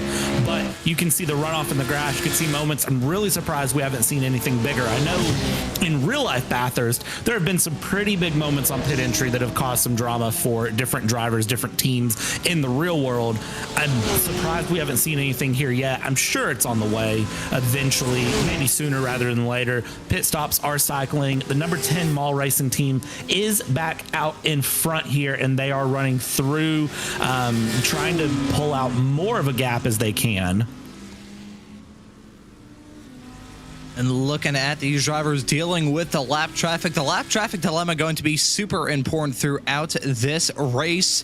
I mean, you got the heavy braking zones, like heading off into the chase, probably the premier overtaking opportunity around this racetrack. But outside that, you've got quarry corner of turn number 2. Seen some drivers go for some moves into the cutting. However, with the tight confines of that track, it feels like you're driving through an alleyway more than anything else. A little bit sketchy, going for some moves into there. Murray's corner of turn number 3, Hell corner of turn number 1. You got some good overtaking opportunities around this racetrack, but with these still damp conditions and these drivers firmly on dry tires, it is a bit sketchy trying to deal with lap traffic. So managing it is going to be super important. We'll note as we're basically out of this third pit cycle in this race, at least for the drivers up to the front, the gaps have seesawed a little bit. The gap between the number 10 Mall Racing BMW that we're following right now still in the race lead.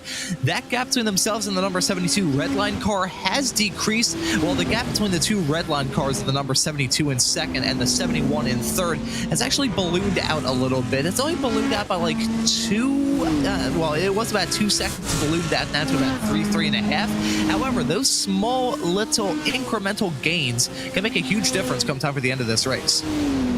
See, here's the thing with Bathurst, too, to remember is that the game of survival is we see that number 10 really pushing. I almost think that was a little bit of a wall scrape there to the outside up at the top of the hill, going towards Skyline now down the S's. That's the number 2 that is facing around backwards at the S's towards the Dipper. That is not the way you should be facing your car there. That was the Altitude Free M Esports 111 Leaf Sebastian that was facing backwards there. I have to imagine that's just a case of get a little bit on the wrong side of the track. Yeah, just a small little excursion for there. Not a whole lot of harm or foul done as a result of it, but still unfortunate nevertheless. Looking at these racers still negotiating this racetrack as best as they possibly can. I think that's the best way to describe how these drivers are tackling this race. You're not attacking it, you're negotiating. As we take a look at Jamie Christensen heading through. That's coming out of McPhillamy Park right at the top of the hill in Skyline. Goes off the track, hits the barrier in a really bad way, and grinds to a halt in that number 20 Audi. Take a look at another moment. This Alejandro Sanchez in the number 99 Apex Racing Team Audi. Spins it heading through Forest Hill, and you can also see the buildup of marbles on the outside of the corner. So not only is the non-racing line completely soaked still, well, I'd say completely soaked, just moderately damp. Take a look at a big impact for Leaf Sebastian and the number 20 Ferrari backing his way out of harm's way, ending up in a runoff area right towards the top end of the circuit. That's got to be a pretty big hit for him. But getting back to the point that I was going to mention, when the rain comes back, we're fairly confident that's going to be a matter of when, not if. These drivers got to find themselves in a real tough spot. You either run on the racing line where the rubber's built up and it's got to feel like you're driving on a slip and slide, or you run outside of the racing line where all the marbles are and it feels like you're running on gravel. That's going to be a fun little debacle that these drivers will find themselves having to deal with. Very happy that I'm in the commentary booth and not behind the wheel of one of these race cars because of that. You and me both, and there's a pit entry moment. That's the number 8 Coanda Porsche, just completely missing the pit entry there, slowing down but not enough and just sent it off. Thankfully not coming back out onto the racing surface and going through. Let's check this out from the outboard. You see the spray hit, and as soon as you get on the brakes, just the whole Porsche wiggles and wiggles and wiggles. Again, thankfully able to get stopped there in that grass. I'm seeing reports of rain within the next 30 minutes. We'll see if we can get confirmation of that, but that's just that's the little rumor mill that I'm seeing floating around. Not sure of the accuracy of that, but you know, the one fun thing too with the iRacing rain is it's never always precise. It's true meteorological in that regard of sometimes there is just a bit of prediction that comes into that as well. It's not always going to be perfect in that regard. What real life teams do, Ron, if you've ever, with real life motorsports, sometimes the best thing they do is they just grab one of their guys, send them 15 minutes up the road and say, hey, when you start getting rained on, you're going to call me or you're going to text me. You're going to let me know that you're getting rained on and what direction it's coming from. And that's how they figure out when rain's showing up. Yeah, I'm going to relay a quote that I said earlier on in the race. Not something that I said over the microphone, however, something I said in our small little broadcasters chat here on RaceSpot TV, making this broadcast possible on the iRacing Esports Network today. iRacing being the peak motorsports simulator, everything is about as close as you can get to real life, including the weather forecast. The weather forecast on iRacing could be about as inaccurate as they are are in real life. So iRacing truly at the top of their game. I say that fully in a humorous way. If anyone's listening to iRacing, don't send someone down here to Philadelphia to whack me. Anyways, looking at the Apex Racing team number 98 car, this is Gale Valero in the number 98 Audi, heading his way off into the corner. I will note, as we've been riding on board with him, I'm looking around the track. The racing line practically bone dry. The outer line, that's I have a couple of puddles here and there in the parts of this track where just about the only cars that run on it are cars that got involved in some sort of accident which led them to that puddle in the first place. This track is definitely getting drier. So we're at the point of the race where these drivers are going to try and set the fastest lap times that they possibly can. I had this stat in my back pocket, and considering that this race is heavily affected by rain, I'm not sure how much I will be able to use this stat, but the GT3 lap record around here was actually set by former V8 supercar and now NASCAR driver Shane Van Gisbergen back in the 2016 running of the Bathurst 12-hour, driving in a McLaren 650S GT3 car, set a 201.567. So that's a lap record around here. With the rain conditions, though, I don't think we're going to be seeing any lap record speed today. Yeah, not at all. No lap records. And also, I'm going to correct myself on the rain. It's in an hour and 15 minutes. Still plenty of time for that track to dry up, for us to see some, competitiveness, see how the drivers handle. This might be the best run of dry running that we get in this race so far. I don't know what the next 8 hours of weather are going to be in total, but I will say this is probably going to be the driest we will see the track through to the end, as it goes around and along and up and down. Gale Valero, I love this onboard shot. And again, I love the onboards here around Bathurst because it shows you just how sort of carefree you have to be, Ron, to survive the laps around here. You really just have to push. You have to just sort of not care if you total the car. There's a little bit of a I don't care sort of that has to go into it. You obviously do care, right? Like, let's not mix this up. Like, we all obviously do care, but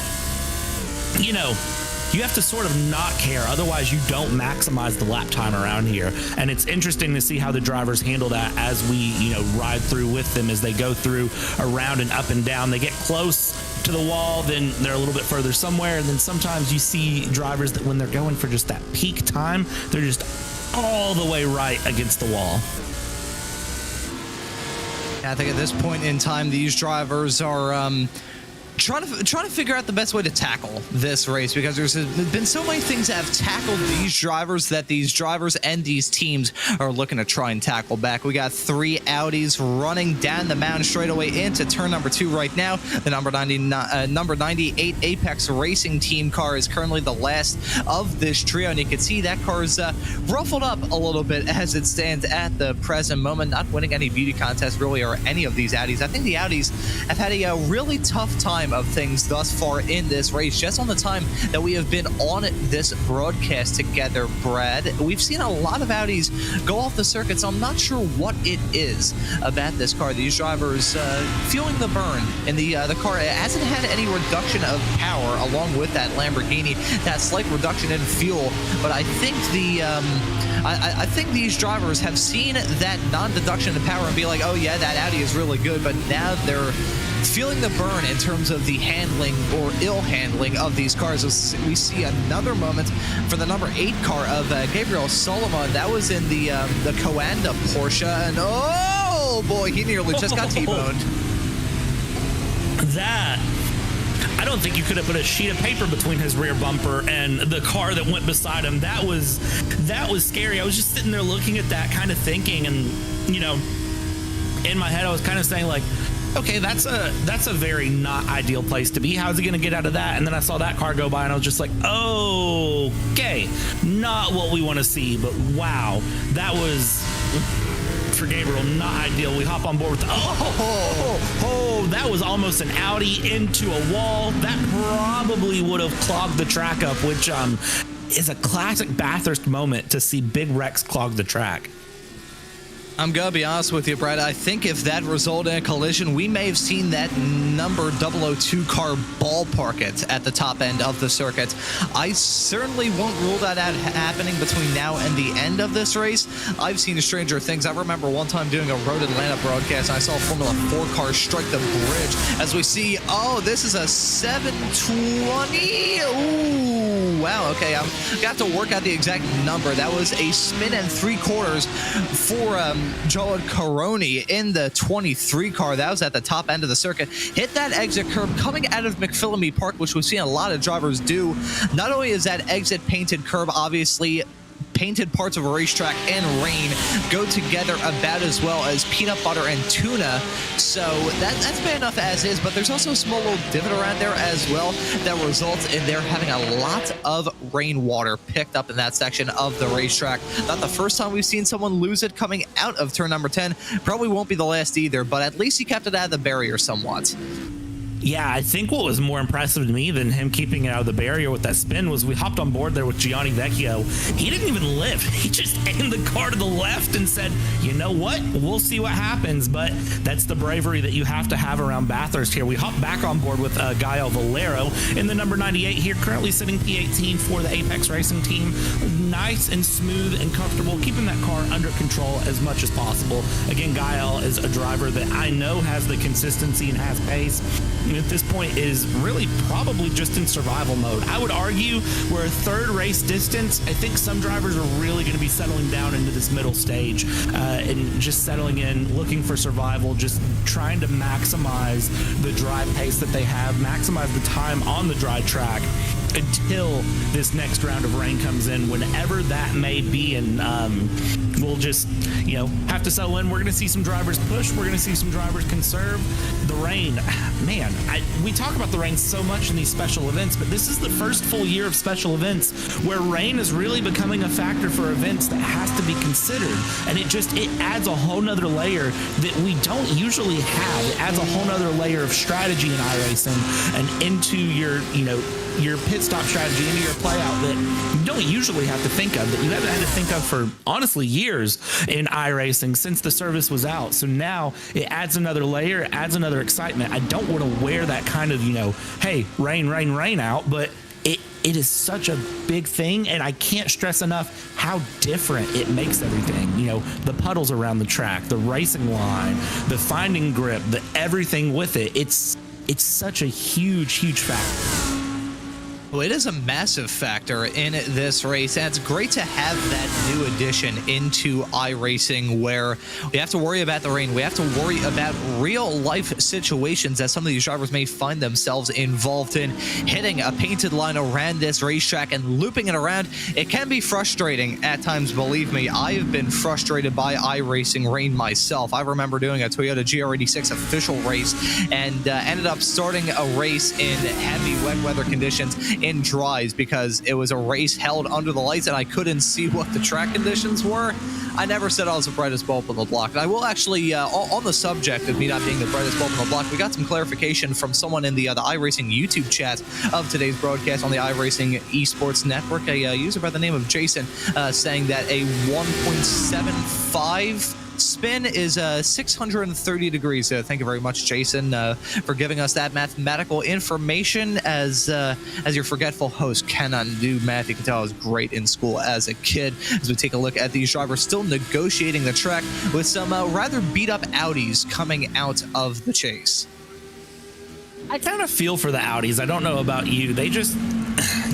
You hinted on this earlier, and I'm going to elaborate on it. The Audis have not had the best run here today around Bathurst, and I don't know exactly what that's for, why that is, but it just kind of seems like they are not having their favorite time around this track, which is really interesting considering, I would think the Audi would be kind of a comfortable, well-rounded car for Bathurst here, but the first Audi that I see on the leaderboard is indeed going to be the Apex Racing Team 99 that is currently sitting in 9th place. Everything ahead of them is a couple of Mercedes, a few Porsches, and a BMW of the number 10 Mall Racing team that is leading the race right now and has been leading considerably. The gap's 40 seconds to the lead right now. it's really interesting to see that Audi is just not having the most fun here. Porsches look very comfortable. The BMW, I mean, with Mall Racing, is second to none right now. I don't know what they've done to that car, but very clearly they have it set up to perfection, and they are running to perfection. I'm going to imagine that they've raced hours upon hours for the past month getting ready for this event, but I don't know what it is with the Audi, and maybe someone can correct me on this and kind of help me understand. I really thought the Audi was going to perform so much better around this track than it is. Yeah, that's a very good thing to raise, talking about the Audis and the difficulties they've had thus far in this race. It's been tough for these Audis, and I kind of mentioned earlier on talking about the fact that they did not have a power reduction. BOP did not hit the engines of the Audi or the Lamborghini. They're essentially the same motor, so it kind of stands to reason. But I think some of these drivers saw the Audi and was like, hey, it's got no power reduction, and around a track like this where you've got a long straightaway named after a part of an engine, you think, okay, yeah, that's got to be the car to go with. Really hasn't been. The handling woes have been affecting those cars really badly. I gotta wonder whether or not something with the changeable conditions that we've seen thus far in this race, whether it could be something relating to getting the tires up to temperature. Not entirely sure. So if anyone running the Audis in either this race or some of the other splits who have felt the difficulties of running the Audi around here, if you could please let us know, that would be greatly appreciated. I will mention as well something when it comes to these big official special events here on iRacing. You see a lot more people running the Porsche than you usually see in like just normal official events with everyday people. I think part of the reason why that is the case is down to the fact that as someone who drives the Porsche on iRacing myself, a little bit sensitive to setups. You have to have a good setup to be able to do well in that car. And with these drivers in this big top split event, looks like the Porsche seeming to be the car of choice. Got a lot of Porsches at the front of the field, including this duo of Mitchell de Jong in the Coanda number 92, currently hounding the back of Gianni Vecchio in the number 70 Redline car. Yeah, and as we follow through here, this number 92 Porsche that is just going to, again, follow along with Team Redline. Team Redline, they have had a great ability to just defend their positions. They're second, third, and fifth currently. They've been doing really well to just kind of hold and defend to the car behind. They're losing touch to the leader. There is a bit of a gap building between Gianni and Hugh Barter in that 069 and the 70. But if there's a car behind them, that car behind them just...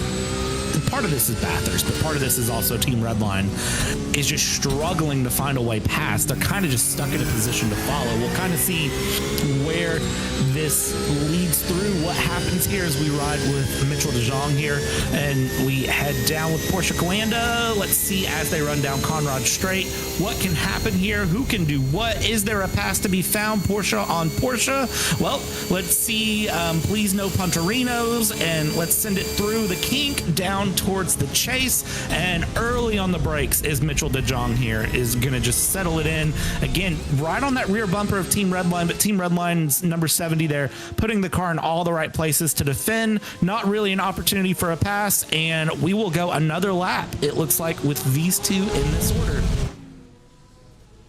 And Mitchell de Jong in that Coanda number 92 Porsche, a real-life racing driver and a rather accomplished sim racer in the process as well. Trying to break that number 92 Porsche up into the top 5 as it stands currently. Certainly has a good shot to get it done coming out of Hell Corner onto the mound straightaway right now, enjoying the draft off of that fellow Porsche right in front of him. Let's see how it goes heading into Quarry Corner in a couple of moments' time. It's going to be about last late breakers. Let's see if he's going to try and go for the move. Not going to go for it into turn number 2. It's such an inviting spot to try and go for a move in the dry, but around a track like this, it's still a little bit damp. You can see a little bit of spray coming off of that number 70 Redline car of the Chio. It's still a bit threatening to try and go for a move around a corner like turn number 2, because if you end up in the marbles and you end up in the rain, you're just going to skid your way off into the barrier, and then the race ahead is going to be a much harder road to traverse.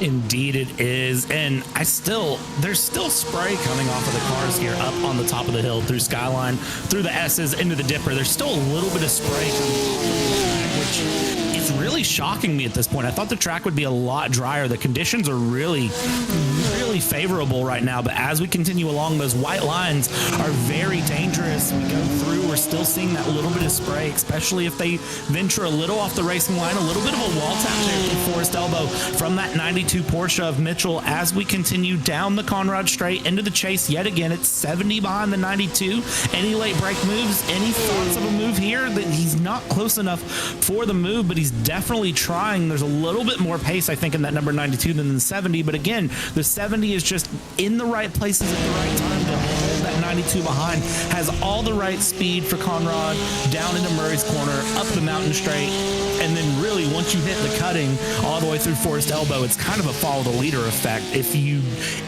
don't want to risk bending the car into a wall off of the final corner here, Murray's Corner, and now down the pit straight we go yet again. We're going to just hold these two in position where they're at.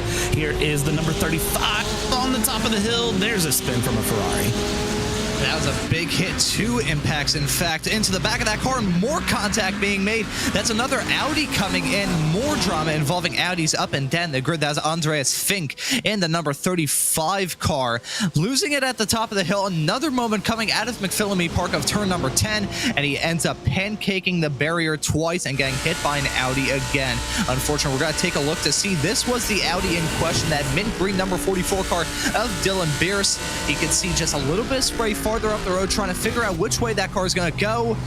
That sort of moment, that there's nothing he could have done as far as I'm concerned. That number 44 car tried everything he could have done, but with that car being positioned where it was, it's just a matter of luck when it comes to a situation like that. And unfortunately, he bet it all on red and it came up black. But as it stands at the present moment, looking at these drivers battling, we just ticked over less than 8 hours left to go in this race. It's been an hour for us in the commentary booth. Myself, Ron Mullins, alongside me in the commentary booth is Brad Dawn. We've been on the air for an hour. We're going to be with you on the air for the next 2 on the iRacing Esports Network for the 2025 iRacing Bathurst 12 Hour, presented by Ready Set Sim. It's been a brilliant race up to this point.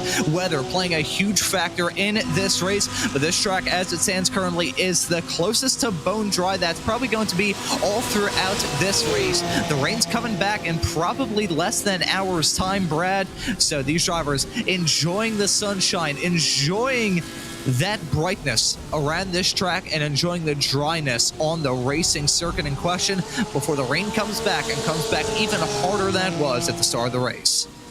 This is where Bathurst really shines for me, is literally under the sunshine. I had to say it, but under the sunshine is where Bathurst shines. It's where you're going to get your best lap times. It's where you have the best opportunity to really make or break your race. If you're anyone from 7th place down that is a lap down or more, this is probably going to be the moment where you buckle in, you find some time, you push these cars forward, and you start to really work on getting ahead, getting a lap back, and getting through into position.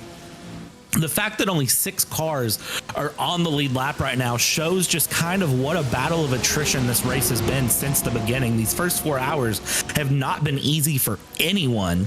And again, I kind of go to what I said when we first got in the booth, Ron. I never claimed to be the best sim racer, but rain is a great equalizer, and every once in a while, it makes me feel a little bit better about the positions I've been in my recent sim races.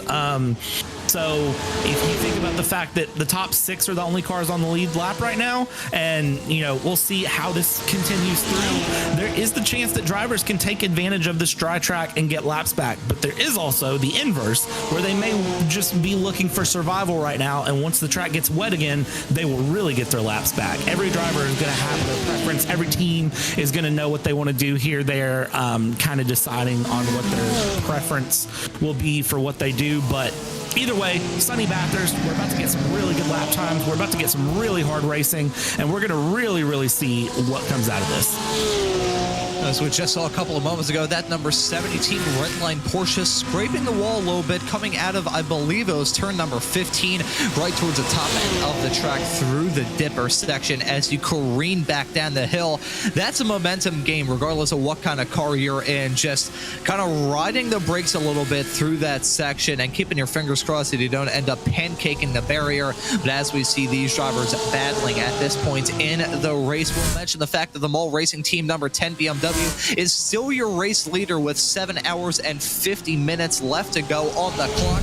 They've been dominant thus far, but again, we still have a whole lot of racing action left to go. They have a 43.5-second gap to the Team Redline number 72 car slotted in P2, with the Team Redline number 71 car rounding out your overall podium as it stands at the moment in third. Your pole sitters of the Drago Racing 069 car are slotted in fourth, and then you have to go about 40-ish seconds back to find this duo of the Team Redline number 70 car and the Porsche Coanda number 92 car of Mitchell de Jong. So that's how it stands at the front of the field.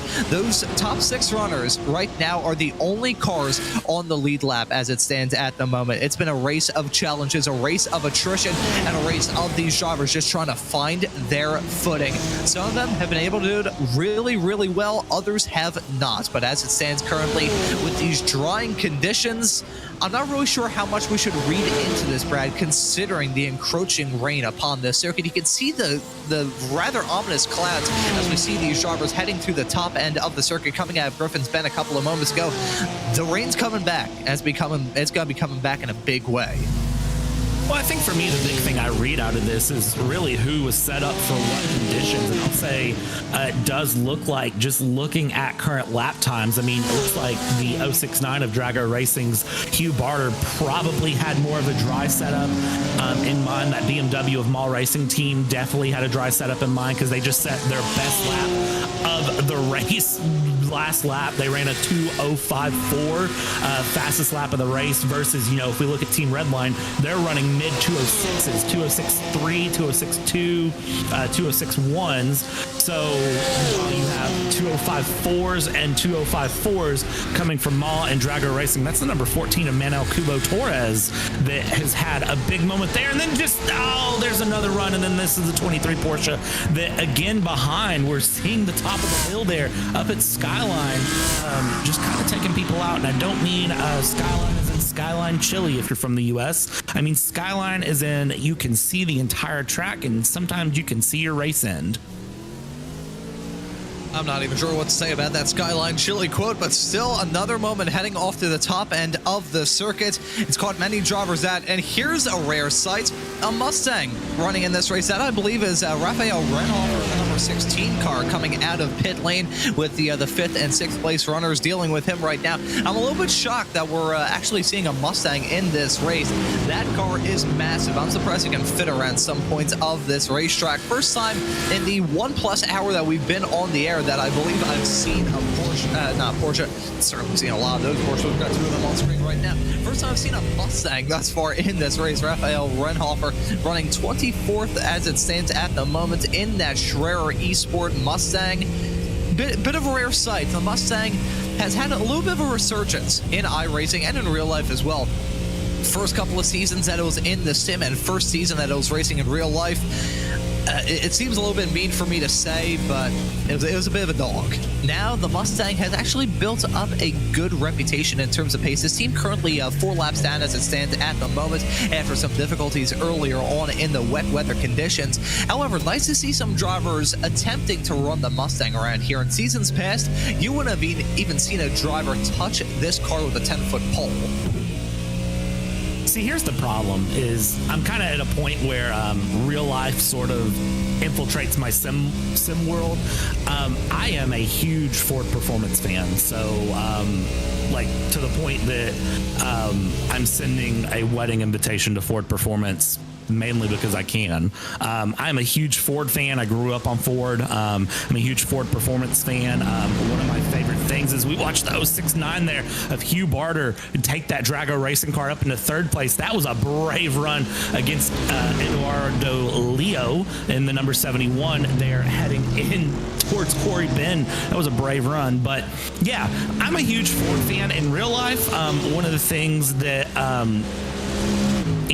when I first met my now fiance, was she owned a Mustang, and I was like, oh, okay, you're the one. Got it. Not actually, but actually, yeah, she did own a Mustang, but that wasn't why she was the one. But all that to say, I am a big Mustang fan, and the Mustang GT3 being an iRacing, I am a huge fan of. It is a car that is hard to master, but fun to drive regardless of your comfort level. As we see Sebel Esports 91's Roberto Ferrari driving his Mustang through, it doesn't turn the best. It has some good straight line speed, and sometimes you find yourself fighting the car and it can chew through tires. But if you can get it just right, Ron, you can absolutely put down laps in this Mustang and have the best time ever. Yeah, that you absolutely can. I gotta say one thing as well, in terms of the two American GT3 cars brought into iRacing a couple of seasons ago in the form of the Corvette and the Mustang. That Mustang just sounds so much better than that Corvette. That guttural scream of that Mustang is always fantastic to hear, as we see something that's not so fantastic to see, Leaf Sebastian losing it at the top end of the circuit. That's the second time he's had a moment like that over the past, I would say, probably about a half an hour. And I think there was another car involved in that, may have been a Corvette, unless I am very much mistaken, who scraped the wall and the number 2 car of Sebastian heading through that section a couple of moments ago. As we jump back to live action and see this battle that was going on for 5th actually broken up a little bit now, with a tick under a second between Gianni Vecchio in that number 70 Redline car and Mitchell de Jong in the number 92 Porsche Coanda car. Yeah, and as we follow through here yet again, we're going to continue to watch these battles go up and down and back and forth. Again, I think the dry run is really going to be where we see cars that are not the Porsche come together. We're seeing the Mercedes do well. That BMW yet again up in front is just absolutely dominating through. I was kind of looking to see where the Corvettes are. We've got 2 Corvettes on track that I know of. One of them is the gridandgo.com, and then one of them is SCESE Esport. They're currently running down in 13th and 15th is where they currently sit. So as they kind of run through and around, the Corvette is somewhat comfortable here as well. Again, it doesn't sound as good as the Mustang, but I will say it's probably got a little bit more drivability than I would say the Mustang does, in terms of you can get it around corners. It has a little bit more of a feel, and I really have to say that's to the mid-engine. It's the same thing as the difference between driving the Mercedes and the Porsche, which is something that a lot of people are familiar with. You drive the AMG, you drive the Porsche. It's kind of the same difference between the Corvette and the Mustang to me. Yeah, it is rather completely different race cars. They look totally different. They sound totally different. They drive and are designed totally different. But so absolutely love the both of them. I may be a little bit biased as an American. Hey, if I can't see my real life car into iRacing, I may as well root for some other American cars that I'm probably never going to be able to afford in the entirety of my life. I will say, I think my current car would not make a very good GT3 racer. A 1985 Oldsmobile Cutlass turned into a GT3 car, that would probably handle like a trash bag full of lasagna being thrown off the roof of a skyscraper. See, here's the thing is, I've had a Mustang, I've had a Camaro, and I currently own a TCR. I own a Hyundai Veloster. So, the thing is, I've had cars that are in iRacing, and here's the thing that I'm going to tell you. I've driven the Porsche 911. It's weird how accurate it can be in sim for the style of cars. Again, not driving exactly, the GT3, the 992 variant, not driving the GT3 Mustang, but I've had the Veloster in, and even though there are some upgrades to make it into TCR, it is so scary how similar it feels for me to sit down in my sim rig and drive that thing around in iRacing and then go out and drive it on city streets. It's almost surreal is the best way I can explain it. It's very, very weird. I'll tell you, in terms of a bizarre driving experience, here's a good little story. So I kind of mentioned earlier on in the show, and to those tuning into this broadcast for the first time, welcome into the 2025 iRacing Bathurst 12 Hour presented by Ready Set Sim. I mentioned earlier on about my past adventures / misadventures, regardless of how you want to judge it, in my karting days. When I started to drive around in my dad's Jeep, it was a 06 Jeep Liberty, going from my karting days, driving a go-kart for my entire life, to that was such a bizarre experience. I feel like I was scraping every single light post I drove past back when I was first starting to learn how to drive back when I was 16. So that was a really odd change in my brain, going from like, oh yeah, here's a car you've driven it all your time. You can basically see every single thing there if you just turn your head a little bit, versus a Jeep where it feels like the widest thing on earth, going from a kart to that. But before I waffle on too much about that, let's get back to the racing action and note the fact that the yo-yoing effect going on with this gap between the Team Redline number 70 car and the Porsche Coanda number 92 of Mitchell de Jong is continuing. It was about 0.3 of a second. These drivers were basically nose to tail and side by side a matter of about 8 to 10 laps ago. Then about 5 laps ago, the gap had ballooned out to about a second. I will hold off on that point. Look at that. I can hear the Jaws theme playing in my head, Brad. The rain is creeping back up. And it's not gonna be light rain. It's not gonna be a light little run. I mean, it's gonna be, it's just straight up red. I see red, and I tell you what, 0 to 100 real quick. We'll see what drivers know how to turn on that wet weather driving out of nowhere, and who needs to do what. 30 to 45 minutes, I would say that this is away. We're right in that mix. I tell you what, I do believe that this is about to be a very, very different race once we hit about the 7 hour, 15 minute mark. Yeah, that's gonna be sketchy. I mean, just going from how this race was when we got into the commentary booth about an hour and a half ago, Brad, the track was still slightly damp. You saw some spray coming off the back of the cars. You still see it every now and then. In the case of Mitchell de Jong, running a little bit wide coming out of McPhillamy Park of turn number 10. However, we're at the point now where this track is probably the drive that's going to be all throughout this race. Once that rain comes back, you're going to be lucky to find any part of this track that is dry. The cars are going to be soaked. The racetrack's going to be soaked. The pit entry, that's going to be sketchy. And also, another thing to raise in terms of that encroaching rain, whose time is at the best? In terms of what driver and what team had that last round of pit stops. How long would you say that was ago, Brad? Probably about like 30-ish minutes ago, roughly, in terms of the last run through the pits that we had for a lot of the drivers up and down the grid. Being able to time it, yeah, around about that period of time, rough estimate we're going with here. So you go from that. In a perfect world, you'll go from that to being able to pit for rain tires and fill up with gas, and maybe even do a driver swap if some of these drivers have that on their itinerary. Second tries a charm with that word pronunciation. But that would be a perfect world. But have these drivers and have their teams been able to set themselves up well to find themselves, to have that be a viable option?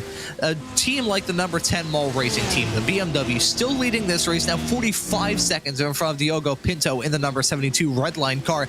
They came into the pits a bit early compared to the number 71 and 72 Redline machines. So I'm curious as to whether or not they may be in a peck of trouble come time for that rain to arrive. Once that rain does arrive in 30 to 45-ish minutes, it'll probably be about 50 until the call comes down that, hey, this track is too wet for us to continue running on slicks. Let's switch to dries.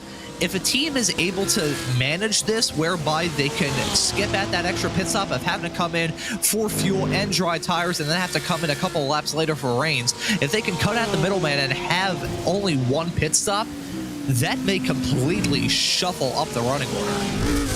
It's going to be really exciting to watch and see what shuffles what where, because it's, again, that strategy, especially mid-race, it's part of the fun that I like about these endurance race events. You know, you have to think about the strategy just as much as anything else. It's not necessarily always the case of all-out pace. And again, you know, that's why I like the rain. That it kind of adds in that little bit of, well, if I pit and then 10 minutes later it rains, I have to do an extra pit stop. It's going to cost me 60 seconds to go back in, get off of dry tires onto wet tires, get back out, and then have to do another pit stop later anyways to switch back wets to dries. So it forces the drivers to think more and more and more about those sort of things beyond just what they're doing. They really have to be aware of all of those things. It adds the layers to the team, and it adds everything else to it as we go here. I think right now, if I'm a driver, really what my focus is, take advantage of the dry track while it's here. Just run fast laps, do things as you can. We hop up with our race leader, the Mall Racing Team number 10 BMW, who is just, I mean, absolutely carving this track apart. Was a little bit slow, a second and a half slower last lap than he has been, but I mean, at this point, I'm just looking for consistent laps because you have a 45-second gap. That is a pit stop window, realistically. That is enough time that I think you can get away with a quick in and out pit stop if you need to, if something is miscalculated and mistimed. So we'll see what this BMW does with the team, what their decision is, because I think whatever they do, everyone will follow. Yeah, who's going to be the Pied Piper in terms of the pit stops is the real question. Who's going to lead all of them down into the pits? We've had some trickles of rain all throughout this race, and we're going to have another trickle of drivers coming into the pits. That's so important in this race already. We've seen a lot of drivers cut their way through the field and have a really good turn of fortune as a result of a bold, brave, audacious even strategy call, but it worked out well. The thing is, with pit strategy, it can make a heck of a difference. One of the first times I ever saw the Indy 500 was 100th running back in 2016 with Alex Rossi, and the pit fuel strategy call of a lifetime was able to grab his first ever IndyCar win as a rookie for Brian Herta Autosport in that very flashy Napa number 98 car. You can tell I know way too much about IndyCar history, but those pit strategy calls can be oh so important in a race like this. And even though this race, we haven't even hit the halfway mark, we are still an hour and a half away from hitting the halfway mark of this race. We've still got a long time left to go.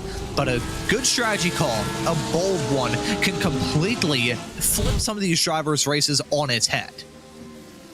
That it can, and I always like seeing how those strategy calls play out, because sometimes if you ask drivers, you know, what was it that made things different for you? They'll say, you know, it was luck, but it was the strategy with the team. The team nailed the strategy. You always see that in real life racing. Drivers are very quick to say the team was perfect with the strategy, and that's what we watch on. They do such a great job with that. So we'll kind of just watch how things go and how things run.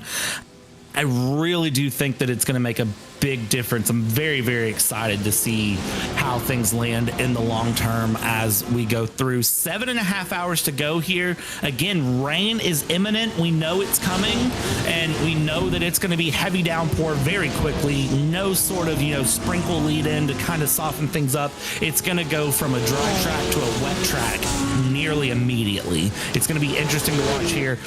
Hope everyone's enjoying it. I know I have enjoyed this again since the top of the race here. Ron, you and me are around for a little bit and for a bit longer, and then of course we do have more people coming in. Mike Nass will come in and join me for a little bit, and then Jake Sperry comes in, and then Arjuna comes back to finish things off with Ewan O'Leary in the end.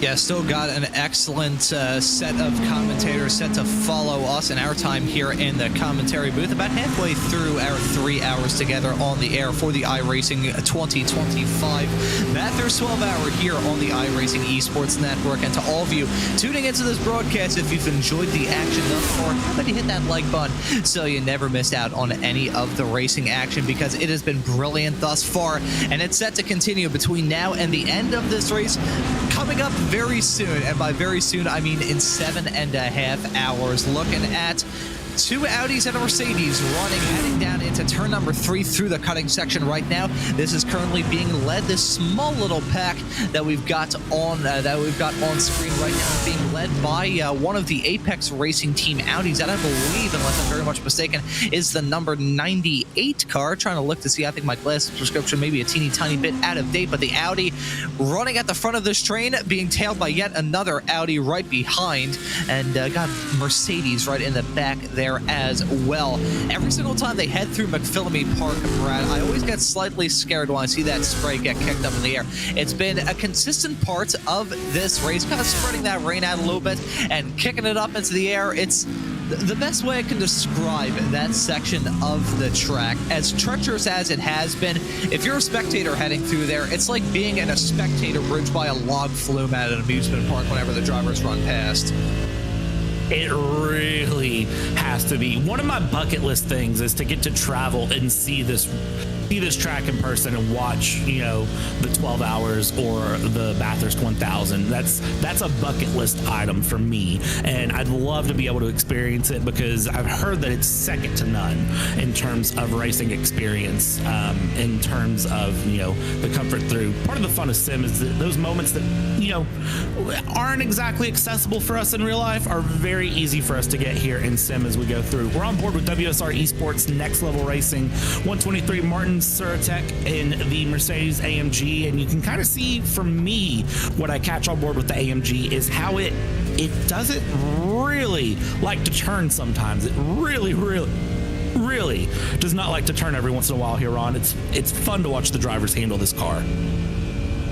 And seeing these drivers saw at the wheel all around this circuit, 23 corners in all, 3.86 miles, 6.2 kilometers. This track, originally constructed all the way back in 1938. It's only had one major change, that being the addition of the chase heading down the Conrad straightaway. Man, imagine how terrifying to run coming out Forest Elbow all the way down into Murray's corner of turn number 23 would have been back in the day. But despite the fact that chase was added in, the quickest speed ever set around this track was actually set a matter of just 2 years ago from the same man who holds the GT3 lap record around here, Shane Van Gisbergen, and then the 2023 Bathurst 1000 clocked in at 186.7 miles an hour at the end of that Conrad straightaway, heading off into the chase. And for those interested in the Euro Battle, that's 300.5 kilometers an hour. Absolutely hauling the mail is SVG. I mentioned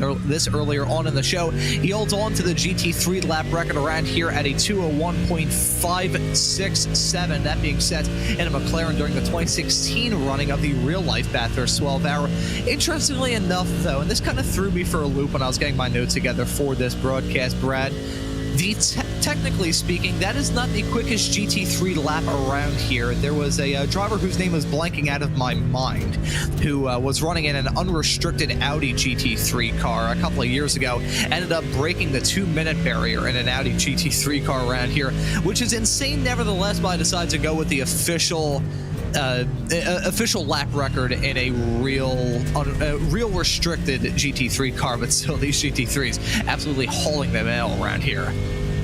Absolutely, and it's so much fun to watch them do that. This is that track that when you nail that lap just right, when you nail that lap just perfect, everything goes perfect. You get the run through the cutting, you head through Griffins, and it's just right. You hit the skyline, and the car gets just a little loose going over the hill. When you drop into the dipper, it just slams down, and you nail those curves, and then you hit Forest Elbow, and the braking is just right. You're just against the inside wall, and you send it all the way to the outside, and then you're just flat through Conrad straight. You hit the kink, and you nail it, and then you slam the brakes into the chase. You hit things through, and then you go through that final Murray's corner, and you just time it perfectly, and you cross that line, and you see that perfect, picture-perfect lap that we all chase as sim racers. This track is the most rewarding track that could possibly give you that perfect lap. Yes, you can run Spa, you can run Daytona, you can run the Nürburgring even, can nail great laps and have great laps. But this track will give you it's a euphoria that I can't explain. It's so nice when you nail it through, because there's so many things that have to go just picture perfect for Bathurst for it to be the right run here. And it's so hard to do. It's very easy to get good laps. It's very easy to get fun laps here. It's so hard to get perfect laps. And what you always see drivers chase through those long runs is they're looking to just consistently hit those perfect laps. And it's so much fun to watch here. Hugh Barter in this 069 putting putting some pressure down, looking for a pass. This is through lap traffic. That's the number 24 or the 24th place Audi there, Martin Suratek, the 1-2-3 on the inside that very, very bravely gets out of the way. And Hugh Barter 3 seconds off of Diogo Pinto as he is continuing to push that Mercedes very, very hard. And as we continue on with this shot, seeing Hugh Barter in that 069 car head his way down into the final corner of Murray's Corner, that's turn number 23, around this absolutely epic racetrack. He's occupying the final podium spot as it stands currently, breaking up the other trend that we were seeing earlier on of 2 and 3 being the spots of the number 72 and 71 Team Redline cars. That's been broken up a little bit as Eduardo Leo has dropped down to 4th. That's about 5.5 seconds separating those two cars running in 3rd and 4th as it stands currently. The gap, though, between Diogo Pinto and the number 72 Redline car and Hugh Barter in the 069 Mercedes, that's been decreasing as of late, and I gotta wonder whether he's going to try and see this opportunity while the track is still dry to strike while the iron is hot. We were hearing earlier on how fast and how strong the Porsche is in wet weather conditions. And of course, Team Redline being the team as the reigning champions of this event and being at the level that they are in the world of sim racing, you can imagine they have got some good wet weather setups in those race cars. Hugh Barter in the 069 car trying to seize this opportunity while the track is still mostly dry. Can't say it's fully dry, but while the track is still mostly dry, try and get a move done to even just close out that gap between himself and Diogo Pinto in that number 72 car, because any sort of gains that he can make throughout this 12-hour race can make a heck of a lot of difference come time for the end. It always reminds me of when the Winter Olympics come around and the bobsleighing events. They always say a 1/10 of a second lost at the top of the hill can result in a 1.2 second deficit come time for the bottom. And in these 12-hour long races, you could have a small little mistake in the early stages, but that can make all the difference come time for the end of 12 hours. Indeed. And it's weird to think, because our traditional line here, Ron, for endurance events is, to finish first you have to finish. Yeah, I brought that one back. But really, it's the first, the big thing that we talk about is that idea of you got to be there in the end. You have to survive. You have to be comfortable.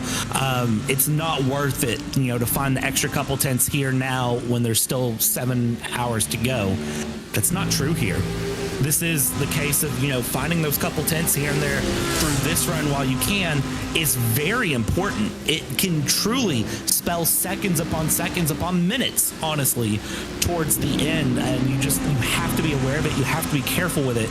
And you just have to really think about it as you run through this entire event. It's kind of a reverse endurance mindset on an endurance race. You have to be patient. You have to be comfortable. You have to be, in contention in the end and get through. But you also really can't afford any huge errors here around this event. It's that nice hybrid sort of setup. Yeah, and that's one of the hardest challenges when it comes to performing well in these top split special event races. Try to get a good setup down. I remember from my karting days how important it was to have a good setup.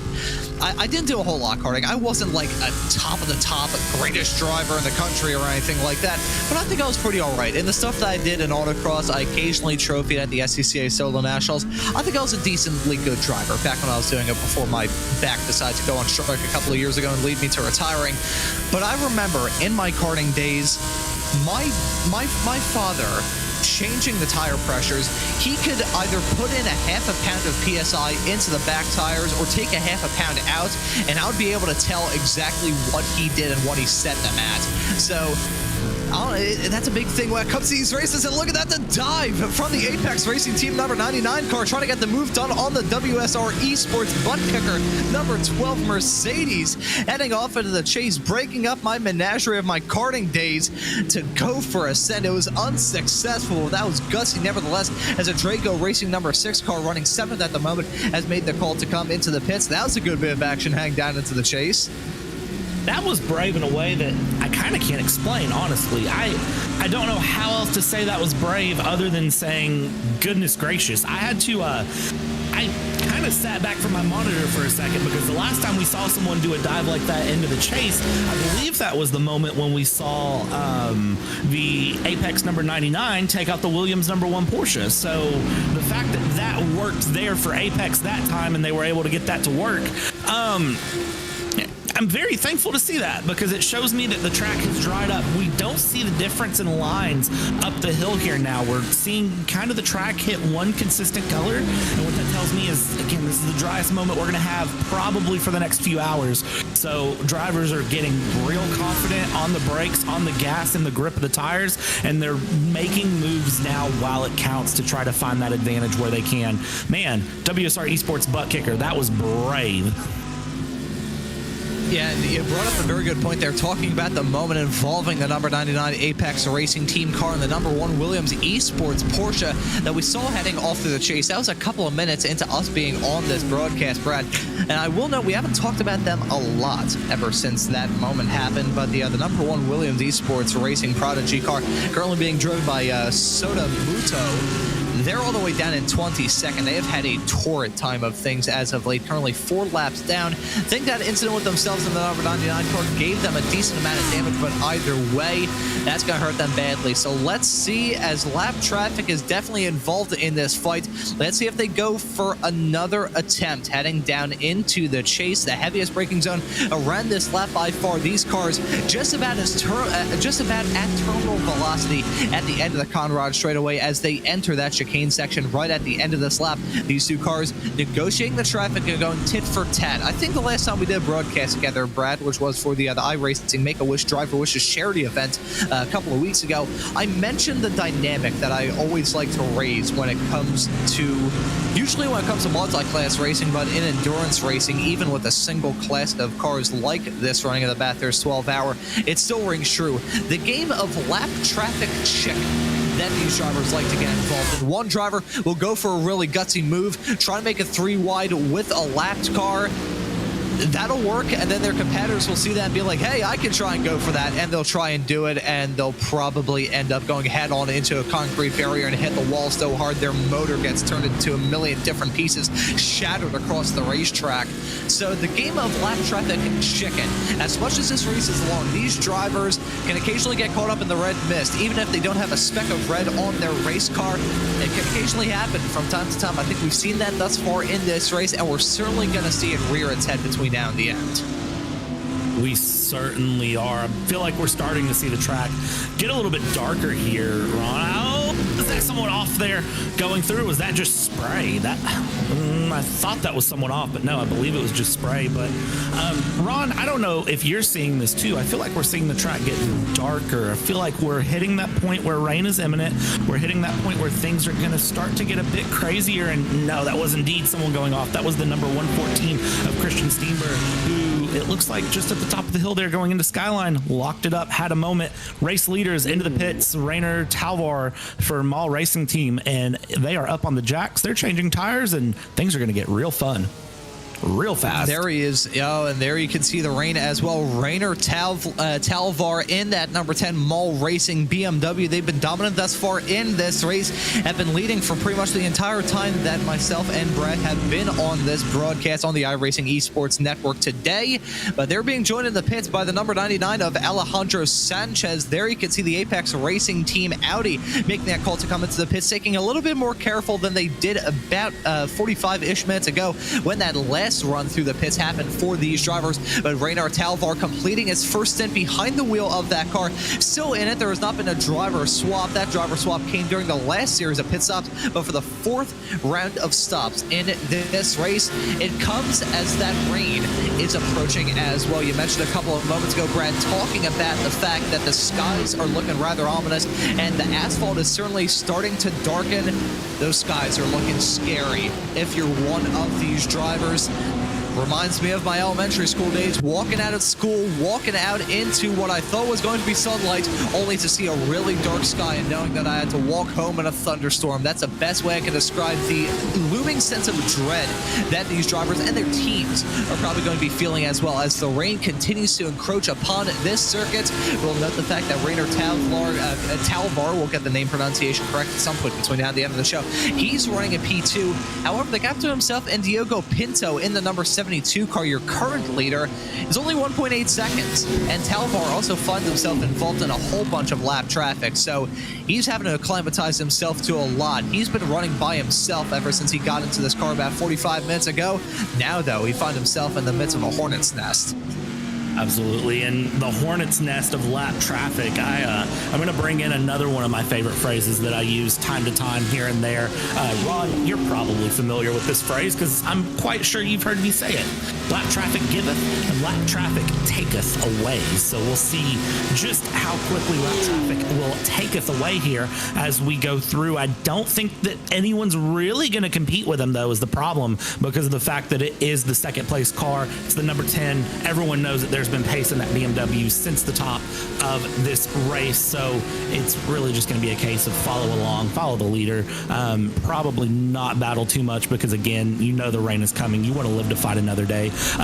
Diogo Pinto is going to be forcing a move, though, fairly quick, I would imagine, here on Jamie Christensen and that number 20 down in 18th place in the Audi. Going to be looking to get some sort of a move very quickly because if Diogo can pull a bit more time here, this helps him close the gap to Rainer Talvar as they go through this race. And then once the rain comes in again, I think Team Redline, it's going to swing back their way. It's going to help them have a bit more pace, and it's going to help Diogo, Gianni really start to close those gaps that they have to the cars around. I will note as we take a look at that number 72 car being held up a little bit by traffic, finally getting that move done a few moments ago.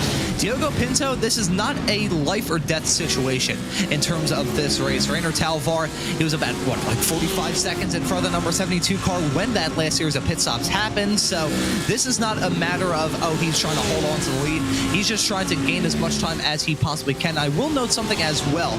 What this means for the number 72 car, it's not a battle with the number 10. It's a battle with the 069 car. They've had a driver swap. They came down pit lane a couple of laps ago. It's now Vlad Kimachev behind the wheel of that 069 car. That team started this race on the pole. Just had, I believe, their first driver swap in this race a matter of a few moments ago. The longest time it was Hugh Barter behind the wheel of that Mercedes. Now it is Vlad.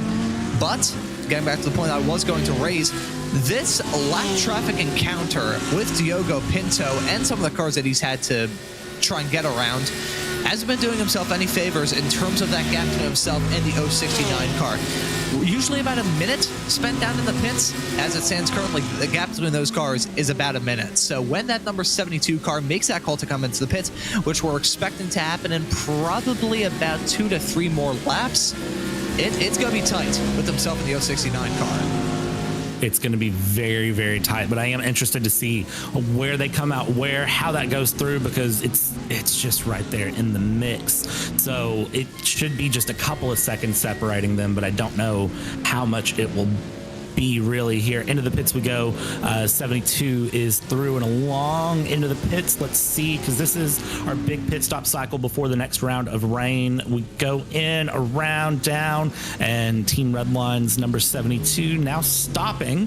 Let's see how long of a pit stop this is going to be, because he's stationary, and I do have a feeling that this could make or break this race for the 72, especially if Team Redline are indeed chasing a 1-2-3 here today, as we know they probably are. 11 seconds in the box.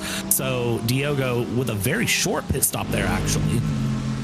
I like this strategy call from the number 72 Team Redline car. They know that the rain is approaching. There is no point spending a stupid amount of time down pit lane when you know that you're going to have to come in the not too far off future anyways. As much as the rain is rather patchy, it looks about as patchy as my beard at the present moment, that's still heavy rain. We've got big spots of red in that weather radar. I'm curious, Hugo, in the virtual production hall, if we can pull up the iRacing weather radar to see exactly where it is in relation to the track at the present moment. There you go. Thank you very much, Hugo. You can see it's closing up. I'm not sure if we could get the zoomed in view. It's still rather far away from the circuit, but you can see those big spots of rain. Of course, you can see it and can probably put two and two together. the light blue, obviously the lightest of the range, transitioning to green, bit heavier, yellow, bit on the heavy end, red, the one that really gets heavy. And if you find yourself in the midst of some purple, you should probably seek out some shelter or just dig a hole in the ground, because chances are all the shelter has been knocked down by the time you see that purple on the weather radar. But that's some heavy rain coming up. I don't think that these drivers will be able to tough out those conditions in these cars on slick tires. So I think the number 72 team, the number 72 team making that call to spend a little bit lighter time down pit lane, I personally think that's a very astute call from them, Brad. I'm not sure how you see it, but as much as they did have to negotiate with that extra pit stop, it wasn't a rather long stop. So I think this may work out really well for them. I'm going to be real honest. I think it could be a race-winning call for them, honestly, if they have set things up right. I think it could be a race-winning call. I think that they're kind of looking and saying, okay, rain's coming in this much time, so let's just save this much time in the pits right now and do this. I think it's a glorious call that will really pay off for them if it works the way they need it to. That's going to be the big thing, is they've planned it. Will it execute the way that they thought in their head? And that's the bigger thing to concern about, because, we all come up with the greatest plans in our head when we're racing. We all come up with the greatest strategies for, we want to do this, we want to do that. A lot of these teams coming into this have an Excel sheet or a Google sheet put together that tells them when they need to pit, what lap it'll be, how long it'll be. And I'll tell you right now, pretty much after lap 1 of this race, everyone threw that sheet out the window. They're still following it, possibly to a degree. A couple teams definitely are, but for the most part, whatever strategy you had coming in is out the window, and you're really, really thinking of things as it goes. We're still probably about 20-ish minutes out from rain, I would say, based on that radar. We know it's coming. I do think for Team Redline, if all three of them play that same similar strategy and work together, which you would think as a team they're going to know what each other's doing and kind of look for it. I think they are setting themselves up for a 1-2-3 very quickly. Seems like Team Redline is always the indomitable force, regardless. I was gonna say something mean. They're like a cockroach. No matter what happens, you can't kill them. So that is really mean. Anyone tuning into this broadcast that's part Team Redline, I apologize for that, but it's the first thing that popped into my head. So either way, though, really showing how well they can tackle this race. Look at that. That's an off-track moment. Wildly off the track is Kevin De Nooijer. That's in the Fiercely Forward car. Thankfully for them continuing to go forward after that off-track moment coming out of McPhillamy Park shows the improvement of the conditions heading through there, Brad. Earlier on, if he had something like that happen, he would have hit the barrier so hard he probably would have ended up in New Zealand, leaping over the wall. But thankfully for him, went through the grass, went through the puddle, and hit the painted curb on the outside as well. Was able to keep it going in a straight line. Either that or the racing gods decide to smile upon him and just say, hey, look, you get away with one here. Either way, though, as we're seeing Zach Rattray White, second tries the charm in that number 20 car, currently running at 19th. They're a hard charger thus far in this race, up 27 spots in that Door Esports Audi. As we were riding on board with them heading down the Conrad straightaway, all I could focus on, Brad, was the sky. It is gray. It looks like the bathroom of a modern day McDonald's. It is incredibly gray out there. I don't know the last time I was in a modern day bathroom of a McDonald's, so I can't compare to that. But I will tell you that it's very gross as we get this shot over Mount Panorama here. Yeah, this is going to be gross. When this rain finally comes down, it's going to be absolutely disgusting. I don't have a better way to phrase it other than absolutely disgusting. Raining cats and dogs. It's going to be rough for someone. Some drivers, I think, are going to get caught very, very off guard, and it's going to spell disaster for somebody. It's going to spell success for somebody. I'm really curious to see how the 6 cars on the lead lap handle this rain, because it's going to be really the difference for them in make or break as we come back with a beautiful shot here around this Mount Panorama Circuit here at Bathurst. I mean, I can't say anything except for rain because, well, it's going to rain. think I'll come up with a better analogy in reference to the like modern design, like gray and black and white McDonald's that always feel so sad whenever I go to the place of the Golden Arches. I will say that the sky looks about as gray as a pigeon that you'd see walking around the city of Philadelphia. That's a little bit better. The only thing lacking from it is a little bit of like rainbow from like an oil slick effect that you occasionally see on some of the pigeons around here. I wonder what's in the Delaware River. Anyways, looking at this as it stands presently, that sky is absolutely ominous. I feel like just through our screen in the commentary booth, Brad, we can start to feel the humidity. The humidity going to be really bad. The track definitely looking a lot grayer and a lot darker than it did at one point a couple of moments ago. That sun is gone. It's vanished. It's been replaced by gray skies. It's been replaced by a little bit of fog and haze and some really high humidity. These drivers at the moment, for them, it's got to feel like they're driving through a bowl of soup at the moment. It is, and I mean, if I'm a driver in this moment, I'm terrified. Again, I think I've already said before that Bathurst for me is just a track that I fear, a track that it takes a lot for me to put good laps on, and a track that is very difficult for me. In the beginning, I never claimed to be the best sim racer, never will hold that title, but you know, it's just, you take this track, you add water to it, and it adds a whole nother thing. And as a driver, I mean, in the car, it's just anticipation at this point. You know it's coming, and all you can do is just drive until it hits and rely on your team, you know, to know when you need to transition. But the thing is, the teams don't know when to transition. It's you on track that makes that decision of when to switch from dry tires to wet tires and when to bring that car in. You are the one that has to make that call. You're telling the team the track conditions, and then the team is going to tell you, okay, do this, okay, do that. As we ride on board here with Door Esports number 20, who's going down the hill here and following through another Audi, all you can do is really, you know, you communicate with the team. The team's going to say, okay, we're ready when you're ready. And you just have to hope you make that call right. Don't call it too early for wet tires. You're going to overheat the wet tires, lose a ton of time. Don't call it too late. You're going to be on dry tires on a wet track. And I don't think I need to tell you how that ends, because I think we're going to see a car make that call wrong, and we're going to see how that ends. I remember from my karting days driving a kart around a racetrack with some slick tires in the rain. It was a fun experience, not a quick experience though, and thankfully I wasn't going fast enough to have a serious accident. However, either way, regardless of how you slice it, slick tires on a wet racetrack simply does not work. The winning formula requires a lot for an event like this here for the 2025 iRacing Bathurst 12-hour. Slick tires on a wet track certainly isn't part of that equation. To do well, you need to be consistent and you need to be strong. You don't need to be skidding around like a declawed cat trying to climb up an igloo. So these drivers looking to avoid that as much as they possibly can, as we continue to see this fight of the two Audis is heading down the mountain straightaway as it stands presently.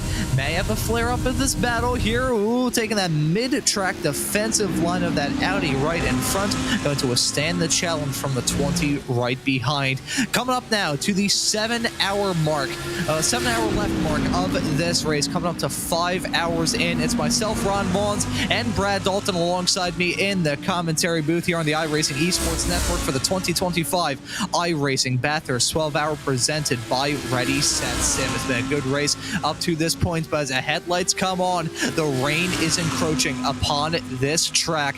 It's looming ominously, and I can hear that Jaws theme continue to play.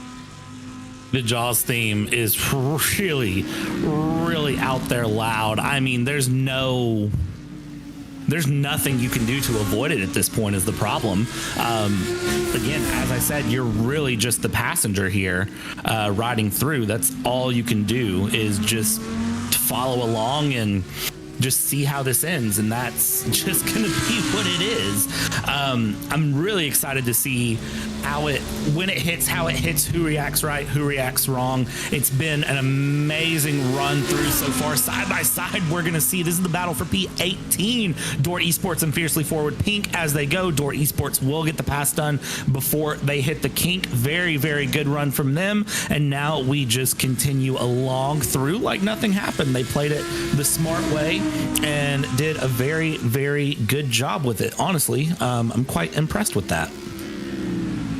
Yeah, it was rather clean stuff heading down into the chase. A textbook move, if you would, but a good one nevertheless. This race has been a good standard of driving, even with the challenging conditions that we have found ourselves involved in. A couple of incidents here and there, to be sure. However, these drivers are pushing their cars to the limit of adhesion. Those headlights, though, seeing them pop on. You know what time it is, Brad. We are getting to the point where these drivers, well, the pit crews are going to have to break the umbrellas out. We're going to be very happy to have a roof over our head here in the commentary booth. And it's going to be sketchy. Hugo, I hope you waterproofed all the cameras as best as possible, because I think we're going to need it very, very soon. There's the radar. Look at that rain, the giant blob. It looks like angry tie-dye, and it's not going to make any of these drivers pleased. It is not at all. I'm very excited to see how that goes. It's going to be such a good run to see, though, for them and see what happens, where it happens, how it happens. They're just going to have to kind of do what they can. I think it's going to be very, very fun, honestly, for them. I think it's going to be a great time as we continue along and around and up and down. 7 hours to go in 35 seconds. And Ron, I'm going to ask a question to you. Would you race the Bathurst 12? Would you jump in and race the Bathurst 12? Oh, that is a very good question that you ask. I gotta say, and this is not evading the question at all. I would certainly like to stay in the commentary booth in future races, because it's been fun. But in terms of running the Bathurst 12 myself, I would not be quick at all. I am not a good GT3 racer. Usually when it comes to me having a great time on iRacing and actually showing some pace, whereby I'm not as slow as an icicle sliding down a metal roof, I usually tend to run formula cars a bit more often than not.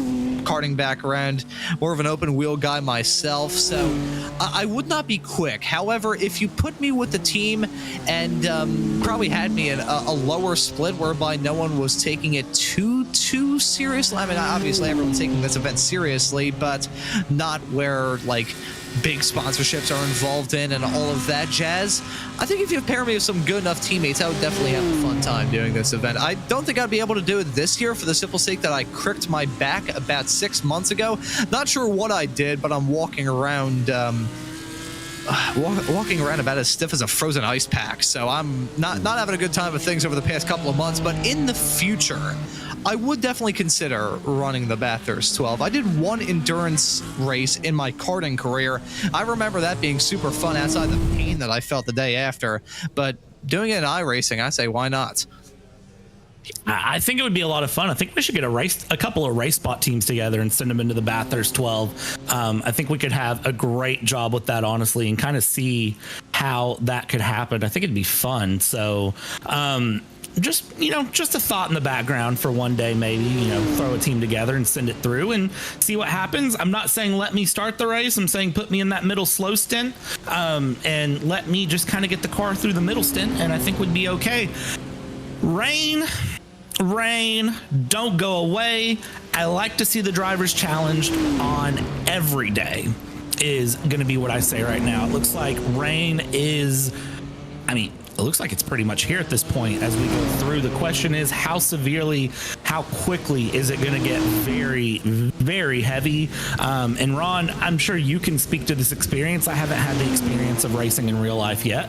That is on the goals for this year for me, but we'll see here as the rain has started. Oh, There's your leader around. Oh, and into the wall. That's coming out of McPhillamy Park multiple times, hitting the back of that car. That's Rainer Talvar in that mall number 10 BMW. They've been dominant thus far in this race, but as the rain is coming down in a big way, these slick tires are becoming completely incompatible with this racing surface. They're going to have to pit. I wonder if there's any damage on that race car as well. Look at how slow they're negotiating Forest Elbow of turn number 8. This track has gone to crap. Gianni Vecchio in the number 70 car. He's coming into the pits. The number 1 Williams Esports Porsche has come down pit lane as well. They're joined by Martin Kaladek in the number 12 car. Lorenzo Fredati a little bit farther in the back as well. A flood of drivers coming into the pits. Be careful here. Look at the rooster tails coming off the back of that car. The rain has come back, and it has come back with a vengeance. Rainer Talvar got into this number 10 mall BMW in the driest point of the race up to that point. He's had to deal with the dry racetrack ever since he got into this car. He's now having to deal with the wet. He doesn't like it one bit. He's coming down the pits for some wet tires. Understandably so. He should be counting his lucky stars. The fact he not only got away with that, but I think the captain himself and Diogo Pinto in the number 72 Redline car has ballooned out as of late. I think it was about 20 seconds when that call came to pit. Absolutely, it was. I can't explain how lucky he got there. And here's the thing, though, is if you think about where he was on the track when he came through, he was sitting around Skyline, which means that Diogo Pinto in that 72 would have been around the cutting with that gap. So, I mean, he has gotten nothing but lucky there, honestly, as we go through. I can't explain how lucky he got to save that car. Diogo Pinto into the pits here. Really, everyone mass exodus into the pits. This is going to be the busiest pit lane you could possibly have in this race. It's going to be interesting to see everyone on wet tires here, everyone kind of reset, and now we go back out on track. Let's see how this runs through, because that was, I mean, a big moment. So many cars come down the lane at the moment. The pit lane more resembling the parking lot of a Walmart on Black Friday than a racetrack. As we take a look at this moment of Rainer Talvar, the race leader losing it at the top end of the circuit. He runs a little bit wide, hits that puddle, and around he goes. Look at that. Literally nothing he could have done. One moment, you're going straight. The next time, whoop, he gets spun around like a top. It shows you how challenging these conditions are. And look at this. We've now gone to the point the rain is very much so a factor. I think we may have seen some wall scraping from that number 33 Audi right behind. Already missing a front bumper and may have picked up some paint chips on the right-hand side of that car. We've gotten to the point with this wet weather conditions that these drivers running off the racing line. To those who aren't too familiar with how rain racing works, you know what, run on the racing line in conditions like this. That rubber creates a smooth surface compared to the jaggedy stuff off the racing line where the tires can bite that racing line. It's like getting a freshly polished wood floor and telling your dog to run across it. It's not going to go well for that dog at all. So these drivers are going to be avoiding that racing line at all costs. But with them running off the racing line, as we just saw, seeing those two drivers heading off through turn number 1, got to deal with the marbles as well. It's a damned if you do, damned if you don't situation to have range strike coming up to the halfway mark of this race. Absolutely. And the thing is, we went from nothing to something, and just as quickly I have a feeling that we're going to go from something to nothing on the rain again.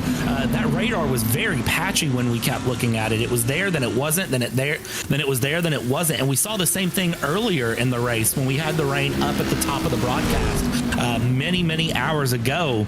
It was nothing, then something, then nothing, then something, and it was just patches of downpour to dry to downpour to dry. As we come up the hill here, the rain is here, the rain is going, and I would say that it's very heavy if you're a driver. This is where, you know, hours ago we had that conversation about you've got to focus, you've got to be on, you know, on your P's and Q's and know what you're doing and be on the lap and have everything together. You're chasing that perfect lap.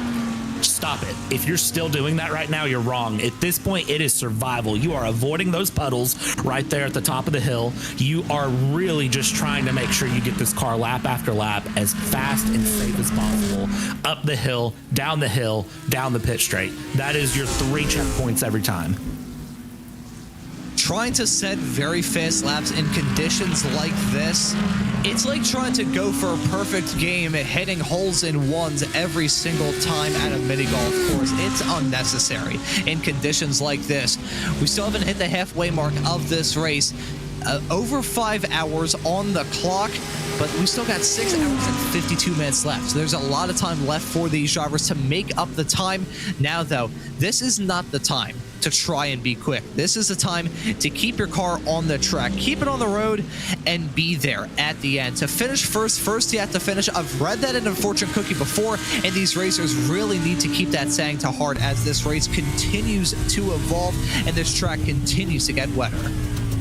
Yeah, and it's just going to keep going. That's the thing, is every lap from this point forward, you know, when the track is dry, you can get in the rhythm and the routine. You mentioned it earlier. You don't want to run the racing line as much as possible, especially through the corners. So what are you doing lap after lap? You're kind of chasing. You're not putting in consistent laps. There's no rhythm to be found here. There's nothing you can do except really just respond to the car, respond to the track, and go through. We're right on board here with the number 20 Audi of Door Esports, Zach Rattray White, who is going to just, again, you got those rooster tails behind cars you can't see, and look at him. He's moving out of the way of the rooster tails, wants to be able to see, taking a different line here, going into Quarry Bend, and it's just a case of continue lap after lap and do that. You're going to take a slightly different line every lap. This is why we call rain the great equalizer, because it truly is a moment of you're just getting comfortable, and you have to be comfortable being uncomfortable. One thing to raise when it comes to the discussion about the fact that the rain is truly the great equalizer in the world of racing. Nothing could bring a field closer together than wet weather. It does it in a not rather slick way. It's slick out there on the racetrack, but in terms of the rain, it can cut these drivers down as if Mother Nature is holding a chainsaw. So it is tough in conditions like this for these drivers. You can just see, compare this to how this race was a matter of a half an hour ago following Zach Rattray White in that Dory Esports number 20 Audi. He is crawling his way heading through this section of the racetrack, and you can feel the understeer. I can feel it just looking at this, looking at the feed of this broadcast, running on board with the driver of this number 20 car. You can see cranking some turn into the wheel, and the tires are just like, nope, I want to go straight. I do not want to turn at the present moment. It's sketchy in conditions like this, and even heading down a straightaway, it can be super, super tough. One of the unfortunately, one of the darkest moments in the history of Mount Panorama was back during the 1992 Bathurst 1000 when some racing in the rain and a crash heading down the back straightaway took the life of former F1 driver and Aussie Motorsports legend Denny Holm. So around a racetrack like this, conditions like this, going down a straightaway can be tricky. Let's take Zach Rattray White in this number 20 car as an example. You got that other Audi right in front of you. The spray coming off the back of that car leads it to being a really sketchy ride, even going down a straight. So, of all the conditions to find yourself in the midst of right now, this is not what these drivers had in mind. It is a real tough test, and we're trying to see who's going to rise to acclaim. Are we going to see that Team Redline car rise to the top? We heard some discussion earlier on about those Porsches and how they're probably running some wet weather setups, but the Mall Racing team have been able to hold their own, and they're building the gap at the front of this race. Compared to what we've seen for our time thus far on this broadcast, Brad, we could take all that information we learned, maybe keep a couple of bits and bobs here and there, and throw the rest out the window, and not even out the window, probably into a trash compactor, if we're being honest. I couldn't have said it better myself, honestly. That's the thing, is this track, any sort of big moment in the rain is just, it's game over. There's nothing you can do about it. And there's a bump there from Door Esports onto the wall. You can see the marks on the wall here, and it's really just a case of lap after lap. Just avoid doing that as much as possible. It's so hard to do, but man, I mean, they're doing a good job of it here. That is the thing I will say, is that the drivers are doing a very, very good job of keeping these cars together. Again, you know, the fun of sim racing, there's nothing too crazy going on. You just kind of have to hold on to it and do your best. And we just continue along, you know, holding on. Just I kind of go with Bathurst a little bit of cross your fingers, cross your toes, and just keep things going as much as possible and just hope that you survive through to the end. Again, it's one thing to say it, it's another to do it, but the drivers are doing a very good job so far. It's been a very exciting race up to this point. We're coming up to a transitional period, though. This broadcast here on the iRacing Esports Network, part number 1 here of the 2025 iRacing Bathurst 12-hour presented by Ready, Set, Sim.